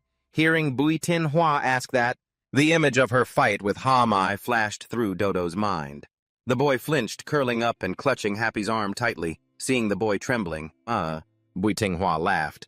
Haha, don't worry, just because I ask someone's name doesn't mean I'm going to beat them up. I'm not that ruthless. Seeing her say that, Dodo lowered his guard and replied obediently, My name is Dodo. Bui Tinhua asked again, What about your last name? I don't have one. Hearing that, she thought to herself, Another one without a surname. Then she continued, Dodo, you just saw how I dealt with your accomplice, Mai, right? If you don't want to end up like her, get out of here. Dodo hugged Happy tighter, responding firmly, I can't leave. Brother Zhao Kuang ordered that you must die. I have to complete this mission. Bui Tinhua was speechless and reminded the boy, With just you want to fight the two of us. Tan Thien, though his conscience wouldn't allow him to hit a child, still had to act tough and play along. That's right, kid. Don't think just because you're small I won't deal with you. Dodo ignored him. The boy insisted on clinging to. Happy and wouldn't leave. Bui Tinhua had to suppress her anger, sat down, and began to lecture Dodo. If I'm not mistaken, for those who over-rely on their abilities, their body will develop a violent rejection reaction like a single-use plastic cup that isn't meant to hold boiling water. Do you even understand what you're doing to yourself? Dodo squeezed his eyes shut and screamed. Seeing this, she calmly asked the boy once more, "Are you really willing to trade your life just to kill me? They must have promised you a very bright future, didn't they? All you had to do was make sure I died. That big brother will agree to come back to Dodo with us," the boy said in a trembling, childlike voice, his eyes heavy and cast downward. "The City of Celestials will recognize our new status. We'll be adopted by a noble family and get to live in the City of Celestials where everyone is an ability user." At this, the boy began to sob, tears welling up as he pleaded with Bui Tinhua. "Please, just cooperate with us. We promise we won't hurt anyone else." Upon hearing Dodo's words, the two of them were momentarily speechless, simply staring blankly at the child before them. Suddenly, a soft laugh escaped Bui Tinhua. Then, as if she had snapped, she stopped healing herself and burst into a manic, crazed laughter that made Tanthin and Dodo turn pale. Losing patience, Bui Tinhua reached up, pulled her wand from her hair, and said, "Talking is useless. Come and get me." Startled, Tanthin rushed over to stop her. "Wait! This child isn't even 10 years old yet." These thoughts of his are directly tied to the environment he grew up in. Not letting Tanthin finish, Bui Tinhua coldly pushed his shoulder aside, demanding he move. Her gaze remained unwavering. "My teammates are suffering because of me. And you want me to sympathize with this brat? Just because he's a child." Tanthin was rendered speechless, able only to watch Bui Tinhua's back. "I don't have the luxury of saving everyone." She strode directly toward Dodo and ignited a soul-scorching flame. Dodo knew he couldn't avoid the fight and immediately ordered his stuffed toy Happy to rush at her. But how could a child under 10 possibly stand a chance against an expert like Bui Tinhua? Even before Happy could move, Bui Tinhua lunged forward with 2 sources of fire. She used standard fire to incinerate Happy and unleashed the soul-scorching flame onto Dodo's body. Desperate to save the boy, Dodo sobbed, watching the gift Zhao Kuang had given him burn before his eyes. "No! Don't hurt Happy!" The flames spread, erupting in the middle of the narrow alley. Tanthin didn't dare say a word, sweat pouring down his face, shuddering as he looked toward Bui Tinhua. This woman was terrifying. A moment later, the blaze died down. Tiny tears dripped onto the ground. Dodo sniffled, choking back sobs as he asked, "Why?" Desperately, he stared at the blackened Happy on the ground. Suddenly, a small, pale hand reached out to grab Happy and placed it back on the boy's lap. Bui Tinhua sat in front of Dodo, her voice low. "Dodo, there's a limit to using your youth to elicit pity. Don't make me regret giving you a way out." Having said that, she stood up and walked away. She left Dodo to Tanthin. Until the toy recovered, the brat likely wouldn't be able to use his abilities. To redeem a child with such twisted values, just using nice words is useless. You have to use concrete actions. Tanthin watched her, wanting to say something. But Bui Tinhua immediately cut in, not giving him a chance to open his mouth. She took a step forward, her speed rapidly increasing, and exerted all her strength to dash toward the harbor. She prayed silently. "Hang in there, please. I'm coming." At the harbor, black dust once again engulfed everything. Chu, he hurriedly ordered to Chime to stop healing and switch to an attack mode to save Sam Nguyen in time. Elsewhere, Liu Qixuan, some distance away, quickly turned back to join the fight. He threw his body through Tianlang's screen of black sand and created a flash of lightning shaped like a crescent moon. It blasted the black dust away. At the same time, Liu Qixuan shouted Chu He's name to locate her. Seeing him rushing toward her with his hand outstretched, Chu He understood immediately. She shouted, "Be careful!" and threw her flying sword toward him. Without a moment's hesitation, Liu Qixuan caught it, drew it from its sheath, and slashed horizontally, channeling his lightning. He charged straight at the vortex, shouting in fury, "Give Sam Nguyen back!" Sam Nguyen, struggling because he was tightly bound, widened his eyes as the beam of light flew toward him. As it sliced through the black dust, Sam Nguyen lost his support and fell. He screamed in terror, but fortunately Liu Qixuan arrived just in time. Like a flash of lightning, he swooped in, caught him, and landed gently. Sam Nguyen looked back in horror. He couldn't believe Liu Qixuan had blocked all the crackling electric bolts. They looked like a spiderweb halting the spread of the black dust. Liu Qixuan steadied Sam Nguyen's body. He grumbled, annoyed. "You're really good at causing trouble for others, aren't you? I only left for a second." Hearing him nag, Sam Nguyen replied weakly, "Sorry for making you worry." "Who's worried about you?" Liu Qixuan warned him cautiously. "Don't let your guard down yet. We're not out of danger." No sooner had he finished than Liu Qixuan suddenly sensed a threat. He quickly shoved Sam and Guyet aside, and just as in the boy's memory, black dust pierced through his body right before Sam Nguyet's eyes. Chu-hee panicked, struggling to escape the black dust. She kept screaming Liu Qixuan's name. Aolei, whose body had not yet recovered firmly, believing it was all her fault, poured all her remaining strength into trying to undo everything, ignoring Cham behind her, warning her. Aolei, your shoulder, you can't use those explosions anymore. Nguyet froze, staring at the chaotic scene before him. So it was this moment, the scene I saw, it was this moment. Suddenly a rough hand appeared from behind, gripping Sam Nguyet's jaw and pulling him back. Thien Lang's murderous aura radiated intensely as he caught him again. Where do you think you're going? Right after asking that question, he suddenly coughed violently, spraying blood across Sam Nguyet's face. He then playfully poked his tongue out and licked the corner of his mouth. Can't let this go to waste. This is the godlike blood you were seeing, right? A short while later, the rain began to pour down relentlessly, leaving only the clown's sword laying lonely on the ground. Bui Tianhua stood before it, saying nothing. Then she slowly bent down to pick it up and sheath it. She scanned her surroundings, shouting her teammates' names, searching for any trace of Sam Nguyet Liu Qixuan. She called out to them, but all that answered was the sound of raindrops hitting the ground, and the whistling wind. Bui Tianhua cautiously approached a pile of rubble. Someone was still there. Her face was scrunched up in a frown, but then suddenly it softened into sheer surprise. Liu Qixuan was still alive, though he was covered in blood and soaked to the bone. He gripped a piece of glass embedded in his chest, calmly ripped it out, and looked up at the person before him. I actually thought you were dead, Bui Tianhua said with a smirk, stepping closer. Not dead yet. Does that disappoint you? A little, she replied. You look pathetic, don't you? Barely a few guys, and you couldn't even handle it. Liu Qixuan wasn't being his usual snarky self. He kept his head down, his voice raspy as he replied, I'm just annoyed that my suit is ruined. As if understanding the gloomy state of Liu Qixuan's mind, Bui Tianhua didn't say another word. She stood there staring at him, then asked seriously, What do we do now? Liu Qixuan, weary, tilted his head to the side and whispered, Let's find shelter. I want to sleep. With that, they quickly moved toward a building. Not far from there, they ducked into a room along the way. Liu Qixuan recounted everything that had just happened to Bui Tianhua. She gasped in shock. What Hanthu's little sister? How old is she? Just an 8-year-old kid. Liu Qixuan, while drying his hair, replied, Please have some sense of time. She's 14. Wow, that kid is brave, huh? Bui Tianhua praised, surprised. But Liu Qixuan's next words brought the gloomy atmosphere back. She got shot. It's unclear if she's even alive right now.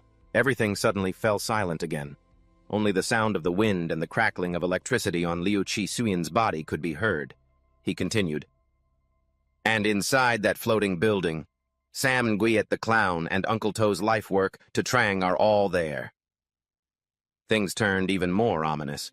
Bui Tianhua silently walked over to a chair, flopped down, and crossed her legs. She turned her head, staring blankly out the window. I hate the rain. It reminds me of the day we tested our powers. Back then it had that same musty, rotting smell. Saying that, she turned to look at Liu Qixuan and asked, Do you still remember what happened after the ability test that day? Liu Qixuan was silent for a moment, then pulled the towel off his head and replied, That was so long ago, how could I possibly remember? Hearing that, Bui Tianhua's eyelids drooped. She wore a bitter expression and turned away. Thanks for forgetting that person. Liu Qixuan's body was bruised and turning purple from his injuries. He lay on his side, his back to Bui Tianhua, and asked curiously, Our teammates are trapped, yet I'm still just lying here. Is it a waste of time? Why don't you grill me about it? Bui Tianhua leaned her head against the wall, arms crossed, and calmly answered his question. You called them teammates. That shows you're just as worried about them as I am. In this situation, if you still want to rest, you must have your own plan. Suddenly, a small, faint voice spoke up. I'm scared. Hearing Liu Qixuan say that, Bui Tianhua shuddered. Unable to hide her expression, she pursed her lips and scoffed. Huh, did I hear that right? Even Liu Qixuan knows how to be afraid, holy cow. Liu Qixuan ignored it all. He let his ego drop and continued.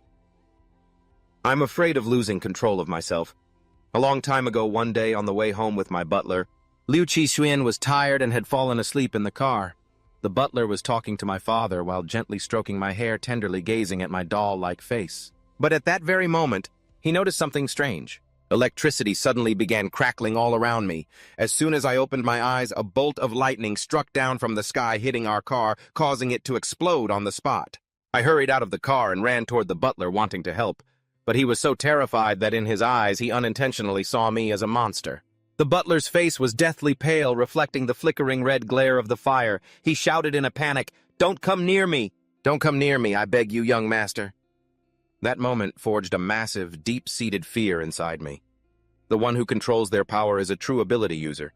The one controlled by their power is just a slave. I took it upon myself to wear these shackles to limit my power, dropping it from 100% down to just 10%. Listening to his tragic life story, Bui Tinghua couldn't help but give him a kick. Liu Qixuan, confused, sat up abruptly and yelled, "Why did you kick me?" Bui Tinghua huffed, annoyed, and blurted out, "I honestly can't sympathize with you at all. How is this any different from those people who eat fine dining every day complaining, 'Oh, I'm so full, I really don't want to wake up and have to eat at a 5-star restaurant again'? Manipulated by your power, suppressed by 90%. Let me try having an endless supply of power for a change." As she spoke, she kept throwing kicks at Liu Qixuan to the point where he could only raise his hands to shield his body. Hey, I'm still injured." Bui Tinghua shouted straight at him. "It's because of that attitude that you got hurt. Go reflect on yourself. Do you think you're the only one living in torment? If you don't want the people who matter to you to get hurt because of you, then you have to work harder to protect them. Why lock yourself away?" Liu Qixuan was silent, attentively listening to what Tinhua said. "Sam and Nguit to risk our lives to save you. They've always trusted you without a shred of doubt. To entrust your life to strangers you've only known for a few days, how much courage does that take? And what about us? What about us? Have we actually done anything right? I let the enemy provoke me with a few words. My guard dropped completely in the heat of battle and I almost lost my life, while you keep drowning in the past. If we keep spinning our wheels like this, how do we expect to win? When you really think about it, why do we take victory for granted? Just because of our power levels. If levels were all that mattered, I should have wiped those losers out all by myself, but Liu Qixuan, if even we are naive enough to believe that levels decide everything, then what right do we have to change this world? 10%? Yeah. It's not just you. It's me too. Bui Tinhua lets out a self-deprecating laugh. Laughing at myself and you, Liu Qixuan? In the end, maybe Sam and Guid is the only one giving this 100%, huh? Snap out of it. At the same time, at the top level of the floating labyrinth, Koi Tu is coughing up blood for some unknown reason. Zhao Kuang rushes over in a panic asking, "Koi Tu, what's wrong?" But surprisingly, he gets shoved away by a sour-faced Thak A. Back off, stop with the fake concern. Thien Lang, standing nearby, frowns and asks, "Thak, what the hell are you losing your mind for?" Thak Ah smirks, blurting out everything she knows. "Losing my mind, Thien Lang, there are things I didn't want to say, but I'd advise you not to trust. And this good friend right in front of you. If it weren't for me, you probably wouldn't have survived the year." Thien Lang snaps, his face darkening. "What are you talking about?" Thak A points at Zhao Kuang and continues. "The lab is crawling with surveillance gear. Not a single corner escapes my sight. I know Tik Than Dai, the lab manager, has been sneaking around to see you plenty of times. Ever since you first met, Tik Than Dai has been pressuring you and Koi Tu to combine your powers, claiming it's for emergency situations. Power levels. What the hell is that actually good for? Building a labyrinth of this scale? What exactly are you plotting? You know the answer best. Has he told you about his secret meetings with Tik Than Dai yet?" Thien Lang looks at Zhao Kuang's reaction. He clearly didn't know. "Hamai is still lying there half dead. And where is Dudu? Who do you think set all this up?" Seeing Thak A getting increasingly out of line, Koi Tu cuts in, "Thak A, enough. I promised Zhao Kuang a long time ago that I would build it. Besides, this floating labyrinth relies entirely on Thien Lang's black dust to stay upright." Before he can finish, she interrupts, "I'm done dealing with you. Who knows where your loyalties even lie anymore?" Thien Lang is speechless. He turns to Zhao Kuang, sounding betrayed. Zhao Kuang. He wants an explanation, but Zhao Kuang just turns away without a word. "I'm going to check on Sam and Nguit and the others," Thak Ah mutters irritably, always running away the moment it gets real. Suddenly, Hami's voice rings out. "Let me—" Everyone startles and turns to look at her as she pushes herself up. Her whole body is charred, but she forces herself to stand. "Let me tell you everything." They head back to the makeshift room belonging to Bui Tinhua and Liu Qixuan. He is carefully reminding her of his condition. When I'm exhausted, my risk of losing control spikes. Plus, I didn't sleep last night. Bui Tenhua loses patience and cuts him off. How long do you need to sleep? Liu Jichuan shakes his head. I don't know. Just get far away from here for a while. I don't know what will happen once I fall asleep. Ignoring him completely, Bui Tinhua gives him a smack on the head. Just sleep. You're talking way too much. He loses his balance and flops onto the bed, turning his face to the wall. He asks, Bui Tinhua, aren't you going to run? She fakes a few heavy, thumping footsteps, just to satisfy him, not caring if Liu Jichuan notices or not. Liu Jichuan feels at ease and slowly closes his eyes. Outside, it's still storming, but the wind is picking up. Bui Tinhua stands by the window, watching the gloomy view. She silently worries about Liu Jichuan, wondering if he's asleep yet. She glances at his bare, muscular back, covered in scars. Just then, the window suddenly blows open. Liu Jichuan's energy has hit 28%. Bui Tinghua gets a bad feeling, her face turning pale. A bolt of lightning crashes down from the sky, shattering the ceiling of their room. Bui Tinhua's hair is a mess. She screams in terror. Liu Jichuan, wake up! The storm intensifies with lightning striking closer and closer. Liu Jichuan's energy hits 45%. Dark clouds gather, churning and violent, creating a cataclysmic thunderstorm. She screams his name over and over, but he can't hear a thing. Liu Jichuan's energy continues to surge, reaching 49%. That is the moment he slowly opens his eyes. At the top level of the floating labyrinth, Zhao Kuang tries to stop what Hamai is about to say. Let Hamai rest. The answers you want. After this is over, I will personally... But Tianlang doesn't let him finish. He yells angrily, If you don't explain it clearly now, nobody is... leaving this room. He is so furious that his black dust billows out, overwhelming everyone. Tianlang stares intensely at Zhao Kuang with fiery, determined eyes. Tell her to keep talking. Meanwhile, on another level, Sam Nguyen is still unconscious on the floor. Trang sits next to him, poking him all over with robotic arms. Let's see. He was struck by lightning earlier, and he still has these fire burns that haven't healed. Ao Li, looking down from the level above, speaks up. Lightning and fire sounds familiar? Trang replies, Those are just surface wounds, nothing too serious. But for a grown man, his muscle mass is way too low. Conclusion, he's a weak man. Ao Lei lets out a sigh of relief. Oh my God, don't scare me like that. He's losing blood faster than he's recovering. Tram suddenly lifted his head, reminding her. Actually, you're the scary one, Ao Lei. Look, the more we struggle, the tighter it squeezes the moment it touches us. You should have realized that by now, shouldn't you? Using that monstrous strength of yours to break free will only make your injuries worse. In the future, in emergencies, please try to know your own limits. Aula pouted and muttered, I know. And you call that monstrous strength? She looked up, voicing her thoughts. Even if my injuries get worse, even if it's just a meaningless struggle, I have to try to know for sure. I don't want to just sit here doing nothing. Suddenly, Tram's mechanical arm slowly reached out and gently pinched her cheek. Just then, Sam Nguyen began to groan. Ao Li leaned down to call out to him. Sam Nguyen lifted his rear end first, then suddenly remembering something, jumped up and shouted, his head slamming straight into Tram's face due to the sudden movement. But because the other party was a robot, the person who felt 100% of the pain was Sam Nguyen. He clutched the back of his neck, rolling around on the floor. Only then did Tram speak up with a reminder, careful. Ao Li was speechless, reminding him, it's a bit too late to say careful now. Hearing his name, Sam Nguyen gradually calmed down. He lay on his back, seeing only Ao Lei and Tram, and countless soap opera scenarios flooded his mind. Could it be that Bui Tinhua, Liu Chi Suyen, and Chu Hei have accepted their fate and walked toward the heavens?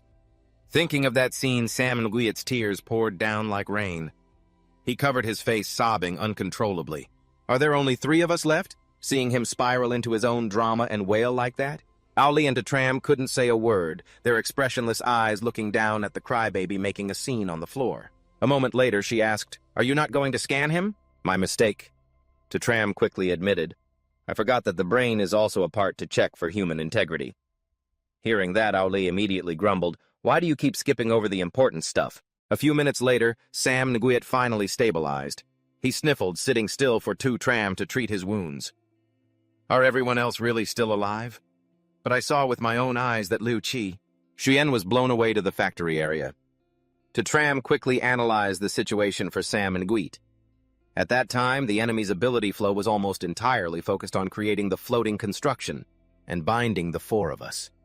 The attack that pushed Lu Qixuan back didn't have enough lethal force.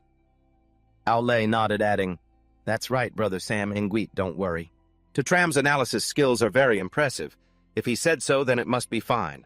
Besides, it's been over half an hour since we were captured here, and this place is still very quiet." Hearing that, Sam Nguyen's eyes dropped. He remembered the image of Tian Long coughing up blood a short while ago, saying, if that's the case, then that person at that time, because of overusing their abilities. Suddenly remembering something, he stood up and walked toward the stairs. "Aolei, let me see your wound." Aolei hurriedly stopped him. "I'm fine. Don't come up here." But everything seemed to be one step too late. The moment Sam Nguyen stepped onto the third stair, he suddenly slammed his body into some kind of invisible stone barrier. Ow! Lee shut her eyes tight, unable to watch, then worriedly covered her eyes and asked, "Are you okay, Brother Sam Nguyen?" Sam Nguyen felt dizzy, clutching his head and waist. "What the hell is this staircase?" Tram, lying on a floating stone in the middle of the room with Aolei, began to explain, "It doesn't allow people to leave their floating area. You can understand it as looking like a staircase, but it has no function for traversing. Material here can sense people's movement. Only Tram can move freely. It's thanks to Brother Chu He that we found the rules here." Hearing the name Chu He, Sam Nguyen was startled and asked, "I haven't seen him for a while. Where is Brother Chu He?" "Ow?" Lee suddenly fell silent, not saying anything. After everyone was captured into the maze, Chu He had tried every way to escape this place. He quickly moved between the floors, straight through invisible stones going up and down the stairs. But because there were so many of them and he didn't know when they would appear.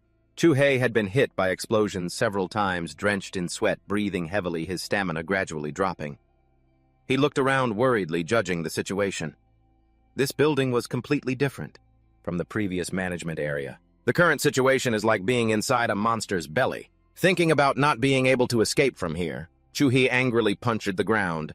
Just then Aolei's voice rang out, startling Chu He. He quickly found her on the floor below next to Tram. Aolei smiled, reporting her condition, so he wouldn't worry. "I'm not in much pain, don't worry. Just looking up I can see you." He felt extremely relieved, seeing that his younger sister was still safe. He relaxed the corners of his mouth, curving up. Tram suddenly spoke up. "Strange. The enemy is just letting us stay here, to heal and rest. It's hard to understand their intentions." Thinking for a moment, Chu He tilted his head to look at the light at the highest floor, his voice firming up. "I will find a way to clear a path to the top floor. The exit might be there." Tram, you take good care of Aolei." "Understood. Take care, brother." Aolei saw that her older brother was about to leave immediately, so she hurriedly wanted to say something. But Chu He was faster, turning into a gust of wind and flying away. Aolei softly asked the person next to her, "Is Brother Chu He avoiding me?" "Your judgment is wrong," Tram replied. "Father once told me that the hearts of adults are very fragile.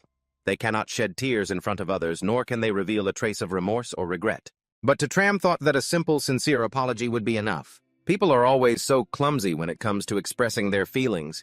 Back in the present, the three of them were still trapped in the maze with no way out. Following the other two's advice, Sun Nguyen looked up. At the top, her ears suddenly twitched as she caught a sound. It turned out to be the sound of Chu He's beads. He was standing silently above, listening to the conversation of the youngsters below, not daring to appear.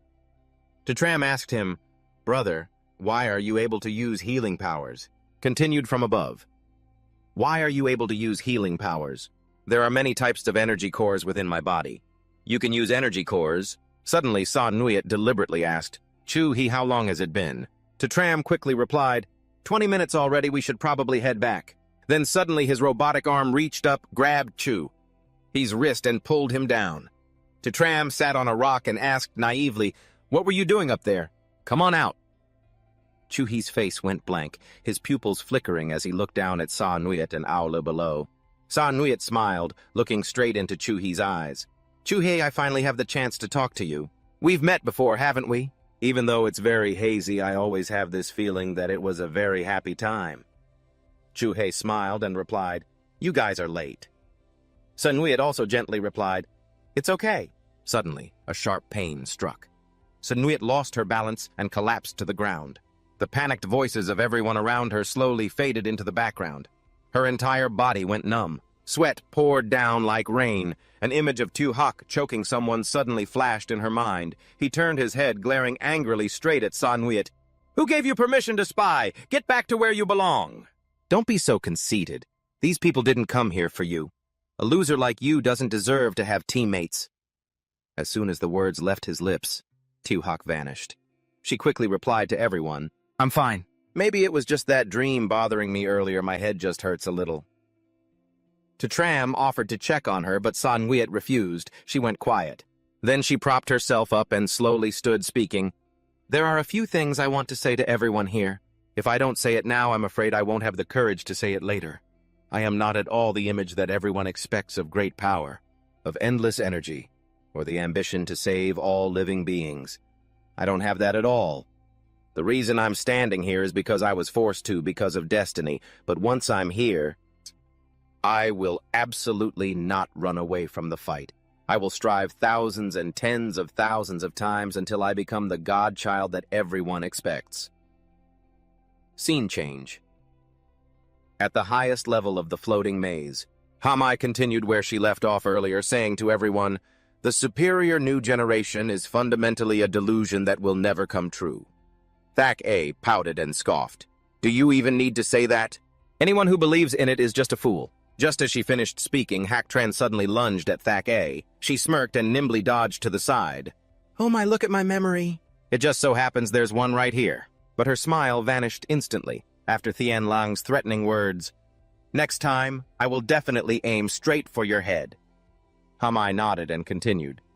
"That's right. I once thought that as long as I exposed this superior new generation conspiracy, I could wake up and protect myself. But behind that lie were countless other lies and endless ambitions." Everyone finished listening and became increasingly curious, asking, "Are there even more lies?"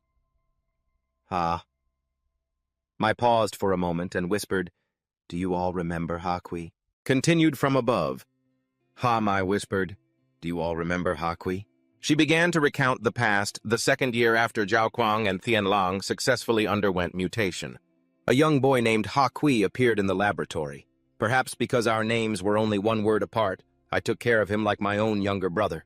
But because he was stubborn and liked to sneak out many times, he would only get to speak a few words before the guards would catch him and drag him back to his room. He would always insist on meeting me the next afternoon, and I would agree to it. "Hama, you shouldn't form too many emotional attachments to that boy. Otherwise, when you lose him, you will be in great pain." In my heart, I knew Zhao Kuang's advice wasn't wrong, but at that time I was too desperate for family, even if it were just a soap bubble that would burst at the slightest touch. On the day the mutation results came out, I was in the usual spot waiting for Hakui, but I couldn't find him anywhere, so I had to go find the prison warden to ask, and she said that Hakui had passed the mutation. But because he was taken away for thorough physical examinations, they wouldn't let me see him. However, the checkup the warden spoke of lasted for 4 whole days.